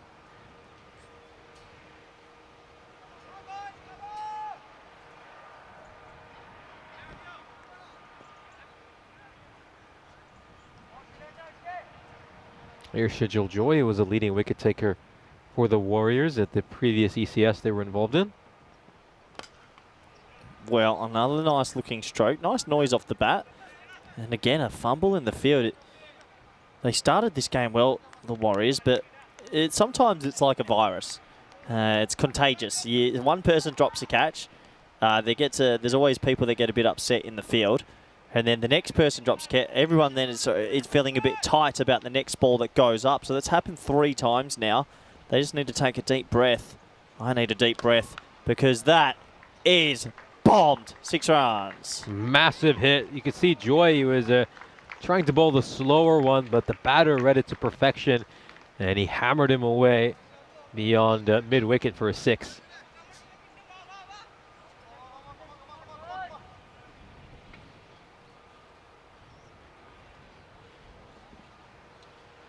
Yeah, some question marks here for Shijil Joy. Hasn't quite had the same series as he did back in February. He's gone for quite a few runs. He hasn't been able to get that many wickets either. The biggest concern for him, though, has been the economy rate. He's been very expensive throughout this series. He's going to want to turn that around fast. Looks like we found the ball and should be ready to get underway shortly. So 4 more balls to come in this over. Yeah, the scoring rate's going well now. Mahar's looking good. He's 21 off 7.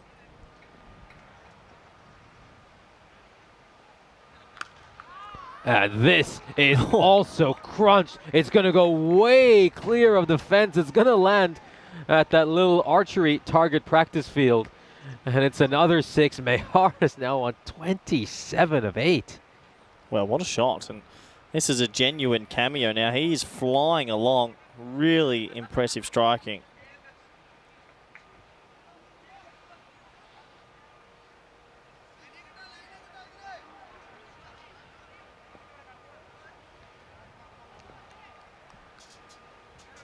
Yeah, 49 of their 60 runs so far have come on the leg side. Just shows you how strong they are through that region. It's 27 runs through mid-wicket. Marsa have just been given a good old school bludgeoning. Top edge, just going to clear everyone. Oh, there's oh, it's the big man. Oh, he's put it down. I mean, we remember Gibbon from a couple days ago. Really wanted to see him stop that one. All he needed to do was get his big mass somewhere in the way. But he just loses footing at the end, and it slips past him. He'd probably be better off just lying down over there. And maybe. Good effort from Big Gibbon. The equator got a shake then, but in the end it goes for 4. As we say goodbye to Nish for a couple of moments. I finally cracked you, Nish. It took me a few days, but finally got you laughing a lot, and he'll be off the air for a few deliveries. There's 2 balls left. Mihar is on 31 not out. As, I don't know if I'm in the north or southern hemisphere right now. Everything's gone polar opposites. Welcome back, Nish. Having a bit of fun at Gibbon's expense. You know, I hope he has a couple of good overs. We love Gibbon. Give him the ball. Get him back out there with the bat. No, he bowled pretty well, to be fair to him, a few days ago. No, this one is hammered as well, and it's going to go sailing over the fielder at Long On's head. There's not much Sukumaran could have done about that. It's 6 more runs, and Shijil Joy is talking about how expensive he's been throughout this series. That over went magical, 24 runs off it. As Marsa, 70 for 2, halfway through the innings. We'll have a look at the ECL groups. Give me a group, go. Let's go for Group D. Great group. Fun group. You got the French, well, Derby or whatever you call it in French. Byron are coming back from Greece. Empire CC haven't heard from. Ljubljana I've seen live. They're not bad. Drew go into that favourites, but they're going to feel some pressure from their French counterparts. What an exciting group that is. I can't wait to see it. Does Amjad Sher, the Wild Thing, play for Empire CC? If anyone in the chat could inform me, that would be pretty interesting, because he's obviously a great Finnish cricketer. It was really good to watch him when he was over in Rome. I think just don't know about Empire CC in particular, but one thing is Finland have a lot of good bowlers. So if Empire CC, some of the players for the national team, I think, yeah, they could certainly maybe restrict some of those bigger names like Drew to low scores and give us some nervy finishes.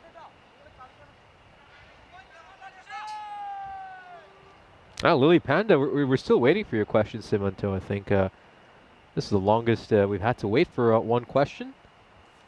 Yeah, but yeah, waiting for a few questions still to come through that people wanted to get in. As Lawrence will come into bowl and starts with the wide.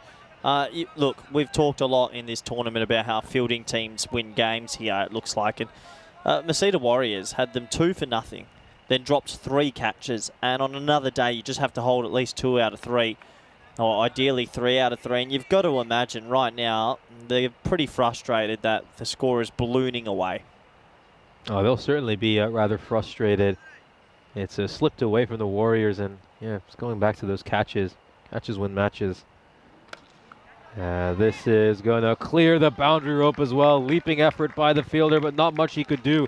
These last couple of games have been very exciting. We've seen a lot of big hits, and Marsa are cashing in on it as well. You can just see the later we're getting into this tournament, the bigger the scores. And Marsa, who early in this tournament were struggling to get to triple digits, are now just hammering runs for fun. Oh, that's big. That's in the archery. Yeah, there it goes. That's a little archery pen. And a change of the order has helped a little bit here for Marsa. That is slot bowling. You have to wonder what's going on in Masita Warriors' heads right now. They'll be so disappointed. Yeah, Liam Day pointing out that Empire CC is give or take the national team minus a few names. Yeah, that's really good to hear from the Finland's point of view. Well, that's not great. The Finnish national team's done not really, I think, struggle in T10 a little bit, just with a bit of flair. Yeah, I think power hitting's kind of their issue there. Yeah, if they can find a couple of, I know you get wild cards. If Empire CC can get a couple of power hitters, that will help them a lot.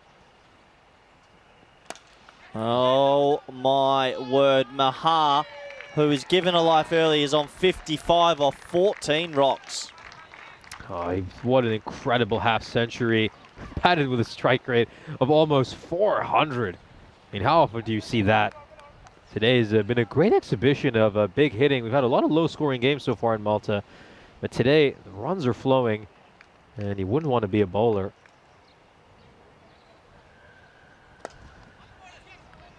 That's one's just nudged down towards long on for a single.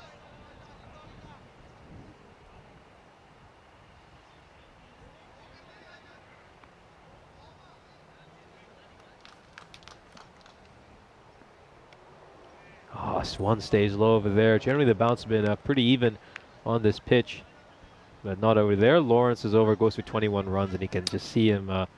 I want to give Liam in the chat a mention, actually. Liam's been helping me do a bit of Spanish cricket scouting, and in one of the names he gave me, Alex Davidson Solar, I contacted the family, found out there were a Spanish family in England playing cricket, and then we found out he had a younger sister, Andrea, and now Andrea has been selected for the women's team. So one of our viewers in the chat has, in theory, basically just produced a national cricketer, which is actually quite amazing to say. So she's, I don't know if you saw the link earlier, Liam, she's been selected and will be playing at ECCW. As that ball is Miles. The keeper is going. Not going to get there. That'll be 1 run. Hey, it's great. I mean, the fan interaction is a really important part of European cricket and what sort of sets us apart from everyone else and makes us unique.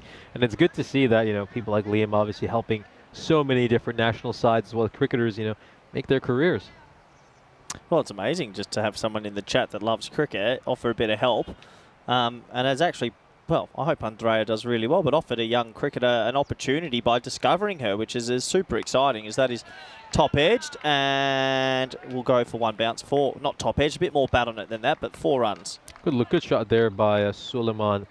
Pretty good batter. He made a nice couple of half centuries 2 days ago.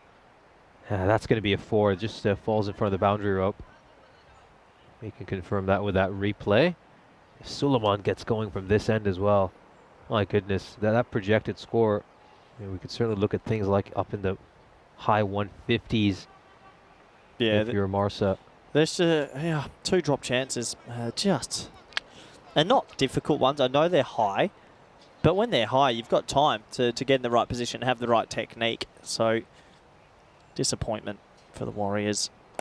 Oh, 4. Yeah, splits the 2 fielders at long off and long on. The umpire as well to get out of the way. That's 100 up, isn't it? So, really have raced along Marsa, who have all you can do as a batter as well. If you do get a life, you want to capitalise on it, and they're doing exactly that. They'll be very happy with the score currently. Is your internet still going? Oh, I think we might have some issues again. Oh, no. Might have to head back to the old paper scoring once more. Oh, no. You and your paper, Nish, honestly. Can't keep you away from doing extra work, which isn't required.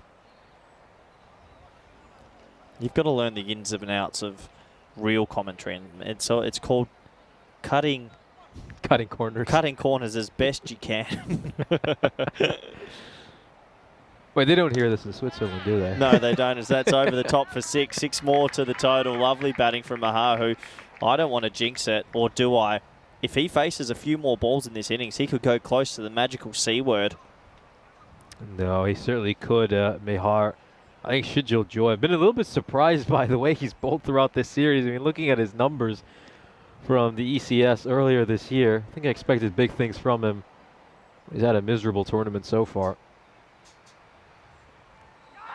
And, oh, does he get a wicket there? Well, he looks like he has had the jinx put on him. Mehar departs, a little thin edge through to the keeper. Let's have a look at that. Yeah, just a feather edge from the top edge. Goes into the keeper's hand. And a little bit of respite for the Warriors. Well, I just put the mocker on him. Maybe superstitions are real, so... I'll have a look at the calendar for the upcoming year on the European Cricket Network. It's just been a great year. It's provided us plenty of thrill and excitement. We've gone on a grand tour across the continent. Of course, it started off all the way back on the 30th of January here in Malta. It's great to come back to this island at the back end of the year. Still got one more series coming up after this. It's going to be in Spain. So we're not done just yet. That's the beauty of European cricket. You've got one of the longest cricketing seasons in the world. What would have the longest cricketing season in the world? Maybe an equatorial country. Oh, we said the equator's been moved before, so maybe there's going to be somewhere else. Well, while Liam's in the chat, and everyone else in chat, if you do have any links to any Spanish cricketer out there, or you want to help the Spanish program, go find me a cricketer with a Spanish surname and could potentially be holding a passport. If you do that, there's a prize for you at the end of the tunnel.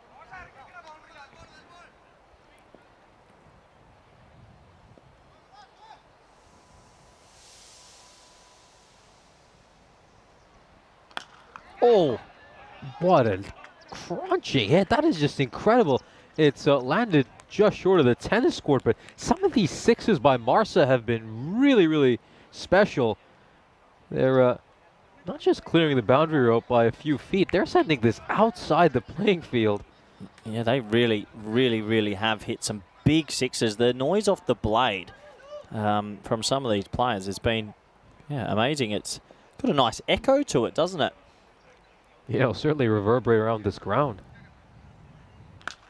Oh, another gorgeous sound off the bat. It's gone away for 6. What's he using it? It's an SS, isn't it? I tell you what, I've been around cricket a lot, and I've seen a lot of bats in Europe, but SS bats, they're making some good ones. That is a lovely sounding noise. What a turnaround this has been from the 2 early wickets.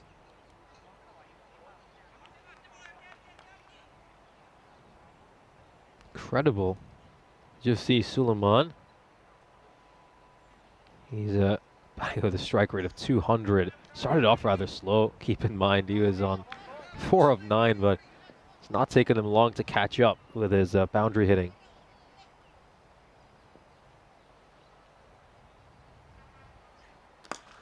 Oh, heads another up. one walloped down the ground. This is going to fall just short of the commentary tent. And I think all of us need to stay alert the way Suleiman's going. Yeah, I'm surprised I didn't catch that one. Obviously, I just thought I'd let that one bounce and roll to us in the 10.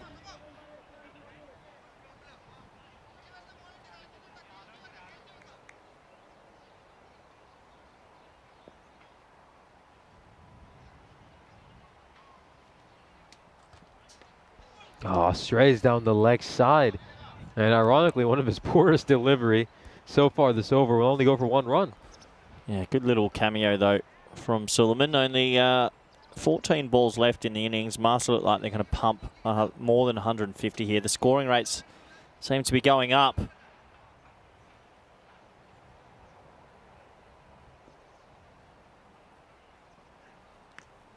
Oh, nice delivery there by Stebbin. Got some sharp bounce. Yeah, just the single. Could come back from Stebbin.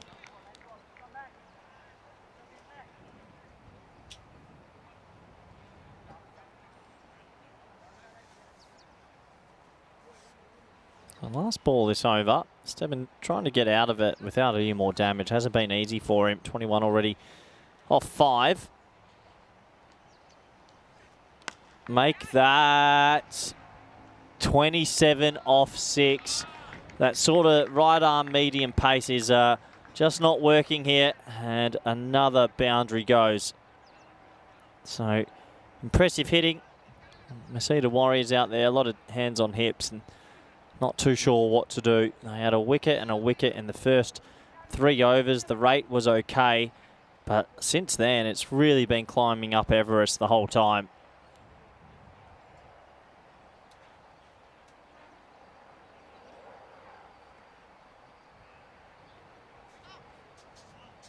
We got a random question coming in from Dave. He's asking if all the bats are tested before they are taken to the pitch. No.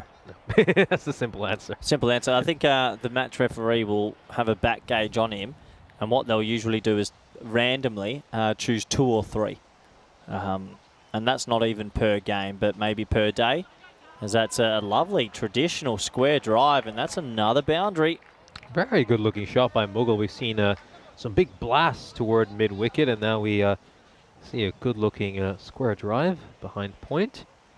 Not made many runs through that region, just 5 runs through there. It's mostly been an onslaught in front of square leg. Seen 75 runs through that region.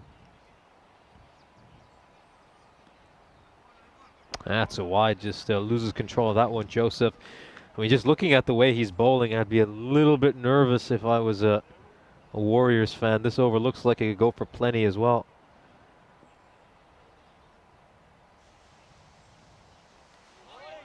Oh, I think Suleiman is at the other end saying, "Get a single, get me back on strike."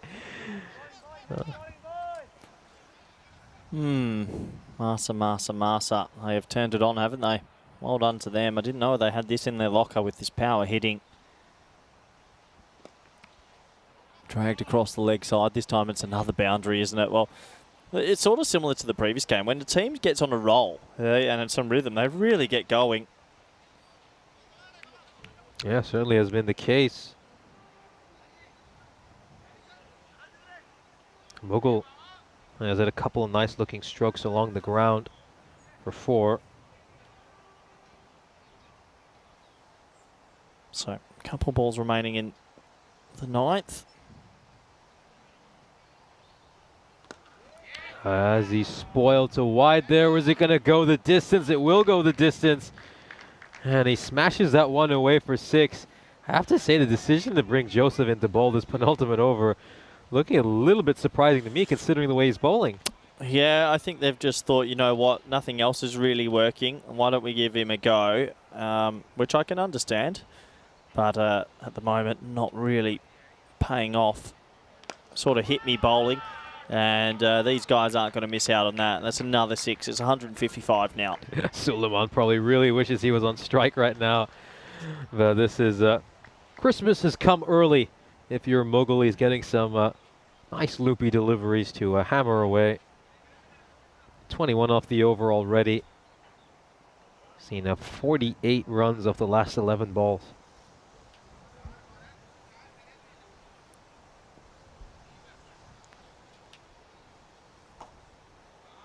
And he strays down the leg side. Just needs to get some bat on it. Goes away for 4. Stop. He's already dead. He's just, he's floating him up there, and it's just hit me bowling. 2 bounce, 3 bounce, 4 bounce over the rope. And Masita Warriors have just dropped their heads massively. And I can't believe Malta are on for 175 here. Certainly are. 52 runs off these last 2 overs. We'll take a look at that bowling figures. I mean, Ajin Soman bowled really well during the power play. Keep in mind, they were 27 for 2 at the end of 3. And they've managed to make 132 runs in the space of 7 overs. Or 6 overs. So 6 overs, correct. So they've been going at 22 and over for the last 6. Yeah. It's pretty good going.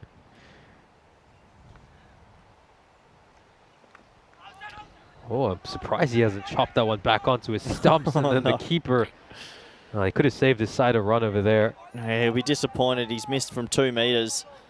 He had the chance. Pick up throw. Oh, no. Oh, boy. Yeah, It rains and pours. Just been that kind of an innings for the Warriors. And gives him quite a bit of length and width. He frees his arms, Mughal, and batters it away towards the boundary. Another boundary, another good shot. We've been raining boundaries for 6.2 overs now. Damage is massive for the psyche of Masita Warriors, and they'll be super disappointed at the moment. Yeah, it's just the dopamine hits becoming a bit much from all these boundaries.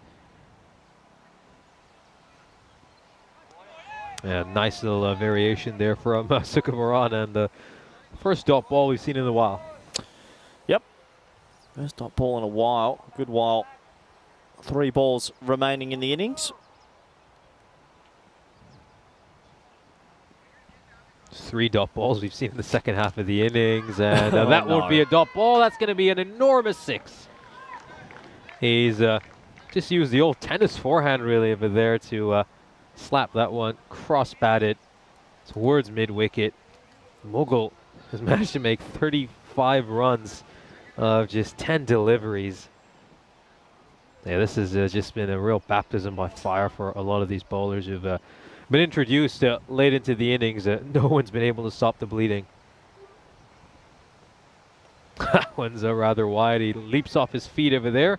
Mughal, that partnership 63, now 64 with that wide of just 16 deliveries. 2 balls still remaining. It's gone up in the air. Shouts to catch it. Are they finally going to get something? And it's been put down. No. Or has it? Well, no. It's been caught, but he released the ball super quickly. So the batsman was asking, is that actually a catch? Watch this. He catches it. It looks a lot slower in slow motion, easier in slow motion, but it happened so quickly that the batsman actually asked the umpire, is that okay? Probably if you looked at it technically, there might be a grey area here. If you leave it in fast mode time, well, that wasn't fast enough, but there was still a bit of a slow motion there. It was quick, but I think that's out. And you can see there he was having a question, but the damage has been done anyway. Yeah, I was not even looking at the screen. I was looking at it real time on the actual playing field. And number 18, Roshan Lawrence, his head just popped in the way. And it looked like it just slipped through his hands in real time. Well, but when you watch the replays, it's clear. He just takes the catch and decides to drop it. Yeah, this is in quick time. Nah, that's okay. Yeah. It's okay. Anyway, Kostler going down the order's paid off for Master this time because they've really clicked at the top of the order. He gets 1 ball to make an impact here. And he'll get 1. Yeah, so the captain just gets 1 run. He's demoted himself down the order. Remember, a couple of days ago, he had 2 really difficult innings. Batting up the order, made 4 of 10 and then 4 of 9. And I think he's pretty glad that he's only faced 1 ball. Yeah, he definitely will be happy with his team. That's a captain's job, and to pick the right order, and he's done it this time. That's the end of the innings. An exciting innings because there's been plenty of boundaries for us to watch. As we have a very quick wrap-up of the highlights. It was a couple of wickets early. Salim was promoted to the top. But besides those 2 early wickets, the runs were flowing. Marsa, they had a little bit of luck from the fieldings as a lot of shots were missed and catches were missed, sorry. But then the shots were pretty aggressive. They hit a lot of big sixes, sort of those power hitting across the line. It was good to watch. Big old Gibbet tried to do his best down there, but couldn't stop it either. And the runs were just flowing at this stage. Unfortunately, they weren't able to take another wicket and rein them in. And when you can't rein them in, this is the thing that happens. Runs will flow. And it was the partnership that really made all the damage. The 2 men at the crease enjoyed themselves, and despite a late wicket, the damage was done. Let's have a very quick look at the scorecards, shall we? Because people obviously want to get a quick refreshment and somewhere to be in the innings break. 172 for 4, 63 off 18 for Mihar, Suleiman 40 off 17, 35 off 11 for Miguel. And wasn't that a tasty, tasty innings? You got to enjoy it when there's lots of runs. 172 for. Let's have a very quick look at the bowling scorecard. 1 for 11 for Saman, but turn away if you don't like violence because everyone else was put to the cleaners. I'll be back in a little over 10 minutes. I'm Corey Rutgers. I'm joined by Nish, and we'll be back with all the live coverage for the run chase. Bye for now.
This European Cricket Network event is proudly brought to you by HCL Software and Bizaway. Welcome back for the second innings. Should have an exciting match on the cards over here. Marsa posted a big total of 172 runs on the board, and the Warriors, well, let's see if they can muster something huge in response.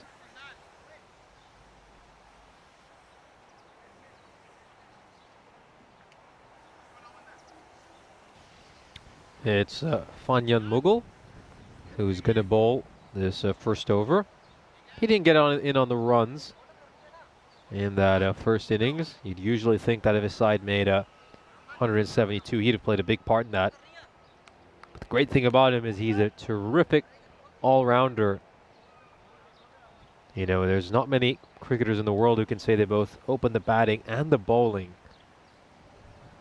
So he can make his impact for his team felt in numerous different ways.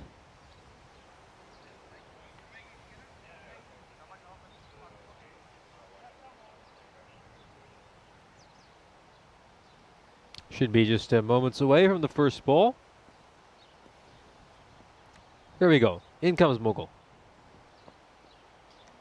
Starts out with a wide. They're going to need a lot of help from extras if the Warriors want to get close to this enormous target of 173. Of course, we saw a very exciting chase in match 2 today between the Royal Strikers And the Blasters, strikers managed to hang into the game until the penultimate over, and then just started to slip away from them when they lost the key wicket. That's a good shot by Soman Mughal going for the wide Yorker, and he's done really well there. Have a look at this. Opens the face of the bat, strikes it towards cover, and that's going to be a boundary.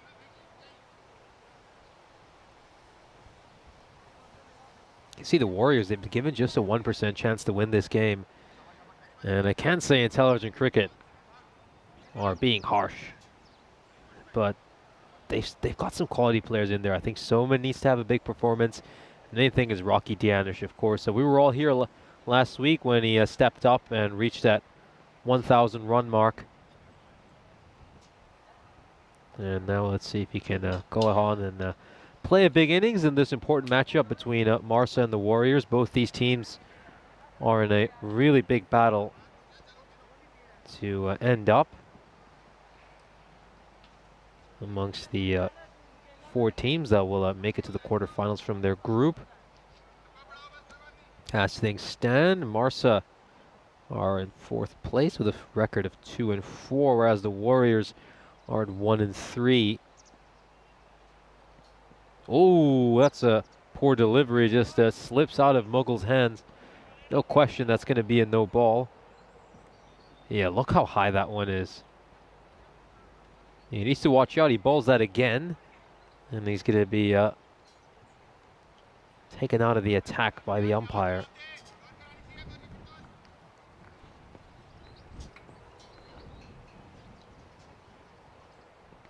Oh, it's a full toss on the free hit, and bang, it gets smashed away, goes for a 6. And that's it. Well, this is the perfect start, isn't it? 12 runs off the first 2 balls. What more could you ask for? If you're the opposition, they're going at a run rate of 36. Don't think that's particularly sustainable, but that's what the doctor ordered. So a little bit of an issue there with the score. You can see it says Soman has faced 3 balls, even though we've only had 2 deliveries.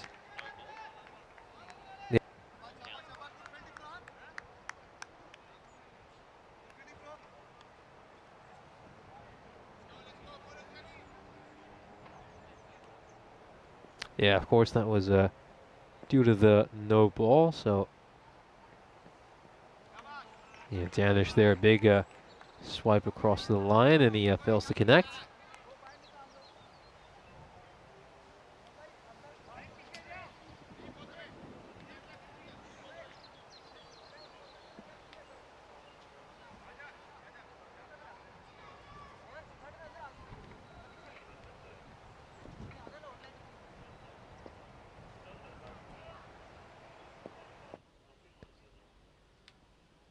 That's another wide delivery. Always love it when Arturs is a director. Provides plenty of entertainment in the earpiece.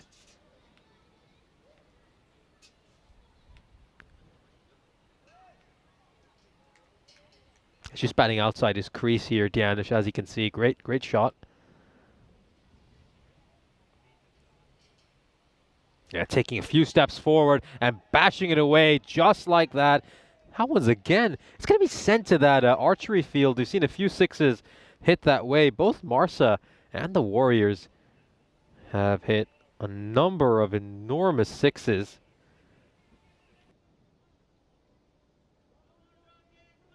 Fanyan Mughal, we mentioned that he had a few issues with the bat and made just 9 runs. Talking about how he's somebody who can always contribute with the ball if he has a bad day with the bat, but not so far. 20 runs of these first 5 deliveries. They've got a Herculean task at hand, the Warriors. And so far, they've had just the start they needed. If Soman and Dianish can just hang around there for, say, 5 or 6 overs, my word, what a fun game we could have. That is just beyond the reach of the fielder at mid-off. So it's going to be a single to end the over. 21 off it. Enormous over. As is a good chance to remind you, it's been 206 matches since we last had a golden ball on the European Cricket Network. We're looking to snap that streak. We've had some close matches, including a couple of close games today. We match earlier this morning between the Blasters and the Strikers came down to the final over, where the Blasters needed 12 runs to win in that final over. And we really thought we might be in for another spectacular golden ball, but unfortunately we came just short. Or I don't think it's too long before we break that streak.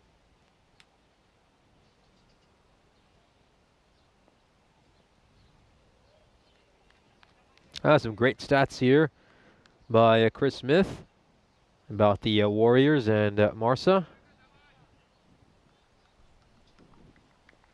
Of course, the Warriors have a couple games in hand over Marsa. This is going to go over long off for a boundary. Just over pitches that one there, Khan. And Dianish batters it away. Really good shot by the experienced wicketkeeper for this Warriors team.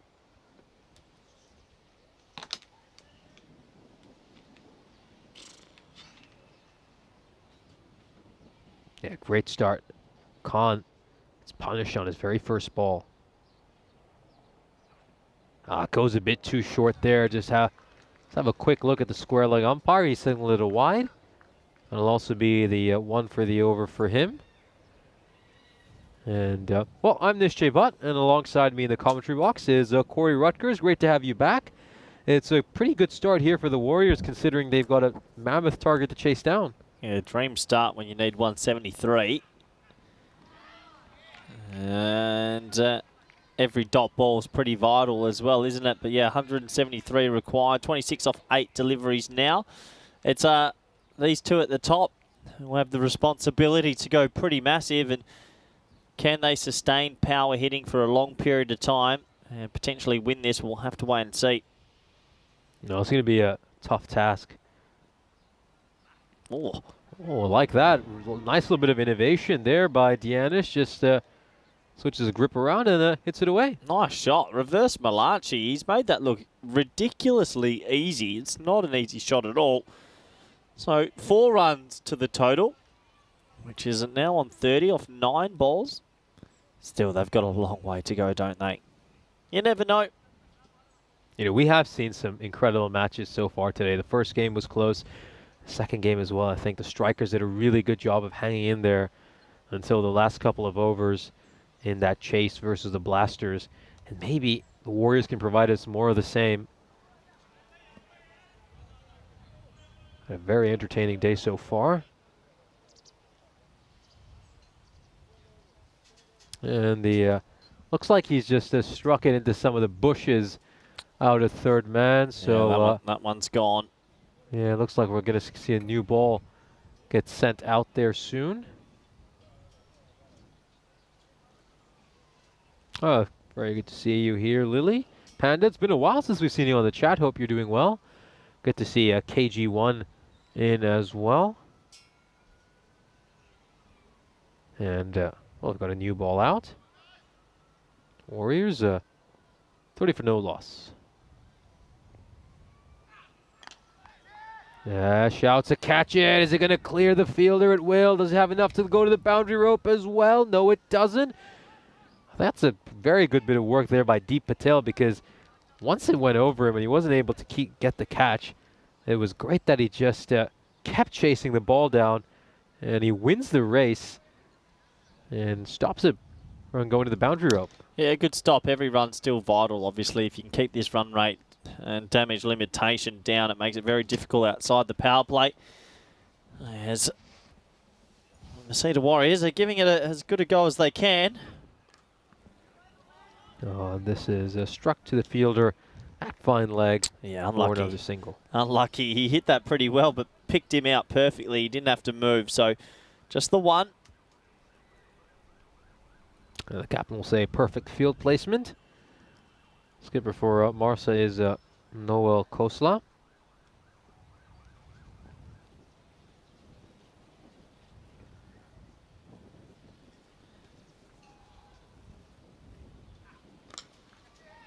This is struck towards mid. Oh, that's going to take a big throw here. It just hits the batter right on the back. Good. Good to see that he's okay. That was a really thrown in and bang, cop that. Yeah, it comes off the edge of the pitch. You've seen a few come off there. Here's a look at the standings for Group B. Yeah, Masita Warriors are in a bit of strife here. A loss here.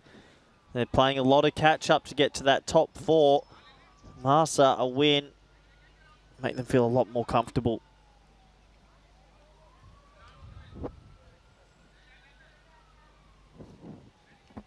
Khan's first over goes for 13 runs.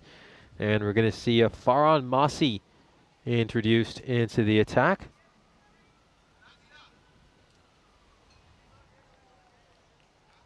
So we're almost set to go on the 3rd over. Marcy has the responsibility. They need a big one here. Power play, field's still in. That's a good start. That's going to be 6. We've seen some really nice hitting in the last few hours of today. Players seem to have found some form. That's lovely stroke. Over pitch delivery. He just gets there and absolutely batters it away. And it's good to see that they're continuing to hit 6s. They're continuing to hit boundaries. It's just a case of keeping yourself in this game for as long as possible, even if it is just to prevent the damage to your net run rate. Goes down the leg side. Was there some pad over there? No, there wasn't. It's a wide. Yeah, it didn't seem like there was any bat involved. No, I don't think so. Maybe pad is why there could have been thing, but it's been given a wide, and the bowler has to get on with it here. He's decision changed, so pressure wins off the leg. Let's have a look at this. Yeah, just fair brushes enough. a pad along the way. I think it definitely brushed at something, so right decision in the end. Don't like to see a bowler carry on like that, though. Still got to respect the umpire's decision no matter what.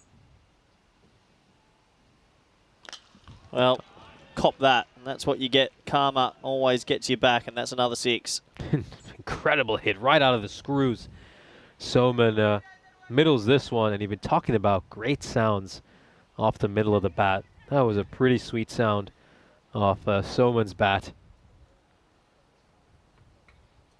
Yeah, that really made a cannon noise. What a good start, 46. Really good start. Keep in mind the Warriors were given a 1% chance by Intelligent Cricket at the start of this innings. Well, it's up to 14. At club level, we've only ever had one higher chase. I think 176 by Roma, Bangla, Morning Sun. I was there. Yeah. So at this level, we've only ever had a chase once above it. So I can understand the 1% shot, but we know the game's changing pretty quickly before our eyes, and something to look out for. Here's a look at some of the biggest chases we've had. Delete this graph. Delete this graph right now. Take it off my screen. Thank you. We will never look at that graph again. I've heard rumours that it will be deleted from the almanac. I didn't see anything, so. Good answer, Nish. No one saw nothing. Move on. That graph will be deleted. Don't you dare put that back up ever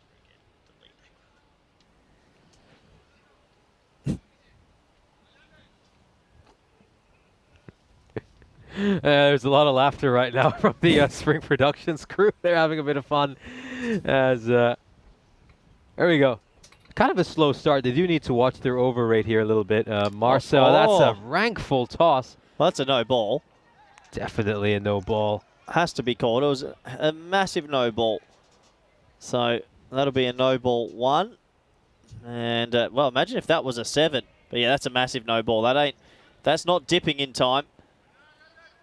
It's a good thing he managed to get to the other end because you can still get run out on the no ball. But I don't think Masi had realized that his enormous full toss was probably also a no ball. He looked at the umpire a little bit stunned at that decision. No, he's just a little bit hot-headed at the moment, but that was a gigantic no ball. Easy decision for the umpires.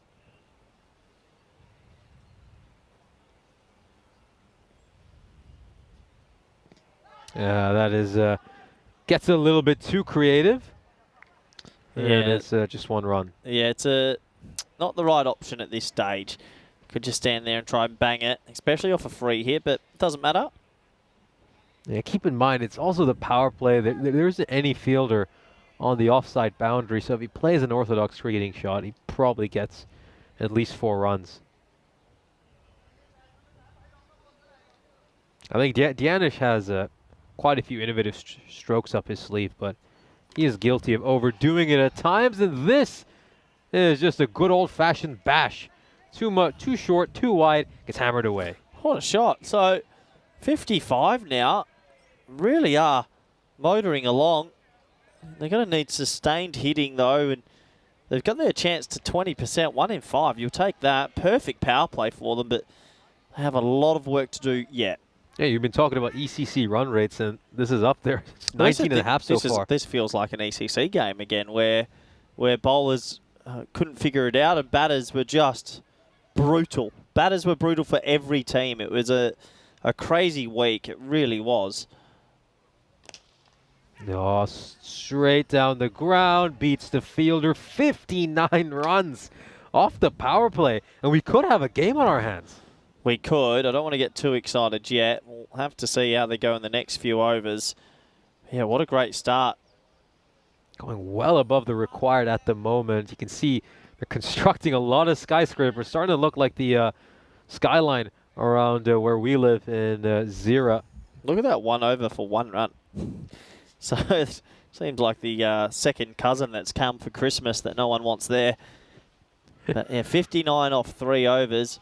Yeah, that ECC week, I think the most astonishing thing was, in the group stages, there had been moments of high scores, and we knew the ball had changed, but nothing prepared anyone for what the finals week was. Finals week just went bonkers. Teams all of a sudden, I guess we just didn't think about how deep the batting depth is, but all of a sudden, every team was hitting 160, 170. Every game. I've never seen anything like it. It was pretty fun to be a part of. It really tested coaching staffs and players, but yeah, what a crazy week. And in the end, Dianish does manage to get out of the way of that ball by Kasamuri. Kasamuri. Well, he gets a talking to after the wide. Tough. That week, though, which you're referring to, it must have been so difficult psychologically to be a bowler. I mean, your confidence would have taken an absolute battering. Yeah, I reckon some of the boys definitely take some time as that's pulled away. What an effort. Yeah, that would have been catch of the millennium if he had have caught it. Goes for 6. Look at this. Whee! Bang. Yeah, that's incredible work. I mean, he's just ready for takeoff, and he's flying in the air deep there, Deep Patel. We saw some nice catches out of the boundary yesterday. Well, he would have topped all of them with that catch. That would have been a free. He would have jumped over the rope, though. He would have caught it and gone straight over. So that's 7 off the first ball of this over. Make that 13 off 2. What is going on here? They are now really giving themselves a shot. It's 101 more, and we've got a bit of time here left. I mean, these last couple of matches have been absolutely bizarre. I mean, the game we had earlier between the strikers and the blasters, where the strikers were hanging in there with a run rate of 15 for much of the match. And now look at the Warriors over here, 72 for no loss. We've seen 20 deliveries so far this innings. Kasamuri as well, he's just putting up these nice loopy little deliveries, which are very easy for Dianish to hit. I think they need to maybe make a change. I'm a little bit surprised they're going with Kasamuri considering some of the other options they have. Yeah, maybe holding some bowlers back. What they've done, they've been able to get it down to 2.5 a ball, which at ECC level, we were saying if it's at anything below 2.5 a ball, we felt comfortable getting, which was crazy to say. A year ago, you couldn't say that. But they have to keep going. It's not easy. There's a fielder over there. That's an incredible catch. As you said, it's not easy to sustain that run rate. Harun Mughal holds on to a really, really good catch. We saw the Warriors put down a few, and if Marsa take their catches, that could just be the difference between these two teams. Well, just watching the rope there, I'm pretty sure he's fine. As it was close, but he just didn't get enough elevation. This is the thing. Now someone else has to come out and be striking at that intensity is not easy. So I still think Marsa are ahead despite a very slow start. Yeah, Marsa should be ahead. It's going to be very tough to sustain this kind of a run rate. We just take another look at Harun Mughal's catch. Keep in mind, he's not the tallest fielder in the world, so he had to put in that jump to take that catch. Question here from Jeffrey, asking where the wicket is laid on. I believe it is concrete. Yeah, I think so. Yep. I don't know. I don't pay much attention, but I'm pretty sure it's concrete.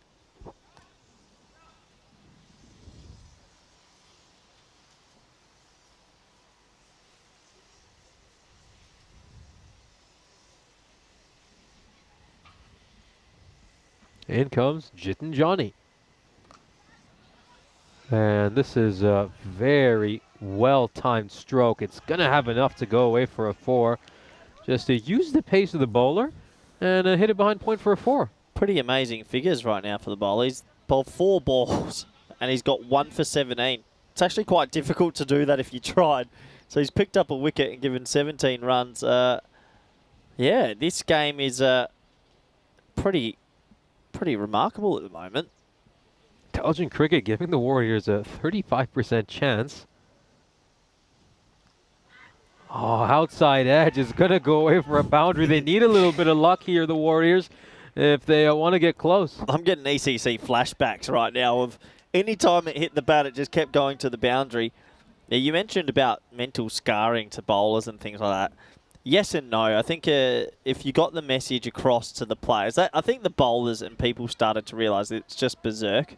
If you put most of those teams and players on a T20 field with big boundaries, it's a different game. So, yeah, it's about not taking it too deeply.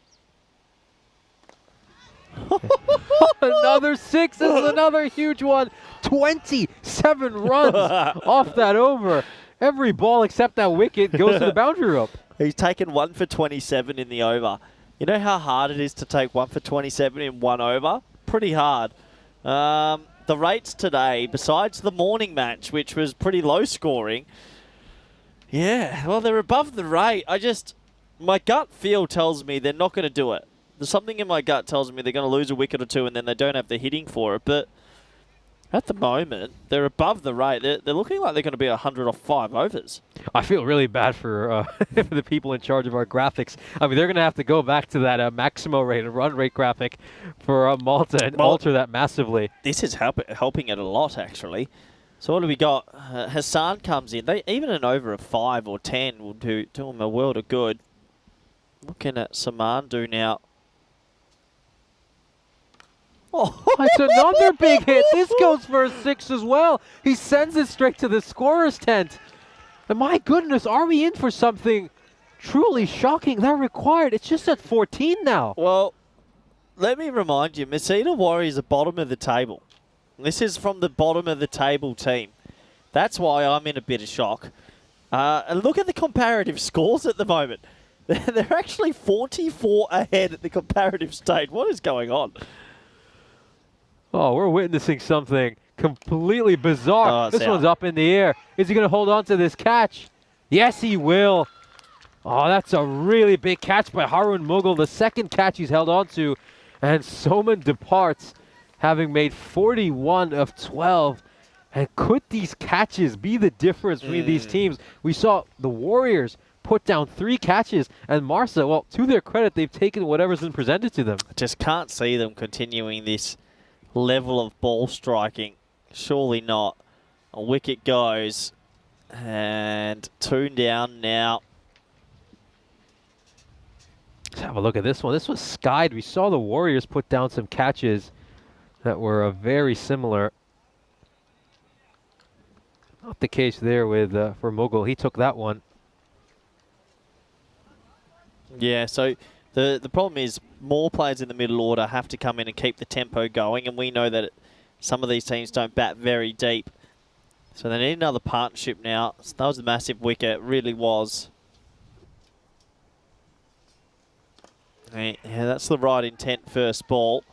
Missed times it though, and it'll just be a single. Yeah, that's the first single we've seen since the second over. Yeah, that's how remarkable this innings has been. It's pretty much just been non-stop flow of boundaries.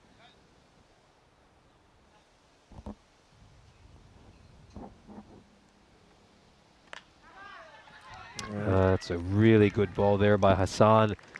And you said if he can come in here and give a 7 or 8 run over, then he'll have put his side well in front, and that's exactly what he's done so far, along with taking the wicket of Soman. Oh, that is huge. That's the biggest of the day. That's golf course bound. This is probably landed in the green somewhere. Someone's going to be putting a cricket ball soon. What a tremendous hit. Have a look at that. That was huge. Chris saying in the chat, yeah, they've still got 2 games less, and that's why they're bottom. But no, they're 1 and 3. Even if they win this one game, they're still bottom. So this is coming from a team that haven't had much form and are bottom. Even if they win this, they'll still be bottom, but then they can climb up with another win. Last ball of the 5th. And the 100 will come up in 30 deliveries.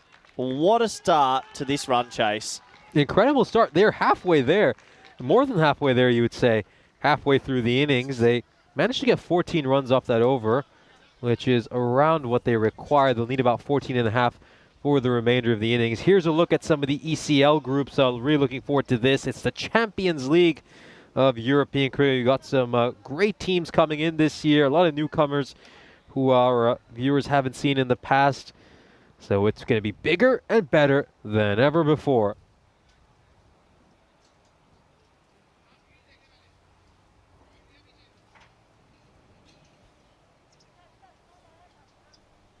Mughal coming back for his second over. He went for 21 in the opening over of this innings. Oh, starts off with a full toss, but he gets away with it. Oh, they might have a look at that. As our side on, you got to be careful with your height. They're pretty strict on this. I think he'll just get away.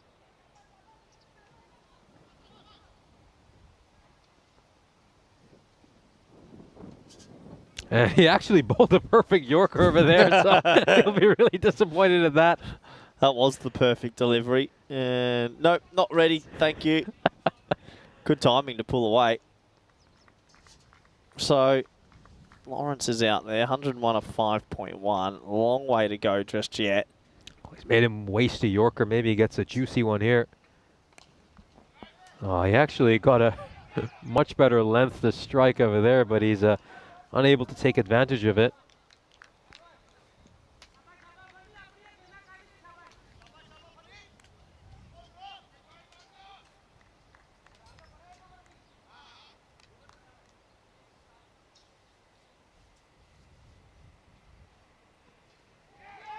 Oh, big appeal over here. It probably just came off the side of his pad. But good over so far for Marsa. Just 2 runs off these first 3 balls. It's understandable. It's just going to be very hard for them to keep going at the rate they have so far this innings. And you can just see in the space of 3 balls, that run rate has gone up significantly. Shouts a catch it. Oh, that was a tough chance, but he covered a lot of ground there, Farhan Masi. But it's only 1 run, which Marsa won't mind too much. Yeah, Masi's had a tough time out there, hasn't he? He did get there in the end, but that's a drop chance. God, probably should have been held.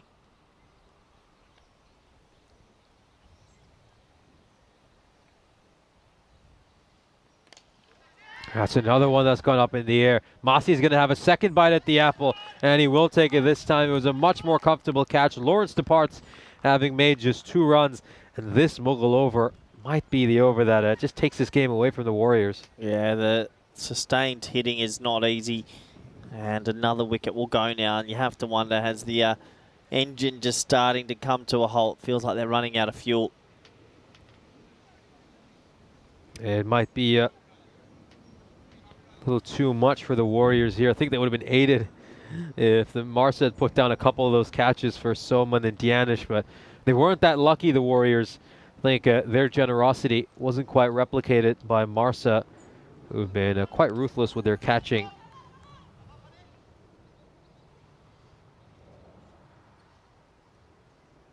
Suka Maran comes in and has a pretty big job to do, doesn't he? As this run chase has started to come to a halt.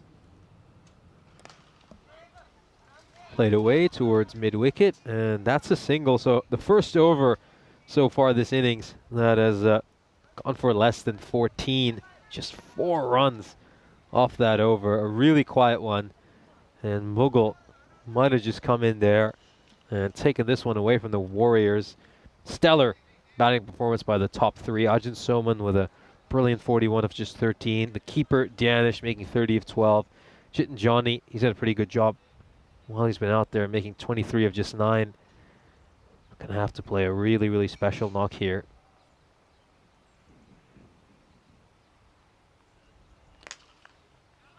And he'll just hit this one straight at the field right long on. It's a single. Gotta say, that 5th Hassan over was really crucial as well. It went for 14 runs, and he managed to get that wicket of Soman. I think once Soman departed, it just sucked the life out of this Warriors team. Oh, this is going to be quite a chase for the fielder. He does well to get to it, Haroon Mughal. Get a couple of runs, the Warriors. Oh, they'll pinch one more. Oh, nice overthrows. Well, you get a 3. We don't often get 3s, but that is a 3. Every run counts still. They're not giving up just yet. It's good to see. Yeah, the scorers get to click on 3. That's something they're accustomed to clicking to. Let's have another look at this. You can just see the overthrows of there, but don't think we'll have time to show you that. We have to return to live action. Yeah, just run out of gas, haven't they? They really gave it a good tilt for a while there. But the wickets column started to creep up, and now they're struggling to get the boundaries.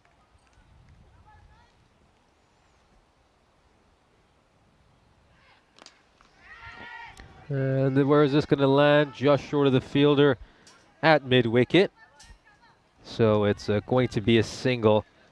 I think those bowlers who bowled initially, they saw themselves getting taken apart this first few overs. We have 3 overs north of 20 right at the start of this innings. But since then, things have quieted down a bit.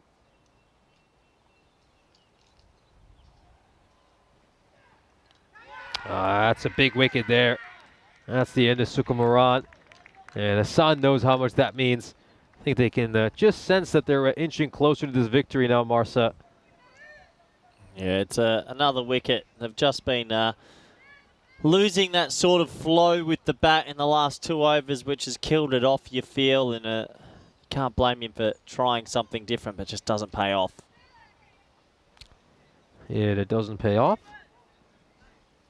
And that will bring his innings to an end. It's been a very interesting day so far. I think we've seen runs flowing at a much higher rate than we have at any point so far this series. Yeah, we have. We've seen some really good hitting. Ball flying around in this beautiful Master Sports Club, and yeah, it has some high scores. I mean, we're 282 runs in this game already. With 3 overs to go is a lot. No, it certainly is, and it's just been a challenging day to be a bowler. And you were talking about some of the challenges for T10 bowlers in general, and some of the psychological scarring you get from bowling in this format. Yeah. If you're experienced, you'll just know that it's a different beast, and try not to let it scar you too much. This one is top-edged, and it's taken well. Good catch over there. Unfortunately for Hassan, he's not going to get a chance to bowl his hat-trick ball, as this one comes off the last ball of his bowling quota. Good catch by Noman Mehar as another one departs. But do you ever, as a coach, fear that because of the sort of innovations we're seeing in T10 and T20 cricket, we'll have a look at the fantasy dashboard for our upcoming game between Marsa and the Msita Warriors, of course. Fanyan Majid, also known as Fanyan Mughal, is someone you certainly want to have in your team with 431 points. Do you ever fear that players might not want to become bowlers because of the sort of punishment you get when you're bowling at this level in the shorter format of the game? No. Yep, short and sweet. No, it's just part of the beast, isn't it? But like it doesn't always have to be negative. Bowlers are probably learning some of the best defensive skills they've ever had to, and when they take it back to a T20 on a 70-metre boundary, they can remember the hard yards and what they had to do to get through moments like that. So I don't think it's all doom and gloom for bowlers. They're definitely learning more and more. I think it really is sort of a trend you're starting to see in a number of sports where there's this emphasis to want more runs, more points, more goals. And whenever you're on the more defensive side of the sport, in which bowling would be that in cricket, it's just getting harder and harder to do that job. Just going to bring a point and a third man into the ring for Joy.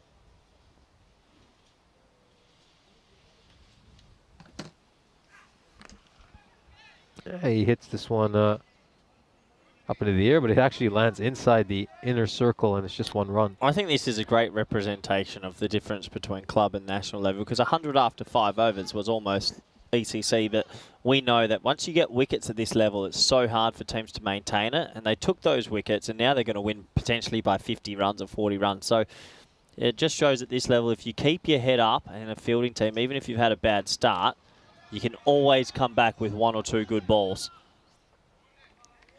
And most ECS sides are very top-heavy. Usually they're top 4 or 5 who are good batters, but after that, things start to fall away. Yep. You have some players who are just there to field. Like, they might not even do much bowling. They were my favourite players to play with, just the fielders. Little bottom edge there, but it's well held onto by the keeper.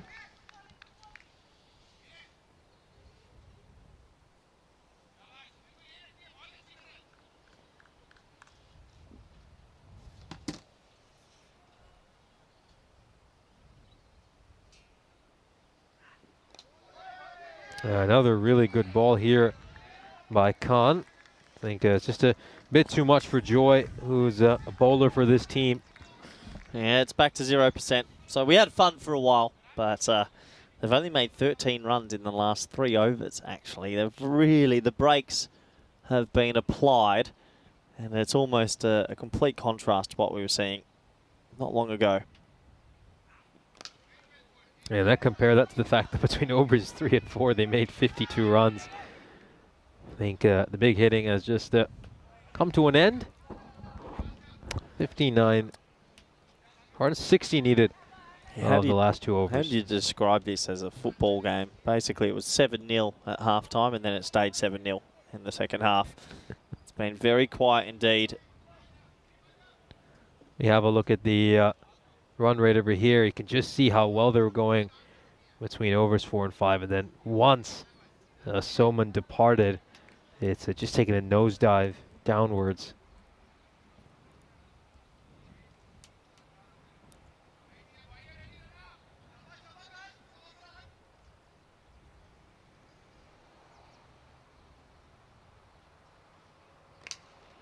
And this is smacked away for 6 towards the tennis court. Jit and Johnny is going to keep improving his personal numbers with some good hitting. Well, that's the first 6 in a while. Nice shot. They needed that just to, well, they're in a losing cause here. They've put up a good fight. They'll be at the bottom of the table, and there's a bit of a gap now. So, yeah, tough for the Masita Warriors when they go from here. Looks like we've lost that Grizzly ball maybe as well.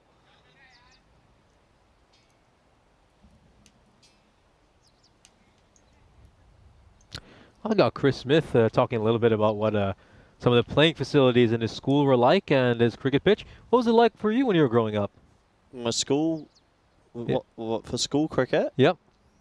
There wasn't much school cricket where I went to school in primary school or anything like that. In high school, it developed in my last 2 years. They finally, we had a school cricket team in that. It was just a concrete pitch. Obviously, to have a turf wicket or anything like that, you need a curator, maintenance. It costs a lot of money. So, yeah, played a little bit of school cricket, but not much. Usually the cricket scene in Australia is outside of schools. You have affiliated with clubs and district teams and so on.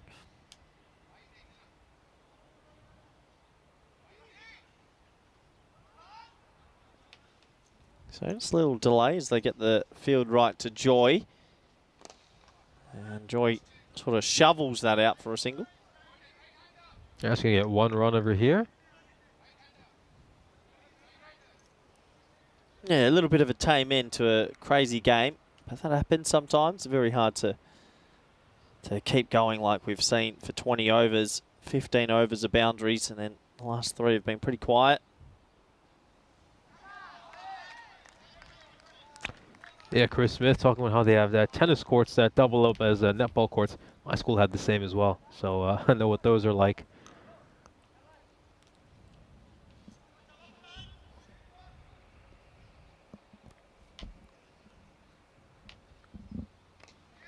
He'll strike this away towards square leg. It's going to be 1 run, and oh, just overcooks the throw a little bit.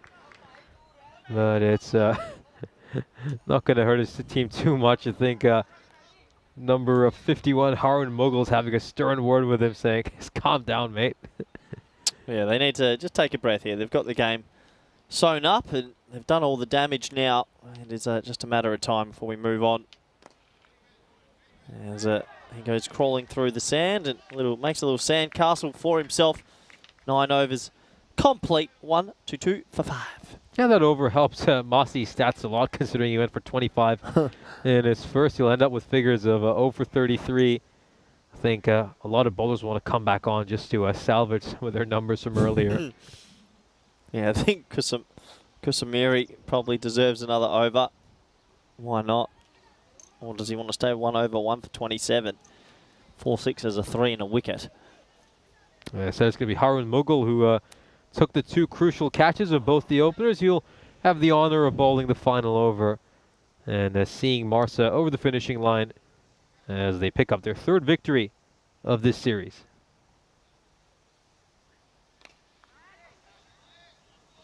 And yeah, it goes past Fanyan Mughal. That's a boundary there. Johnny, he's played a really good innings. Unfortunately for him, it's not going to count for much. But if he had a few good partners at the other end, then maybe he would have gone close to the target. 41 of 18. What did you bowl, Nish? What type of bowler were you? Oh, just medium pace, I would say. Medium pace, right arm medium. We obviously didn't play cricket in my school, so I didn't really get to play much until I went to uni. I would have thought you'd be a fast bowler. Oh, look, it's subjective. I think at the village level, I'd probably be one of the quicker bowlers when I play at, but I'll call myself medium, just to be perfectly generous. That's a great ball there. Well, hold the phone. It's a crowd favourite coming to the crease, and this makes everybody excited. It's Jitin Johnny. There he is, and, well, rumour has it, if this man hits a grizzly ball, it gets the seam splits immediately, and he hits it out of shape. He's that powerful. Look at him bustle out. Rakeem Cornwall, Dwayne Levrock, Jitin Johnny, all masters of their craft. And I'm excited to see this. I fear he's going to have a cross-handed grip. I think that's my concern. Come on, I'd love to. Oh, no, just a normal grip. I'd love to see him get one out the middle. Ooh. Oh, if there was ever a ball, that might have been it. Is that a no ball or not? Oh, please give him a free hit, please. Let's see.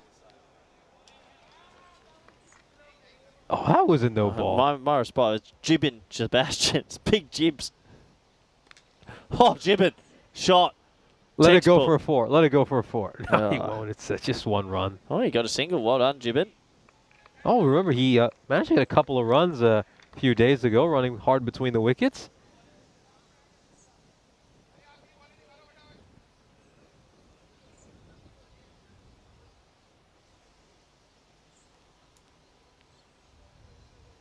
Oh, another one that... Oh, that's out. He's out stumped off a wide. Well, he's completely forgotten that you can be stumped off a wide. I think he thought end of the game because he didn't even... Well, that looked a little bit peculiar. So that's a wide and stumped, and that means the next player will get a go, even though it was the last ball. I don't know why you would swap bats for 1 ball, but guess you want to enjoy your time in the sun. Yeah, this game gets delayed a little bit more. Yeah, perfect. It's exactly what we want. Let's have a look at this. Joy was just trying to reach out at one, and he gets stumped on a wide. Good work there by Noman Mehar.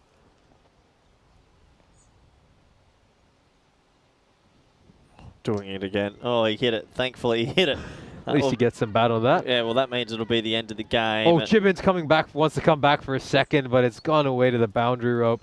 I loved his eagerness running between the wickets. Saw him get a couple of runs a few days ago as well. Nice 4. That's why he swapped his bat, so he can get an ECS boundary to his name.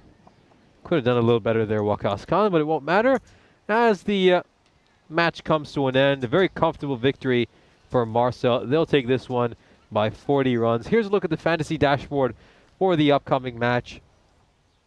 It's going to be our final game of the day. Should be an exciting one. Hopefully, it'll bring as many runs as the match we just witnessed. Yeah, here are the highlights. It was a crazy start. They got off to a flyer. They were hitting it to all parts. At this stage, when they were going at basically 20 and over, we thought, aren't we going to see a remarkable chase? But unfortunately, some wickets happened at the wrong time, Nish, and when those wickets fell, the innings came to a sour end. It just fizzled out when Soman and Dianish departed. Here are those important catches which Harud Mughal took to get rid of those two danger men. The way they were striking it, they were going at a run rate of about 20 and over, and we really thought we had a remarkable chase on the cards. But shortly after they departed, it really became very difficult for the middle order to sustain that run rate. Where just watching some of these wickets that tumbled at the end of the innings, as you'll see from the scorecard that turns up, nobody scored above 3 runs outside the top 3. It turns into a bit of a phone number once you look at Roshan, Lawrence, and below. Full credit to the top 3 batters. They did an incredible job. Jit and Johnny as well quietly made 41 of 20. It largely went unnoticed when wickets were falling at the other end. We'll have a look at the bowling figures. It was a rather tough day at the office for a number of bowlers. I think some of them saved their figures by coming on to bowl in the second half of the innings, which lowered their economy rate. In the end, the innings comes to an end. Marsa take this one and beat the Warriors by 40 runs. We've got another game coming up for you in just about 20 minutes time. That's going to be our final match of the day. Make sure to join us then. Should be a very exciting one.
This European Cricket Network event is proudly brought to you by HCL Software and BizAway. It's our final match of the day. Runs have been flowing throughout this wonderful Wednesday. Let's head over to the coin toss where both the captains are alongside match referee Stefan Gooch. Master the call. Tails. Tails is the call. It's tails. We're back. Good luck. All the best. Thank you. Master have won the toss and they're batting. Back over to you in the commentary box. Thank you very much, Mr. Gooch. If that is your real name, please stand up as we get back to the beautiful ground here in Malta. What a time to be playing cricket in Europe. It's the 15th of November. And here in this tiny little nation, the current temperature is 24 and sunny.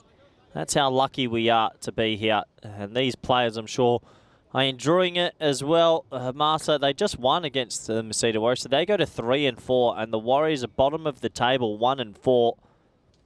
That's right, Chris. They are bottom of the table. Get your facts right, as these teams are going to get to opportunity to play again, and I'm sure that Malta would love to pile on the runs another time here. So we're almost set to go. Welcome back, everybody around the world, wherever you're watching from. How about you let me know where you're watching from? I'd love to know where all our viewers are from.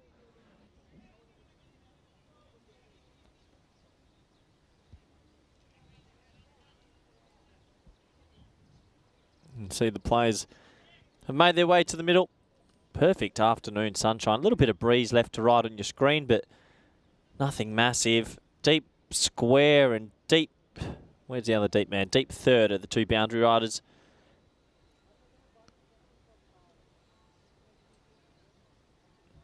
Just waiting for the clock to tick over to 2:45 p.m. local time, and we can get this game underway.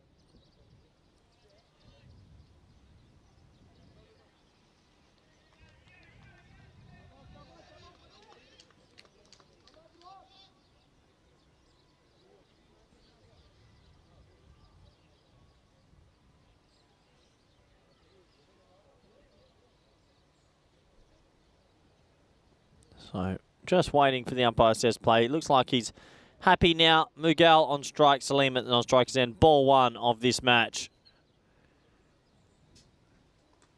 And it's pushed into the leg side where crowd favourite and all-round good guy Gibbon stops it with his foot for 1. Question coming in the chat from Chris, for myself and Nish, but Nish is off the air at the moment. Would you have played 162 games of cricket in 6 months? What? It's a weird question to ask. 162 in 6 months. Oh no, that's almost a game every day. Don't think physically that's possible in cricket, especially if you're saying T20s and T40 over. In T20s there is a lot of running at the highest level, so no would be the normal answer to that one. Salim, he's got his chance again at the top of the order. I like the move because he's not one to waste time. He really likes to get on with it, and he's going to try and get on with it here.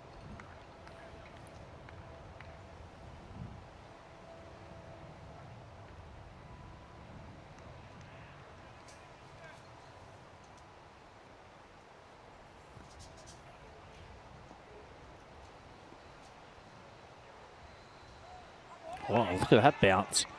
That's really taken off. Decent length as well. Have a look. Yeah. Extreme amount of bounce.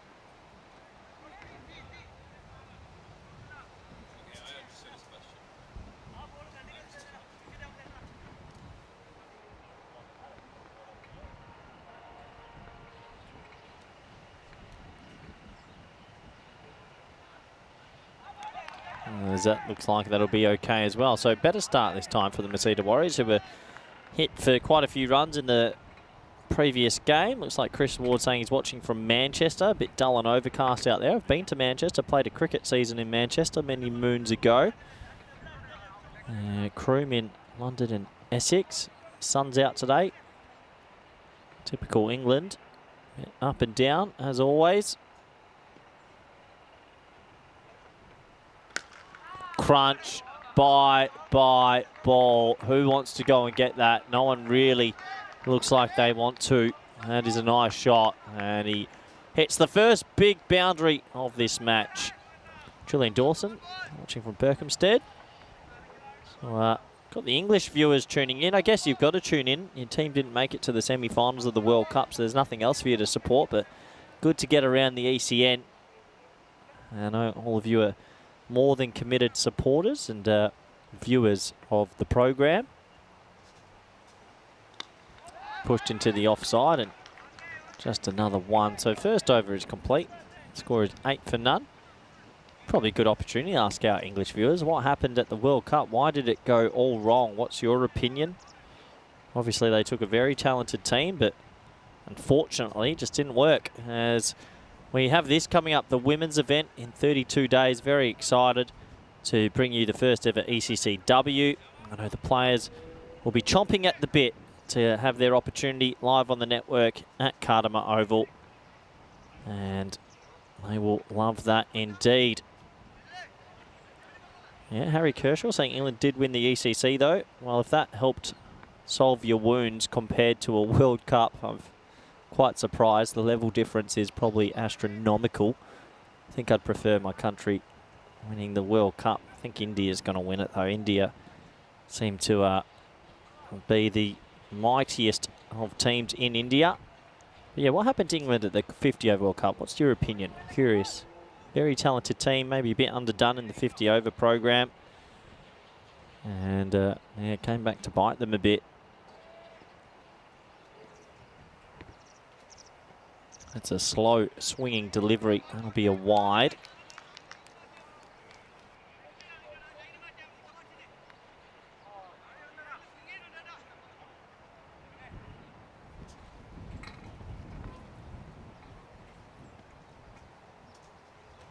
So can the Maseda Warriors get something going?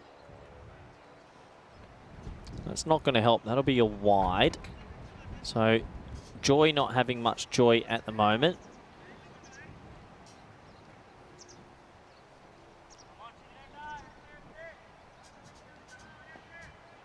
Two wide start. Harry Kershaw saying I don't see Australia's ECC title. Yeah, imagine if Australia sent a development team over, they go pretty close to winning that, or if they sent some first class cricketers, that'd be fun. Maybe we could do a World Cup of T10. That would be crazy, wouldn't it? Yeah, Kroom saying invite Australia like the ECC, like they do in Eurovision. Maybe one day we'll have a World Cup T10. But yeah, imagine if you got a full professional side to come out and play at Cardamar. Probably be the most horrific thing you've ever seen. There'd be so many runs.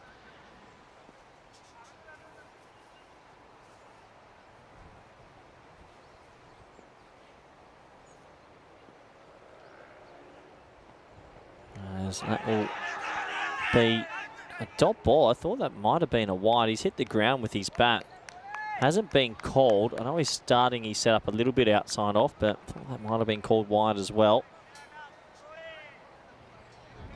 Yeah, maybe one day we can do a World Cup of T10.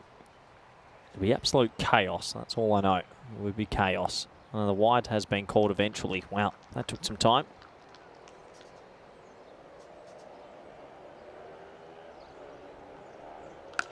Shot, 6. And Salim just does that. He picks his ball. He loves going to the leg side, and he gets a length he can work with. So 6 runs and good batting from him. Julian Dawson saying, can India really win 11 on the bounce? Well, yeah.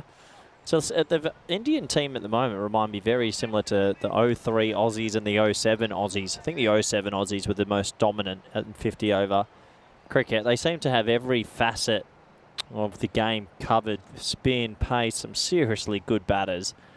Crazy good batters. As that is well, Salim shows us his offside prowess. We don't often see that with him, but he'll get another 6 to the total. Nice shot, but yeah, India look pretty well rounded. So if 2 other teams in the 2000s were able to go undefeated, then I can't see why Can't see why India couldn't go 11-0. It'd have to have, the way they're playing, it'd have to be a pretty big blip, or maybe Australia or South Africa, assuming New Zealand don't win, would have to play an almost perfect game. But yeah, I think India's very similar to those Australian teams in those earlier years, and they look like they're going to romp to a World Cup undefeated. And yeah, I don't think Australia lost in 03. I can't remember. I know in 07 they didn't. 03, maybe they did lose one in 2003. I might look that up. Can't remember. It's a long time ago. I don't think so.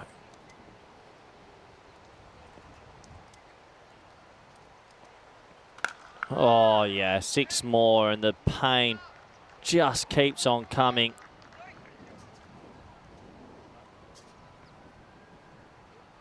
Salim really enjoying himself. And the runs are flowing. Yeah, Australia was undefeated in 2003, so I don't see any reason why India wouldn't be able to as well. And that good of a team. And if they beat New Zealand today, it's going to take a Herculean effort from SA or Australia to get over them. You never know.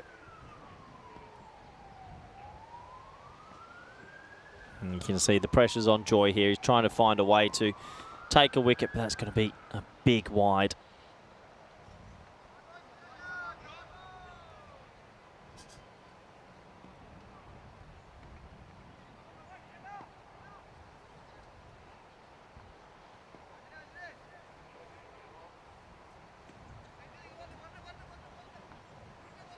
It would be great if we could do a World Cup of T10. That should be the Olympic sport. But T10 hasn't gone everywhere just yet, as the slowest of slower balls is bowled, and Gibbon almost gets off the ground. It goes for 4. And a massive over in the second. 26 off it. And another nice boundary as the runs have been flowing. Probably a good opportunity to welcome back Nish. Nish, this is the table. Warriors at the bottom would love a win. They absolutely would. They desperately need one. If they find themselves in a 1-5 hole, it's going to be very tough for them to catch up with Marsa, who will then be 3 wins ahead of them. Keep in mind, these teams are going to play 10 games in this group stages, so they pretty much need to win out from there. So it's almost a must-win if you're the Warriors. Takir's got a question. Harry Kershaw's got a question. In the T10 World Cup, who would you back? But I need that question expanded. Is it sort of the product that we have, where teams are like Ireland are bringing a development 11 and so is Scotland, or is it a World Cup with genuine like teams that are playing the sort of highest level like India right now versus New Zealand? Is it that type thing on a 50-metre boundary? Give me the... Yeah, I need to be a bit more specific. If we did is it our product, or is it actually the just normal world product? I think if we did it with regular boundaries, but say we had the best teams from around the world, the West Indies would be such a wild card. I mean, how can anyone not back them? But do we want regular boundaries? Why would we? Why wouldn't we keep the same? 30 runs and over? Well, why wouldn't we keep the same fun? The T10 is meant to be built differently, isn't it? So, I don't know, are you asking that for our product and all the teams come and what level, or is it more the world product? This is a good question. Yeah, so he's said playing at Cardamar, so high in the air. This is a chance. And oh my word, they couldn't catch a cold today. The Masita Warriors spill another. Yeah, that's another catch they put down, and just if you look at the technique when they're trying to catch it, I mean, try to analyze this. It's hard to... I'd rather not. There's no need to be falling. Strong base. People don't have strong base. It's all about your feet and your legs. But yeah, it's a drop chance. Yeah. So, unfortunately, Masita Warriors catching woes continue.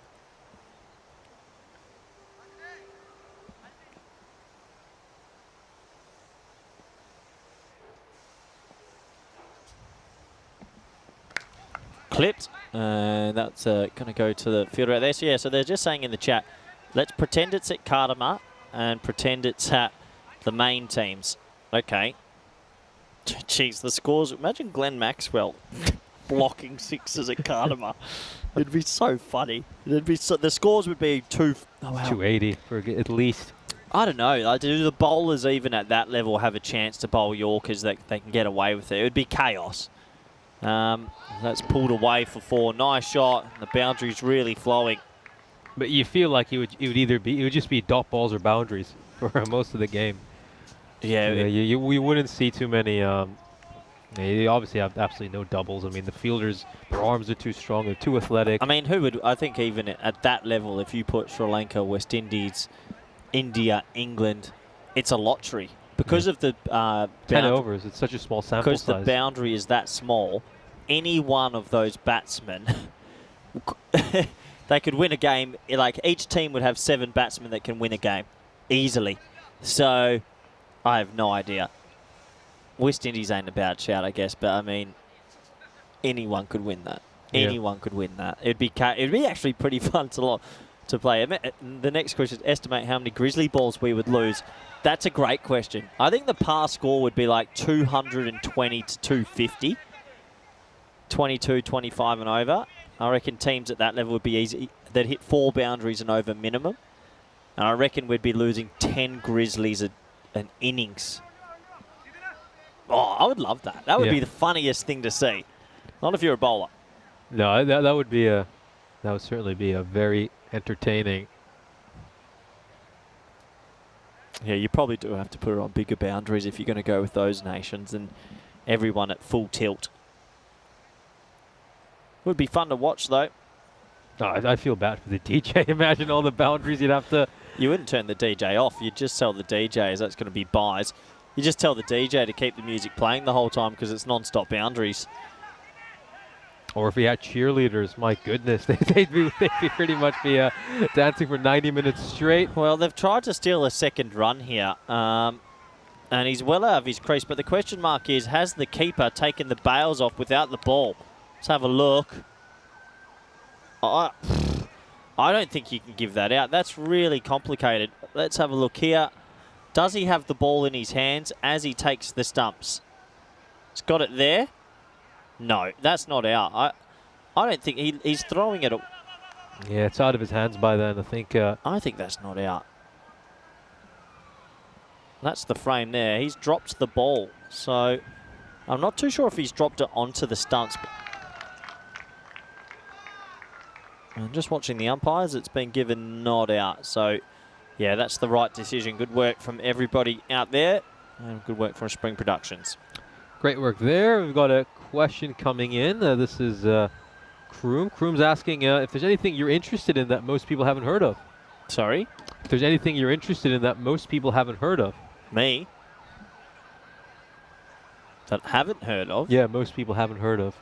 Oh, I don't know. That's certainly a difficult question. We'd probably need an innings just to think about that. What's something that I'm into that the viewers don't know? Oh, plenty, but I like to keep my private life private. No. I think what he means is this is a full toss. Might have to check height over here as well. We'll take a look at the replay. I think what he means is are sort of uncommon interests, if I had to guess it. But yeah, that certainly would take a while to think about. Great comment here by CMP KMXR8. Gee, CMP's gone into the almanac of Aussie. Sean Marsh, Ben Dunk. I'll tell you what, there's better Aussie. Aaron Finch, they're all retired. You can get some better T10 cricketers from Australia, surely. But maybe one day we'll have the... So I know we got the Euros of cricket. Maybe we just go continent by continent. I reckon it would be good to go to Africa. Imagine Tanzania playing Namibia in the ECC, in the African final, the ACC. Yeah. That'd be fun. I mean, and look, keep in mind a lot of these... and then what you do, every winner of the continents then come together for the finals week of all. I want to represent Antarctica. That's my dream. No, that would be really cool. I mean, I think that would be fantastic because maybe promoting T10 cricket in Africa where some of these countries, we're starting to see that the interest for cricket is slipping away. So maybe T10 can revitalize it. That's most certainly a no ball. So that catch out in the deep won't matter. Well, interesting move here. And noise in the chat. That's going to be a big noe. And for Kriketova Academy, Czech Republic. In 5 to 10 minutes, there will be a class of Czech kids tuning in to watch after their school club has been rained off. And that is 6. Yeah, enormous hit here by Salim. He's cashing in on this free hit. 8 runs of the first legal delivery by Mohammed. And you talk about big run rates today. Have a look at this inning so far. We're going at just about 18 and over. The runs have been flowing all day today. I mean, I don't know what these sides had for breakfast today, but it's nothing like what we've seen for the past few days. Yeah, that's a big play miss, but that's amazing. If the school kids tuning in, make sure you watch what you say, Nish. I know I have to keep you on a tight leash with your vocabulary, but we will. That's great to have the kids tuning in. Great to imagine the pretend World Cup at ECC as that's in the air and no one can get that 1 run. It'd be good to have a sort of intra-West Indies T10 tournament as well. So Barbados against TNT. It honestly is, the way this network goes and the amount of different cricket. I mean, we had the Thailand women team play on it. First team from outside Europe played live on the network last year when they toured the Netherlands. It's a matter of time before we leave the continent. It'll happen. I don't know when or why, but it's just the way we are growing and the reviews that everyone's getting. I just think eventually we will go over to maybe Morocco or somewhere north of Africa and we'll put a series on. I really do.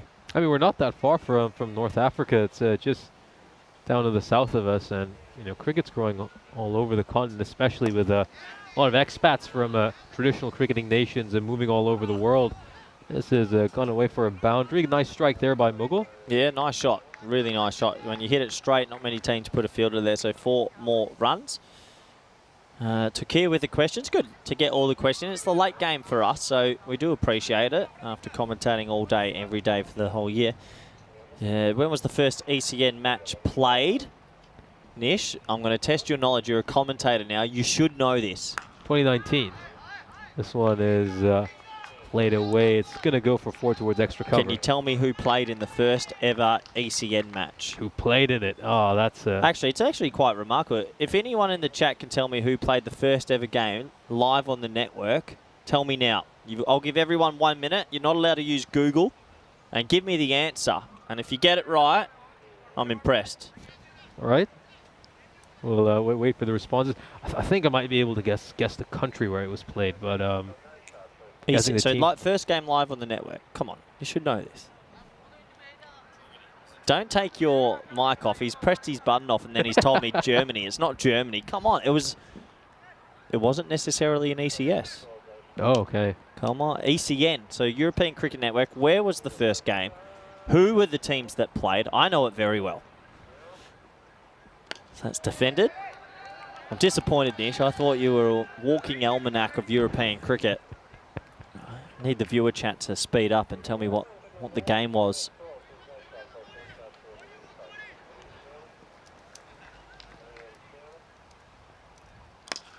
That's a full toss. Is going to be struck away towards a long on. He slips up there, Shijil Joy. But they're not able to take advantage. They will just get 1 run.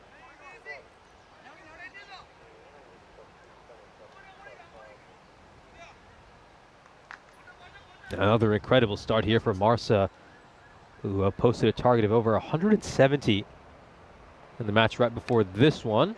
They're going along very nicely here as well. The whole chat has gone quiet, which is just a debacle. Very disappointing from the chat. No one can figure. When was the first ECN match? Come on. You got to know this.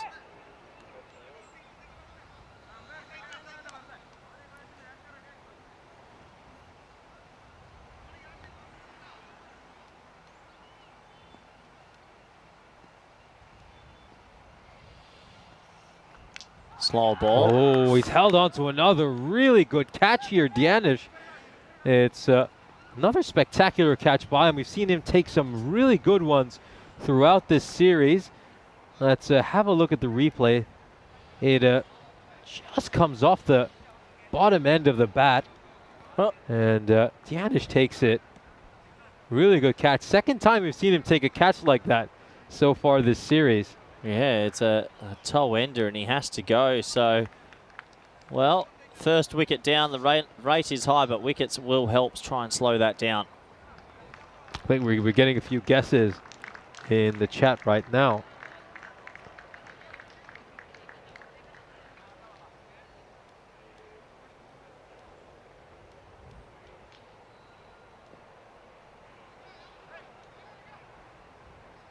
Yeah, there is a few guesses coming through. I played in it. VOC Rotterdam versus Drew. Got to go up against in the end, two champions. It's quite amazing that they played in the first ever game. So that's 6. Thanks for coming. And that's in the archery. So another boundary. Wickets aren't helping. The runs are just flowing.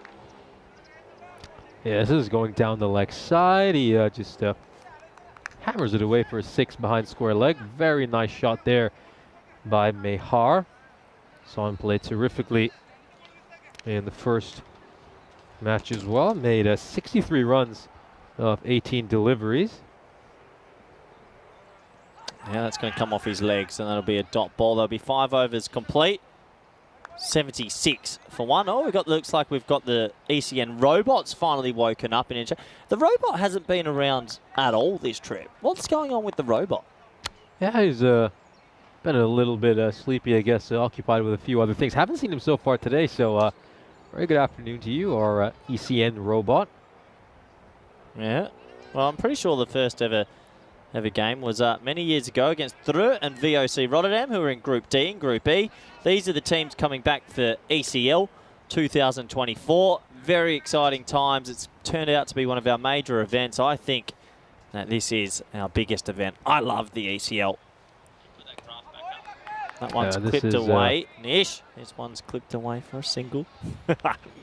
I know Vinny's listening, so I'm just winding Vinny up a bit. But Nish, tell me, who's winning it? Go. Who's your tip? Go. Forfeiture. Just going to go with that. Forfeiture. Great call, actually. I don't mind that as a shout. They're a good team. They were pretty unlucky not to get through to finals week last year. I think you know, if you come out of one of these really strong groups, a group of death, you just have such a huge advantage heading into championship week because got so much more confidence. And you've just been used to playing games that feel like knockout matches every other day. Although, of course, they'll play more than one match a day. So, fun fact, VOC Drew was the first game ever. VOC won it. You know who took the first ever catch on the network? Was it you? Good catch. Don't drop many. Started then, caught one yesterday, still trucking. Been catching them since day one. It's about 3,000 days later. And well, not that many, but still catching them. This is, I think he's quite lucky that's not a no ball. It's just, well, that might be a no ball on closer review, but he should sneak in and try bowl the next ball quickly. He does. Hit hard down the ground. Can he get there? He can't. 4 runs, and the pain for the Masita Warriors is just too deep at the moment. Certainly is. I think Kroom talking about how he first became aware of the network through Pavel Florin. Yeah, same here. I think I first remember seeing highlights of Florin and getting into European cricket because of that.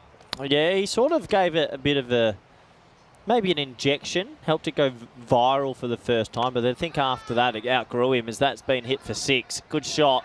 Short, another boundary. Masita Warriors are pretty upset they lost the toss at this stage. Mehar just continues to bat superbly, gets a little bit of length on offer, and he gets underneath the ball really well, hammers it away. And James Stewart saying, what a terrifying revelation. He's been seeing me since 2019. Yep, it's very true. That is 6 more. Well, feels like I'm back at Cardamom right now. This is just bonkers. Yeah, this is a bit too short, bit too wide. Mehar smacks it away. He hit 9 sixes in the previous match. He's already up to 3 so far. Yeah. Yeah, 100 almost up. 6 here will get them there. Oh, yeah, that is so high. Good luck catching that. Don't lose your teeth. Yeah, good effort. Really good effort. But unfortunately, it'll be 2. It was always going to be tough to take that one. They went high up in the sky, and the Warriors, they've struggled to take much easier chances than that, so you never felt confident they were going to take this one. Well, you look at his movement there. So, yeah, just watch his movement as the ball struck there. And unfortunately, Shajil Joy gets hit in the air. He's still not got it. And then he goes. So, that late reaction costs him dearly, and he actually overrun it in the end. Unfortunately, I think our master, just thinking the higher we hit it, the less chance we're going to be caught. But yeah, it is a matter of time. We're going to either leave the continent or we're going to do T10. Yeah, T10 World Cup. We should do it. Imagine it. It would be crazy. It would be pretty fun. Chris in the chat's asking what format would we use at the 2028 Olympics, but I think obviously we would suggest T10. We know it a lot better than maybe most of the world in the cricket sphere. It would be perfect because you get moments like that, and that's the 100 up off 6.1. Very, very good hit there by Mughal. He's been a bit of a supporting act. He's gone unnoticed while he's made a 24 of 11 because his partner at the other end, whether it was Salim or Mehar, have been capturing most of the viewers' attention. He's batting remarkably as well, going with a strike rate above 215.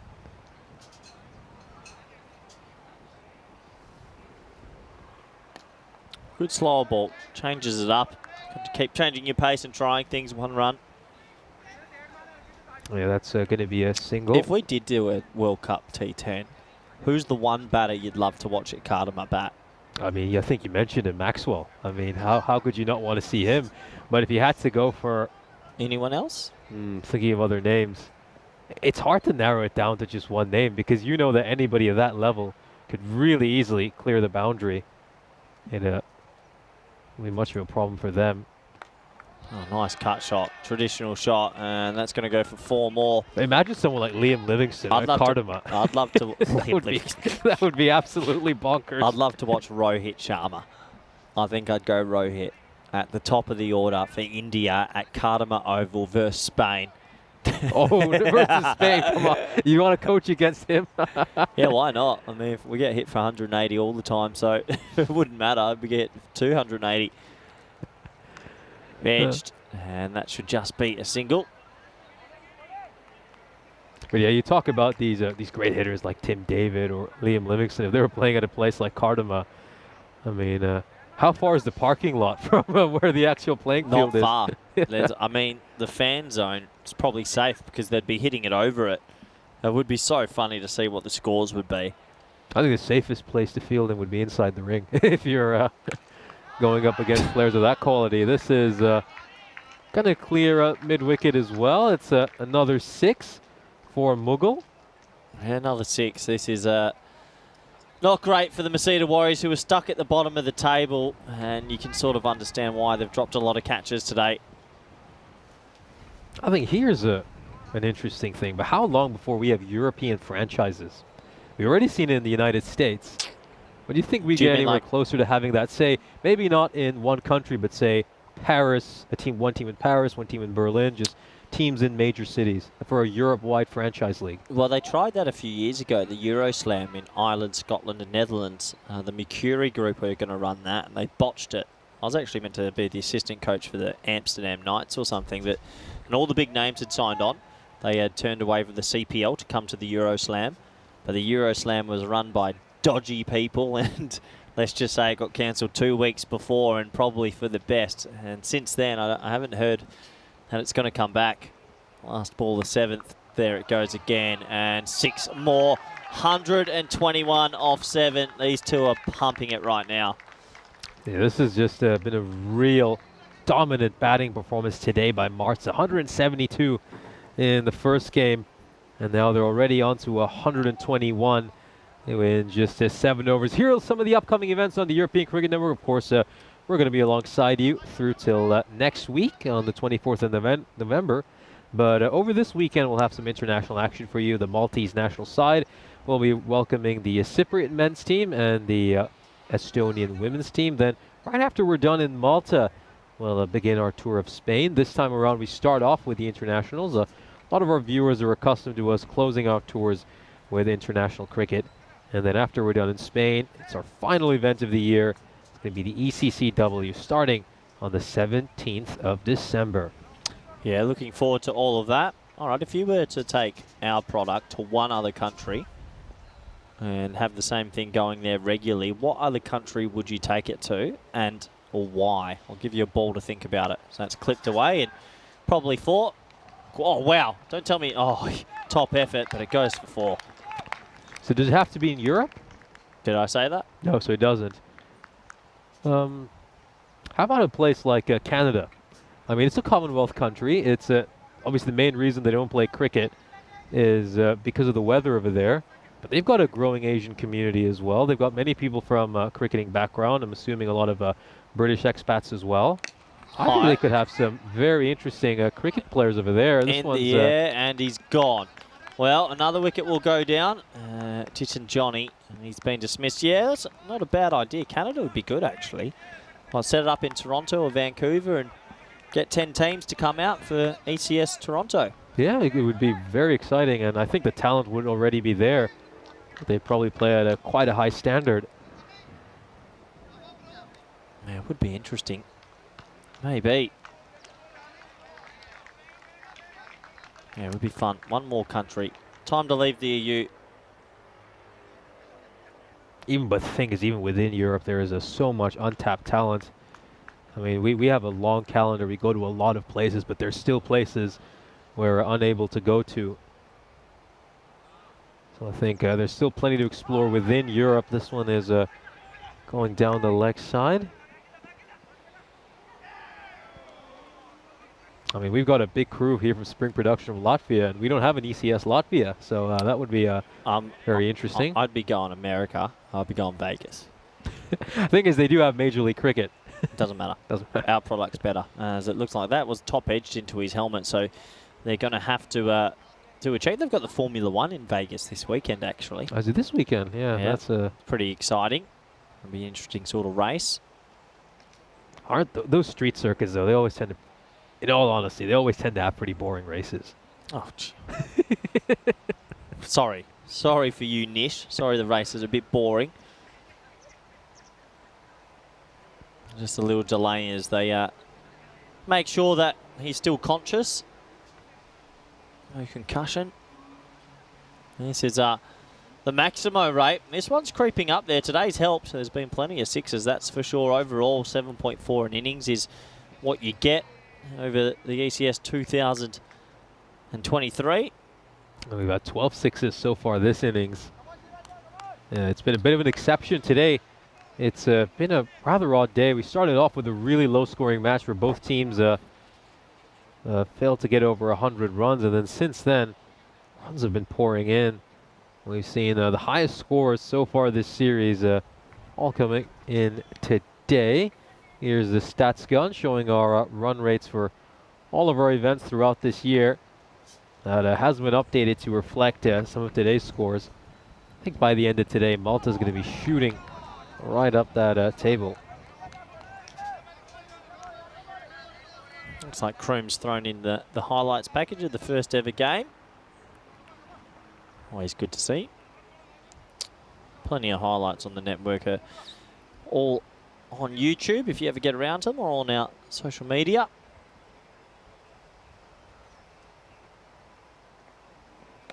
Miles high. Now, they haven't caught any high ball like this in 2 games. And, oh, no way! They haven't caught anything for a couple of hours. And they finally hold into one by an absolute remarkable catch. Oh, I can't believe what I've just seen, Nish. It's 1, 2, 3, 4 juggles, and then his teammate, who is tracking behind him, has held on to it. It's a combo juggling act catch. 2 players get involved in it, and they somehow hold on. I thought this was going to go down once again. Well, have a look at this. It was skied, and we just sat there gasping, thought they were going to drop another one. 1, 2, 3, 4. And he finally takes it one-handed. Well, they haven't caught a cold all afternoon, and then you see something like that happen. Wow, what great work from his teammate that was barreling over from about 40 metres away, and that will put a smile on the Masita Warriors' face.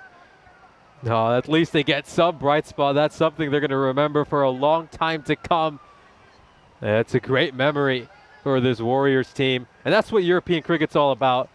It's about these players having a great time, our fans having a great time. And that's a moment we're going to relive for a long time to come. Pulled viciously for Well, every time they take a wicket, it's almost as if the next ball is a boundary. So that'll be disappointing. But what a moment that was. That was absolutely incredible. I mean, when it went up in the air and you saw him, you thought, not again, he's going to drop it once more. But he somehow juggles it enough that he tips it up for his teammate to take. Here's the chance to relive that moment. Oh, it's that last touch. And he almost catches it behind. Big smile on his face. You can understand why. Wow. That's a genuine screamer in the end. If people have... Oh, hold the phone. Hold the phone. They've given the ball to Gibbon. Well, the world might stop and spin the other way if Gibbon takes a wicket here. I'm all for Gibbs. They've finally given my man Gibbon the ball. Come on, Gibbon. Get yourself a wicket here. He's a mystery spin bowler is what they've listed him down as. And, well, Gibbon, what can he do here? Oh, the umpire builds the suspense. Just says, is he allowed to bowl this mystery spin? You bet. Come on, Gibbon, get me a wicket. Oh, Gibbon, catch it, catch it. Oh, unfortunately for Gibbon, it's not an easy game for anybody. Oh, that's real cruel. It's a gone away for a 6. Mughal hammers that one away. Gibbon's bowled, I believe he's bowled about a few 6 or 7 overs on the European Cricket Network before. I'm just having a look at it.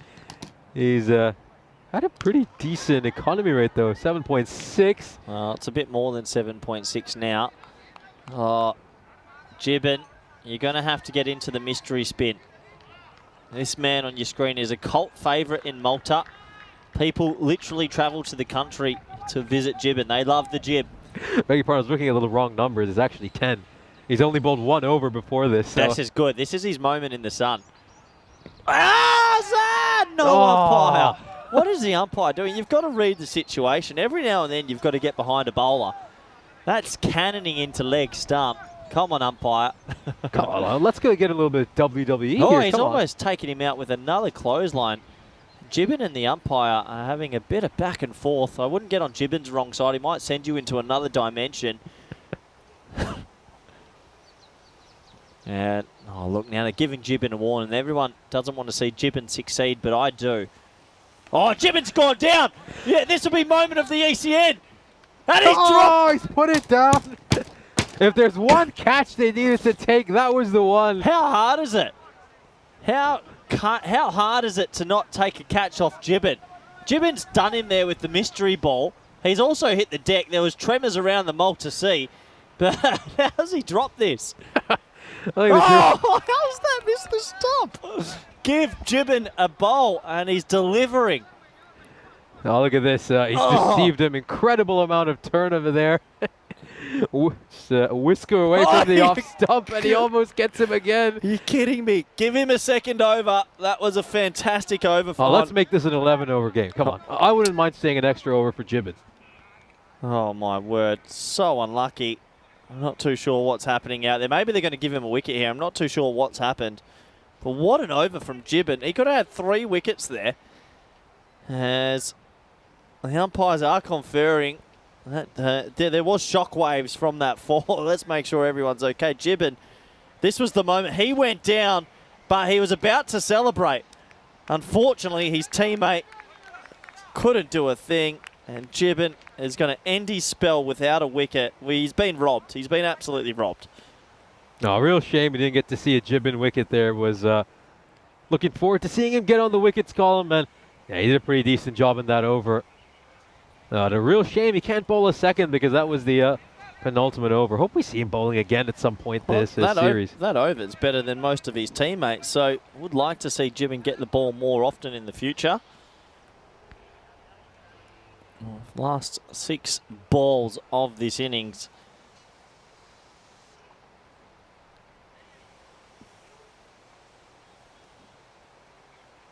Mughal 2 runs away from a half century, batting on a 48 of 18. Let's see who's going to bowl this final over. They're going to go to Ayub, I believe. So it looks like they're introducing an 8th bowler into the attack. Yeah, that's just indicative of how difficult this innings has been for Marsa. So Ayub Kareem coming in for his first over. In the final over, they actually did a pretty decent job these last few overs. The Warriors to just peg back the Marsa scoring rate. 19 runs off the last two over. We saw 45 runs coming between overs 6 to 7. So we just thought that maybe this was heading to a stage where Marsa are once again going to get to that 170-ish mark. Well, the French women's team have just come out with a statement. Interesting on Twitter. There's a lot going on in the cricket world at the moment. Probably worth a read in the break. Not too sure what the delay is. I think in the previous over, Gibbon just broke the matrix with that exceptional over. No one could handle it, but we're back now. 6 balls remaining in the over. In the innings, I apologise. Oh, bouncer. And thanks for coming. That'll be a boundary. And that's his half century. Really well batted here by Mughal. Brings up another 50 for him. What's been an incredibly successful European cricket career for him. Made plenty of runs at the international level as well as the ECS level. So it's good to see him get his first 50. Beg your pardon, his third 50 actually of this series. Yep. He's batted well. He's had some bowlers to dine out on, and he's dined out all right. Short ball, top edge, in the air. We know what happens usually. Oh, he's dropped it. Another drop. These I see the Warriors just can't catch it clean off the first attempt ever. I think fielding's just been the difference between these two teams. You think about Marsa in that previous match. They took those 2 important catches of both the openers, and that helped them seal the game. I think if the Warriors had just been a little bit more clinical with their fielding, Marsa might have ended up with 20-30 runs less in both their games. This one is skied. It's another catching opportunity, and it's going to clear Shijal Joy. He wasn't all the way back at the boundary rope anyway, but it won't matter as it clears him comfortably. Yep. Nice shot. Another boundary.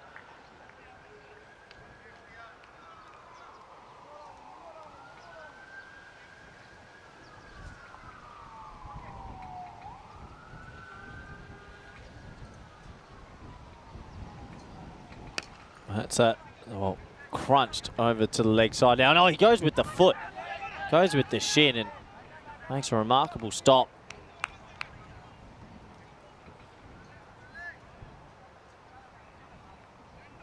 Yeah, that's really not the kind of fielding you want to see. Using the side of his shin to block that one out. And the Warriors just have no confidence with their hands right now. They've dropped so many catches. Yeah, they look like a very depleted team. This is hit away towards a square leg. It's going to be 1 run. So Marsa once again heading towards another mammoth of a target. Maybe if Gibbon had bowled a second, it could have been a little bit lower. But we got 1 ball to come in this innings. Yep.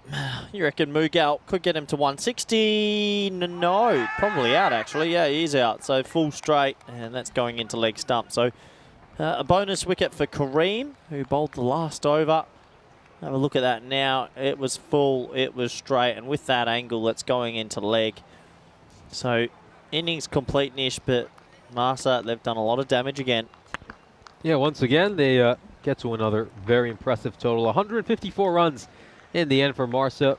They look like they're going to make it 2 wins in 2 today and get closer and closer to those quarterfinals that'll take place next Thursday. Here's a look at some of the highlights of this innings. Salim hit some really good shots. He made 44 of 20. He had 6 sixes and 1 4. This was just another occasion where the Warriors struggled to take catches out in the deep. They dropped loads of them. And as a result, Marsa were absolutely ruthless. They would keep chipping away and taking wickets. Here's a look at some of those really nice hits by Noman Mehar. He would make 33 of 12, following up the 63 of 18 earlier today. This is a really good shot here by Mughal. He would make a brilliant half century, 54 of 23 for him. Good catch out in the deep over there by Chip and Johnny. One of the few catches we actually saw Warriors able to hold on to. This, though, was an absolutely hilarious moment, a combination juggling act, and then somehow Sukumaran managed to take that off of his teammates' discomfort. Here's a look at well, Jitin, he almost got a wicket over here. If they'd managed to hold on to this, I think it would have been the moment of the match. We were all rooting for Jitin to finally get a wicket. This is the final ball of the innings. It would be the dismissal of Mughal as Ayub Kareem would get a wicket. In the end, Marsa would end up with 154 runs. Yeah, it's a pretty impressive display. 54, 44, 33 from the top three. Did all the damage, and 154 is a big, big total. It's going to take a mighty chase to get there. Let's have a look at the bowling figures, shall we? Overall, a lot of fight. Gibbon, my pick of the bowlers, no wickets, 10 runs. As that takes us to the halfway stage. Do join us back in the next 10 minutes for the Orcs Only Run Chase.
This European Cricket Network event is proudly brought to you by HCL Software and Bizaway. Welcome back for our final innings of the day. We've seen another stellar batting performance by Marceau, who managed to post 154 runs on the board. This is a massive target for the Emcida Warriors. We saw them make it a really close game in the previous match we witnessed. They got to 132 runs thanks to those two players there who have stepped out, Dianish and Soman. Dianish made 30 of 12, Soman 41 of 13. And we better see a similar performance of them here. Maybe one or the other can kick on and get that 50, 60 plus score and get their side close to this target. Just hits the edge of the pitch, so luckily for him it'll only be a wide and not a no ball. Mughal was very expensive in that previous game. He went for a lot of runs. Saw him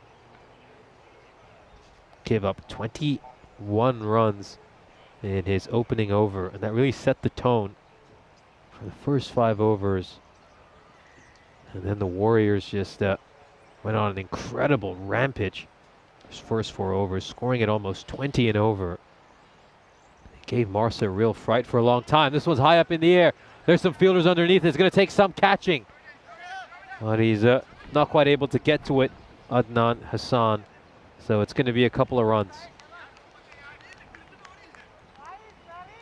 You can see that asking rate's about 15.5, so they need at least 2 or 3 boundaries every over. And they're also going to have to run well between the wickets. Certainly got 2 players out there who are more than capable of doing that. It's just a case of whether they can sustain that hitting. I say 7 or 8 overs. If these 2 guys are still there at about the 6 over mark, the Warriors could be in for an upset. That's exactly why. Because when Dianish gets a hold of it, he can smash it over the boundary rope. Let's take a look at this. Really good shot. He just moves across a little bit, picks it up from outside the off stump, and hits it towards the leg side. Mughal's going to go around the wicket now. He's struggled a lot going over the wicket so far. We saw Rocky Dianish take him apart in that over I mentioned, which went for 21 runs. Change of angle for him here. Goes full and wide. Does it have enough to go to the rope? Yes, it does. Back-to-back boundaries here. That's what you would like to see if you're a Warrior supporter. 2-3 boundaries every over. Of course, easier said than done. Let's take a look at this. Yeah, Deep Patel. I just wasn't quite able to get to him. It was always going to be a tough chase.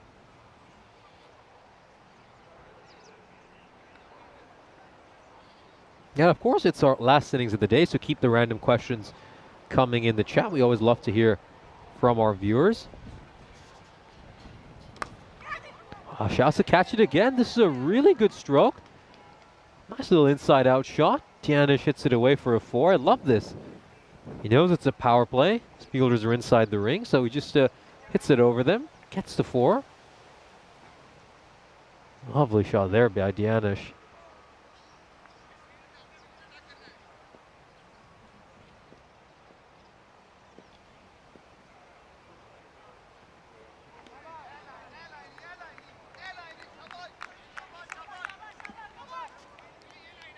There's a dot ball snuck in by Mughal. Great over so far. This is exactly what the Warriors need. Hits one more boundary here. And this is going to be a deja vu for Mughal.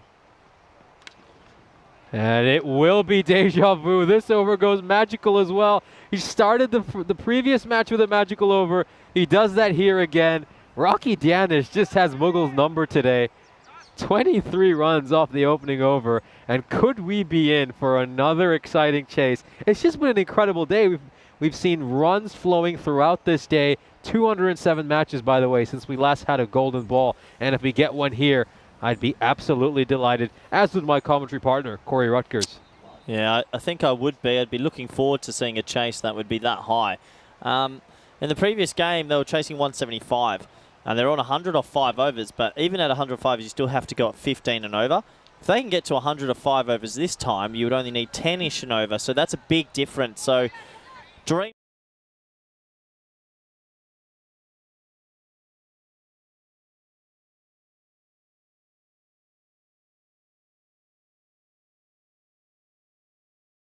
Off 2 overs he bowled.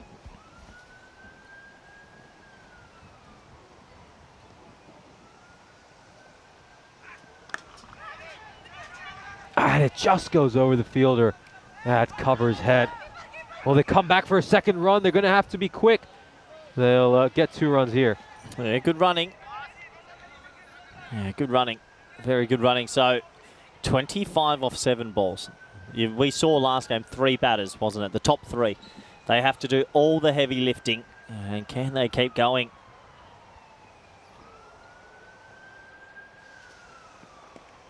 Oh, it's a really good delivery there. He's trying to get the Yorker in. It's just a dot ball. Yeah, going back to those guys in the top 3. 2 scores in the 40s from them. Danish made 30.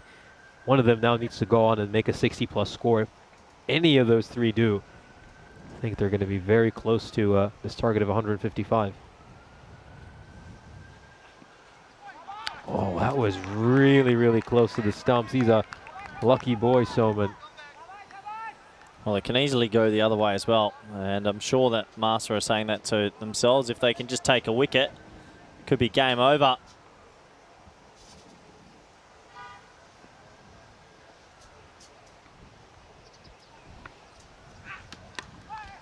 And this one's going to land safely, but good bowling by someone. Bowling a nice hard length. It's cramping the batter for room as well. Yeah, good response after a high-scoring first over.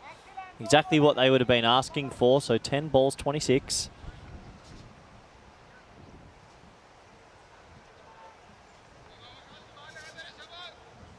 Danish back on strike.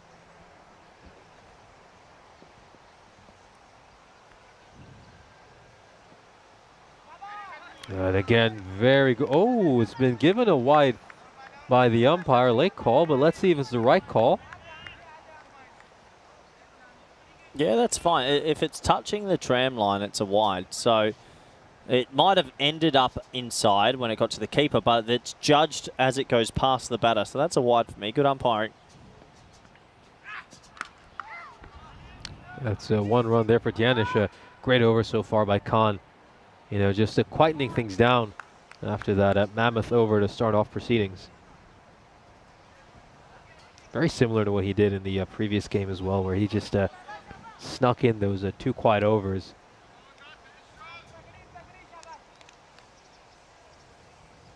Just looks like a good T10 bowler, doesn't he? He bowls very accurately. He's got enough variations as well to just keep the batter guessing.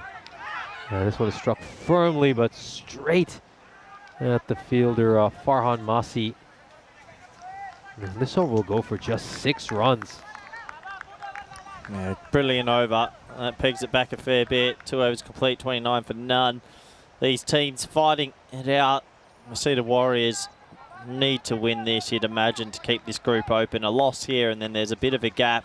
Red Stars will have a couple of games in hand on Marsa, but for the Warriors, it's a massive, massive run chase.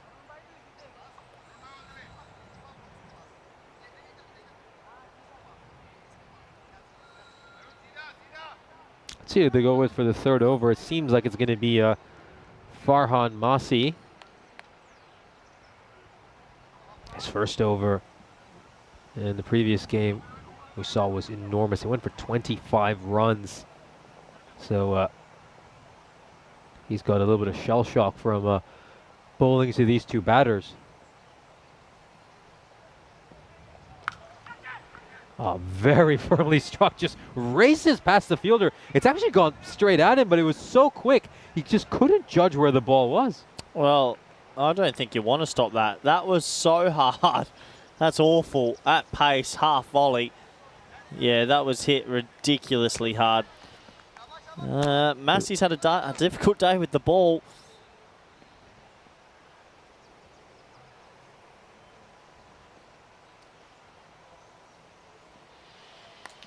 Oh, goes for the slower ball here, Mossy, and he's still going to get punished.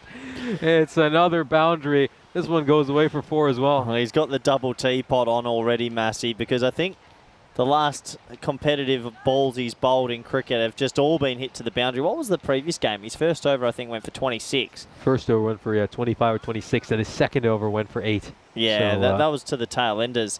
He's just not had a good day with the new ball, but if you can get a wicket here, that can change everything.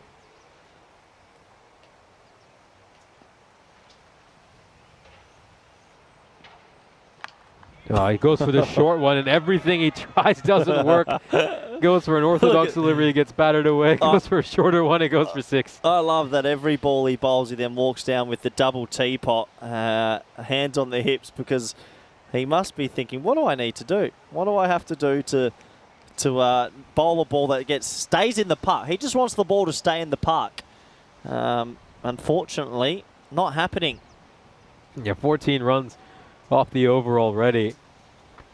You got to feel for him. You know, he's trying a number of different things, but nothing's coming off. It's just not your day sometimes. Well, it could be his day now. It's up to him. It's such a cruel sport sometimes, cricket. I mean, he had a chance to make amends for his own bowling, and it slips out of his hands. We saw Marsa. They were so clinical with their catching in the previous match, but not this time around. Not the best technique either there by Mossy. It's just his fingers are sort of pointing sideways, so it's always going to go down. Well, it's just not his day with that ball in hand, is it? So sometimes it happens. Can he get a wicket just to soothe the healing? No, that might be 2. Or maybe just 1. Good fielding. Yeah, sensational fielding here. He's saved his side at least 1 to 2 runs, depending on how you look at it.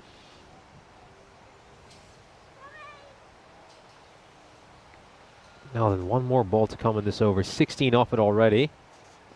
It's been a good power play so far for the Warriors. Oh, and he bowls a really good delivery, but it beats the keeper. They're going to come back for 2 runs here, of course. These are not going to get credited against Mossy, but they will go against the team. So 18 off this over. And where has that struck the keeper? I'd be a bit concerned about that. Noman Mehar looks hurt. The last thing you want is your wicketkeeper getting injured over here. Let's have a look at this. I think he's just got one on the thumb. Yeah. Like right on the end of the thumb, and he might be going straight off here. Sometimes you just know as a keeper when it hits in the wrong spot, and yeah, that hurts. If he has to go off, though, that's going to be another big thing to look at, because let's say they don't have another good keeper in their lineup. That's a ton of more runs they could potentially give up off buys. And that would be a huge thing for the Warriors. I mean, extras can often be the difference between teams in these games. But it looks like Mehar is going to soldier on. So I can just see him heading back behind the stump. So that's good to see if you're a Marsa player. You can just see Marsa were 6 runs ahead of what the Warriors were at this stage. Marsa got off to a terrific start as well. I think the good thing was the Warriors managed to sneak in a few good overs at the back end, which just slowed down Marsa a little bit, because the way Marsa were going halfway through their innings, we thought they would get to the same 170-plus score they got to in the previous game. I think while the magic spray was out, Giannis decided to, looks like he got some ointments. I think I just saw him rubbing his hand over there.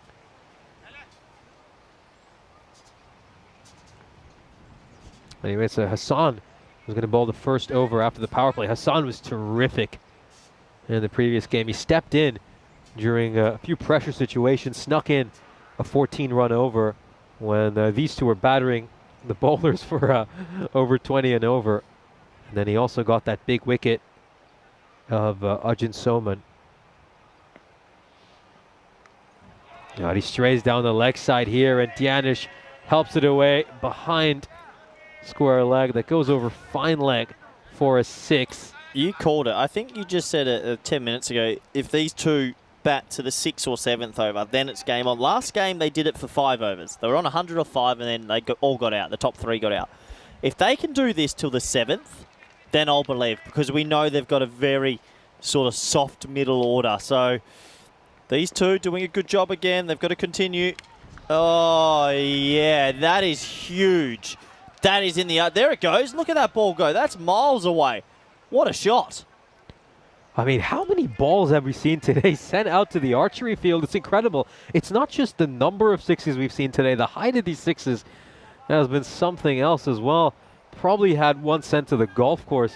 I have to say, knock on wood, it's a good thing we haven't seen one sent to the parking lot yet. Yeah, the ball has been smashed all day. And struck down the ground for a single, a rare single so far this innings. There he is now, Soman facing Hassan, man who got rid of him in the previous match.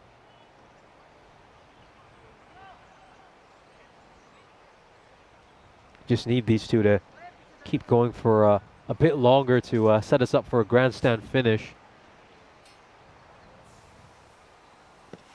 Oh, that one was going well down the leg side. He's missed out on one there, Soman. Even if he just steps inside and it takes that wide, it would have been a pretty good outcome for his team.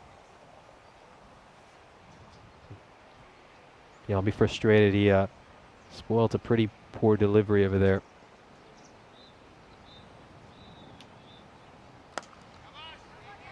And that is just going to be a single.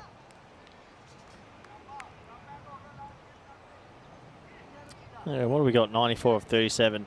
So there's a lot of parallels to the previous game once again. We've had a few of those this week. It's been funny in both these double headers we've had today. The first and second match have been quite similar. Well, that's going to be a no ball, as well as a boundary on a free hit is coming up. Oh, this is another huge blow for Marsa. Let's have a look at this. It's a very poor delivery. Gundy ball, as Rico would say. And he does well there, Dianish, to just get it away for a boundary. Now he's going to have a free swing of the bat as well. 19 off the over so far. This is going nothing like the first over Hassan bowled in the previous match. He doesn't quite get this one out of the middle. But it's a 20-run over in the end. Another incredible over. And these two batters, they've been sensational today, Dianish and Soman. It's been a real pleasure to watch them play. As we have a look at the run rate. Once again, the Warriors, they've got off to that perfect start. It's just a case of whether they can sustain this. These two keep going like this for another 3 overs. And it's a game on. And it's going to be a very tense last 3 or 4 overs. Yeah, I don't want to get excited just yet because I know what happened before. But you're exactly right, Nish. The comparative scores were equal. The win predictor is saying it's very close, but with only a main top 3 in form, it's not going to be easy to get those runs. They have to keep going another... if they're 1 for 110, then I'll start believing.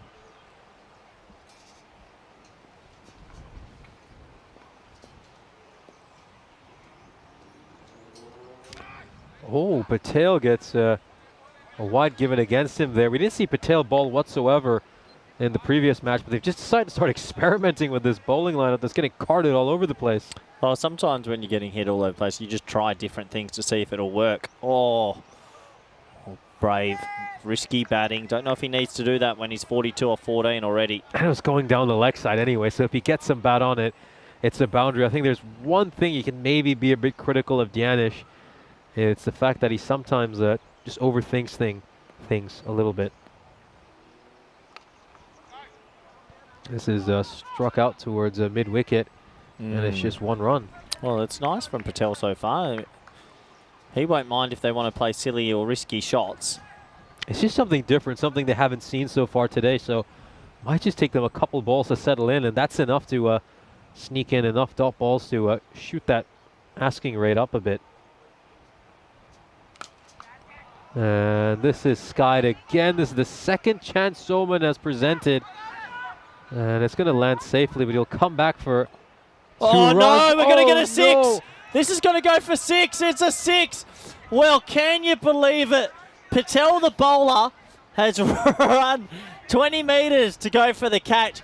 And the keeper was running after the ball as well. And then the bowler has picked it up in front of the keeper and thrown it to the keeper's end.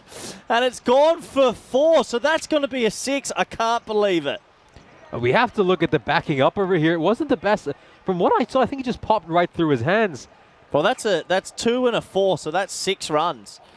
Whoa, I can't believe it. Patel, what have you done? Huge let-off here for the Warriors. This over had been really quiet until then. They just get a free 6. Oh, good bowling here by Patel, you have to say. He saw Soman advancing, pushed it wider, and Soman will only get 1 run. Now, here it is. So that ball went miles in the air. They both go. The keeper and the bowler go. There's the bowler. The keeper's in the corner of your screen there.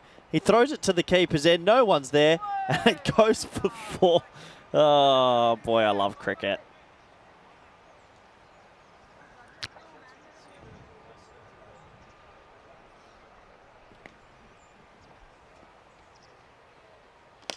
Shot. Does he have enough, though? He doesn't. I think they're going to have a look at this. He's celebrating, but that's close. Let's have a look. Did his foot touch the rope? Big decision. It's a nice take. Great angle there. A little bit. Oh, wow. We're going to have to really slow this down. Judging from his initial reaction, it looked like he had managed to take it cleanly. Well, we'll have a look at this. It looks like there's daylight between the rope and his foot there. There's another step. That looks okay as well. That's the one that's close. I think keep rolling forward because you've got to keep watching him here. And did you see the rope move? No. So you're going to have to pay that as out. What a moment in the game. And that adds another twist. What an incredible catch as well by Mohamed Suleiman. We've been talking about some of the drop catches today, but we've also seen some really, really special catches. And you have to feel for Rocky Dianish. He thought he'd hit that for a 6. But then Suleiman comes up with one of the most special boundary catches we've seen so far this series. And a real shame for Dianish.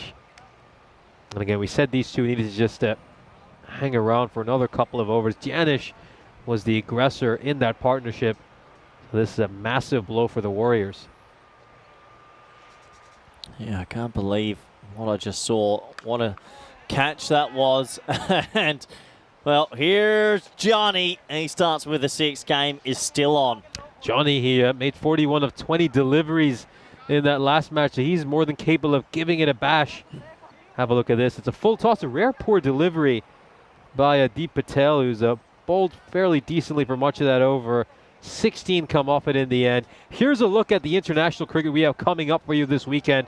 We are really excited to bring you some of these matches. Malta will be playing host to the Estonian women's team and the Cypriot men's team. These matches will take place over the weekend, and it's a really good format. We'll have a mixture of men's and women's cricket. We'll start off with the women's match, and then we'll follow it up with the men's match. Then we'll have another women's match after that for rounding out the day with a men's match. So 2 women's matches and 2 men's matches each day.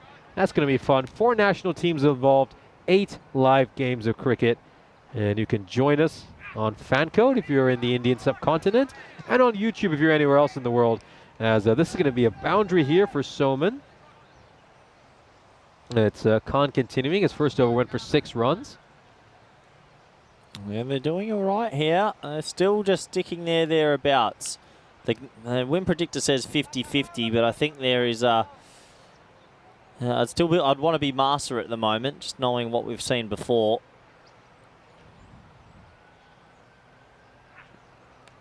Oh, back of the bat, and it's gone to mid-wicket. And he's gone. Well, it was a horrific slower ball.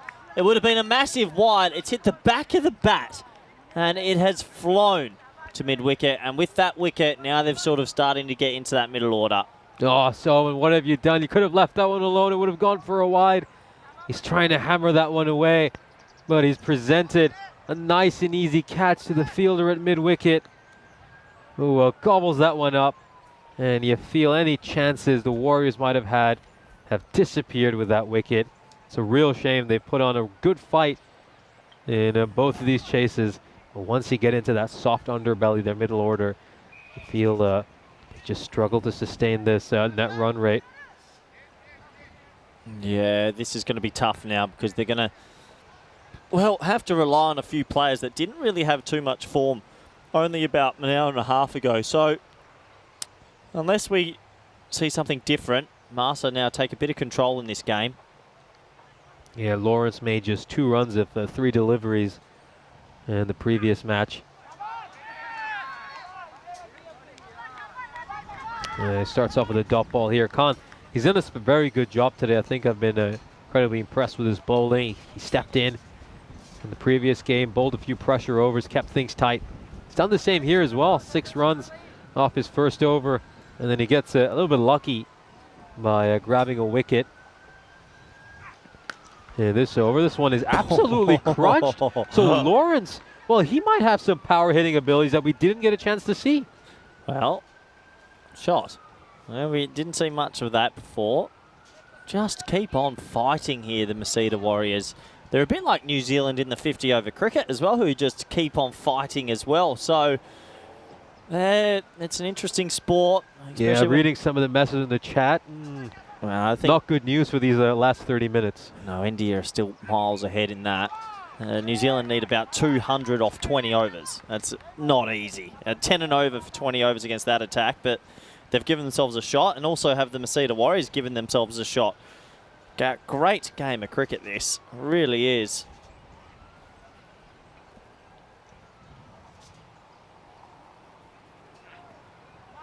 Yeah, that's a good slower ball. You can see he was already halfway through his shot there, Lawrence, when the ball had gone past him. Another quality over by Khan. 10 runs off it. The thing is, though, Lawrence, we can tell he's got the power hitting ability. It's just a case of whether he can stay still and lock into some of these deliveries and middle a few more. But most of the pressure is going to be on Jithin Johnny, who made 41 off just 20 in the previous game. They've got to go at 15.5, so they're currently going at exactly 15.5. They just need to maintain this run rate for 4 more overs. Yeah, one of these two needs to step up. And step up for, say, 10 balls and make a quick fire 30 or 35. 62 of 24 required. That's close. He'll get away with that one. He's very smart here, Deep Patel. He knows they want to bash it towards the leg side. So he's just bowling these deliveries very wide, keeping it outside of the arc. And the batters are going to have to make an adjustment. Well, he decides to advance down the crease. But it's just going to be 1 run.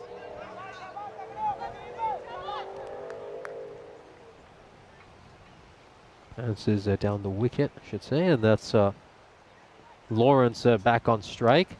6 of 4 for him. He goes down the leg side here, Deep Patel. They needed that boundary. At least 3 boundaries and over needed from here. Yeah, desperately, you're right. They needed that. He catches up with it and gets a 4 through.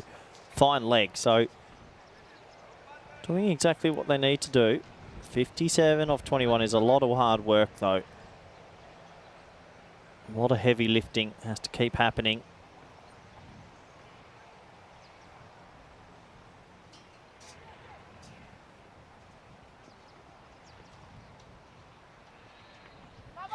Oh, another big swing there by Lawrence. Every single one of these dot balls just cost that asking rate to shoot up. Just he lost his balance there. It wasn't steady at the point of contact, was he, Lawrence? And he gets hold of that one. That's going to go for 6. So Lawrence showing he's got some real power hitting ability. Got 11 runs off this over so far, 2 boundaries. If he hits one more to end this over, it's going to be a very interesting last 3 overs. See if he can strike another boundary. I think he's shown that he's got that power hitting ability. Just needs to stay nice and steady, maintain a good base to hit from. And there we go. He's done exactly that. Another outstanding hit by Lawrence. A good over for the Warriors. 17 come off it. As you can see, and it goes over long on. He's batting on 22 of 8 here, Lawrence. Well, I wasn't expecting this counter punch. We've got a good game on our hands, and these are the games coming tomorrow.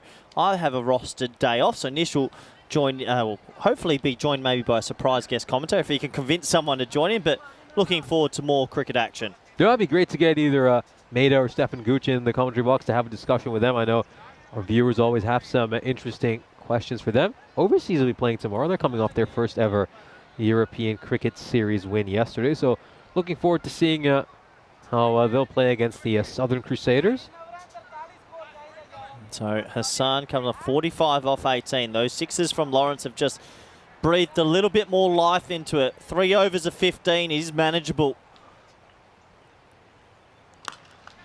This is not timed as nicely as Johnny would like, but it's a single, and the danger man Lawrence gets back on strike. Yeah, that's ideal. Getting Lawrence back on strike, who is looking fantastic. Now, can he keep going though? That's the hard thing to do. Oh, it's just going to be a couple of singles to start off the over.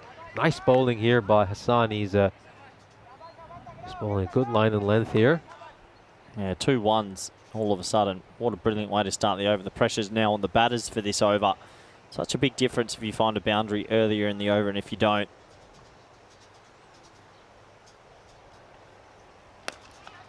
Straight down the ground, and it's going to fall short of Mohamed Suleiman. We've already seen taking a terrific boundary catch to get rid of Dianish.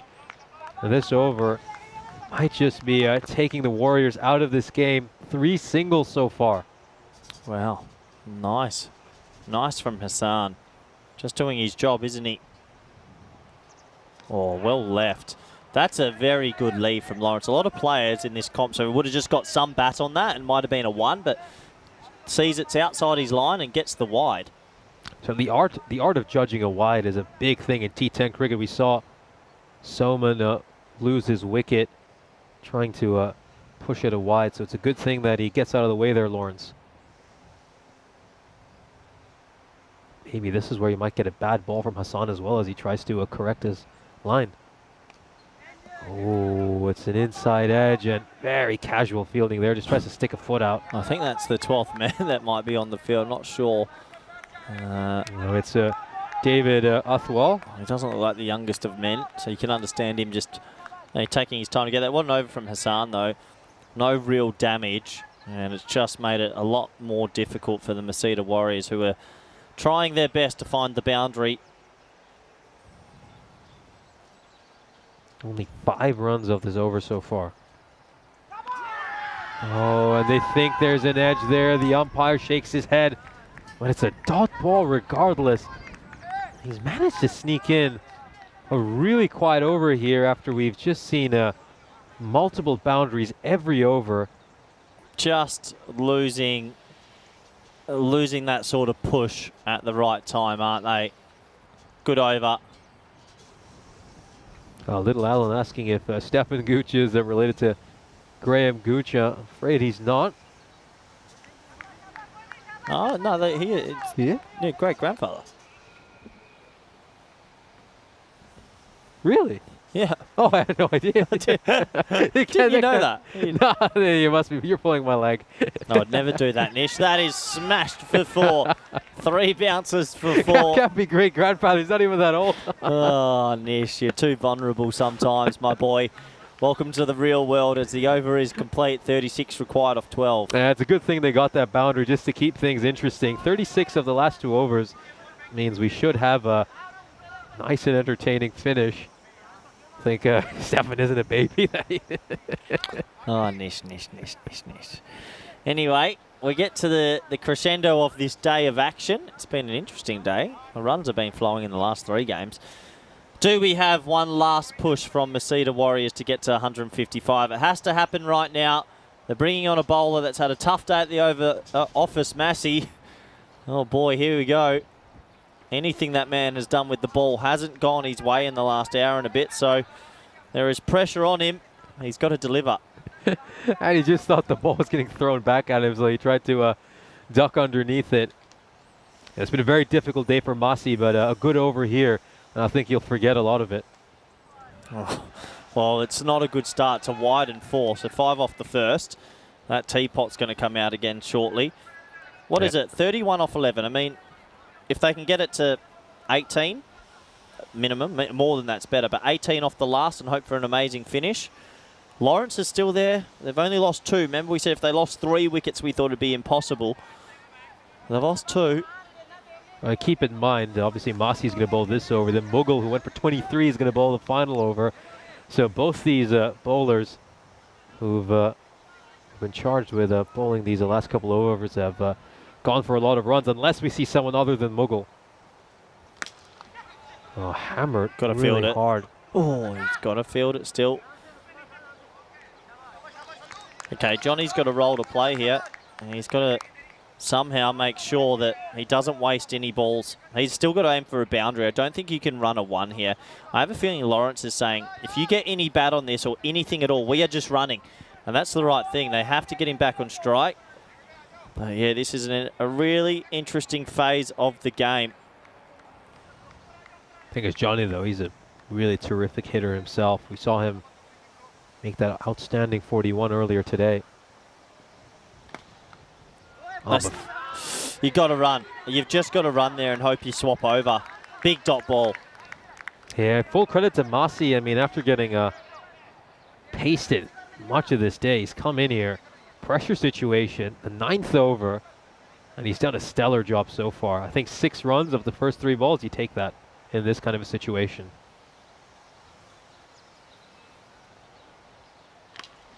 And he's just given up a juicy full toss that gets blasted away. It's a huge 6, and now it's 24 needed of 8. Still hanging in there. Nice shot. Just hanging in there. They've definitely got a last over finish, but they need at least 1 more 6 for me in the next 2 balls to really still have a big chance.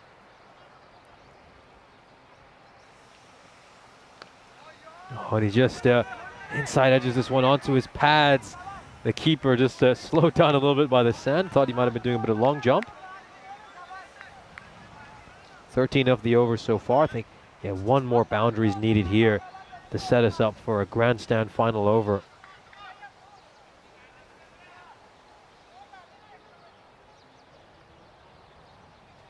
Keep in mind, Mughal's first over went for 23 runs. And he's the player we think might bowl the final over. And is this going to find the rope? Oh, that's a good bit of fielding on the deep. Would have been very anxious when collecting that ball. 22 of the final over. It's a little challenging, but not impossible. It could be in for an entertaining finish. Let's see. We expect Mughal to bowl this final over. He's a very experienced cricketer. Even though we went for 23 runs. I'd be a little bit surprised if he didn't get the final over because they don't have too many other options looking at their lineup. Mughal's bowling it. I mean, they've got a fair few runs to play with, and he is super experienced. So you'd imagine he'd bowl it, and he, odds on, he should defend it. I think this is a 1 in 10 chance usually. They've got themselves shoulders at 4 boundaries out of 6 balls. You probably would love a wide or an extra just to help it a little bit. Maybe a no ball, but yeah, it's going to be very hard to see them win unless they get a 7-up or a big no ball here from Mughal. Just a very high pressure situation.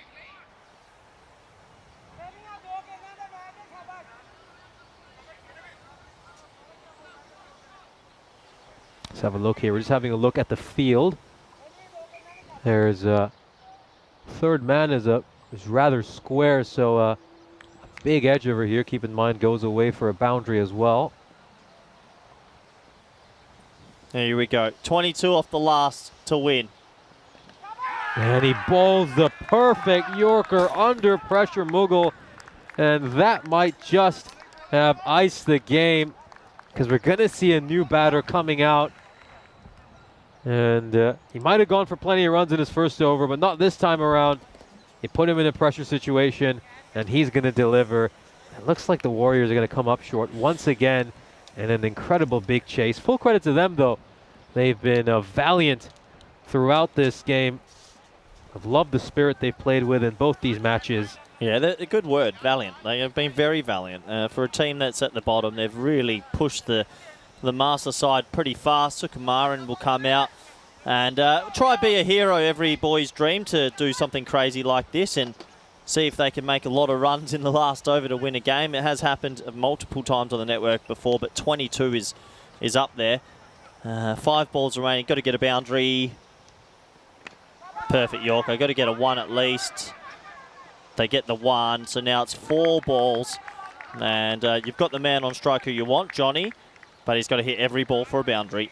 Yeah, it's a tough ask here for Johnny. Really tough ask. At least credit to Sukumaran. He charged across in time. And put Johnny on strike. Huge ask here for him. Warriors now down to just 3% to win this game. Game over. Other incredible Yorker by Mughal. He's come out here and just bowled 3 terrific deliveries. He has. Credit to him under the pressure of the situation to, well, step up and bowl those 3 Yorkers. And that is going to be game over. What a good game again. We've been treated today to 3 very good games. And I think we're going to get a 6 at last. Of course, they're going to need an extra here to even stay in this game. 14 of 2. So they're going to need consecutive 6s and a little bit of help from Mughal as well.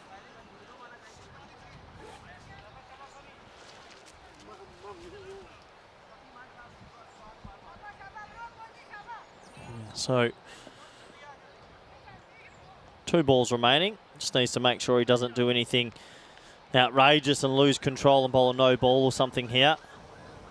He doesn't. That's another 6. So that does put a little bit extra pressure on this final delivery.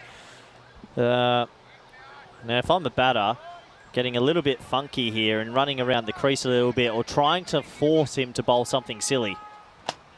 I think the main thing is Mughal just needs to be smart. So it doesn't matter if he hits me for a 6, it just needs to be legal. So I think he's going to keep this ball nice and simple. Ends up bowling a really nice leg stump Yorker. So the Warriors are going to fall short once again. A real shame.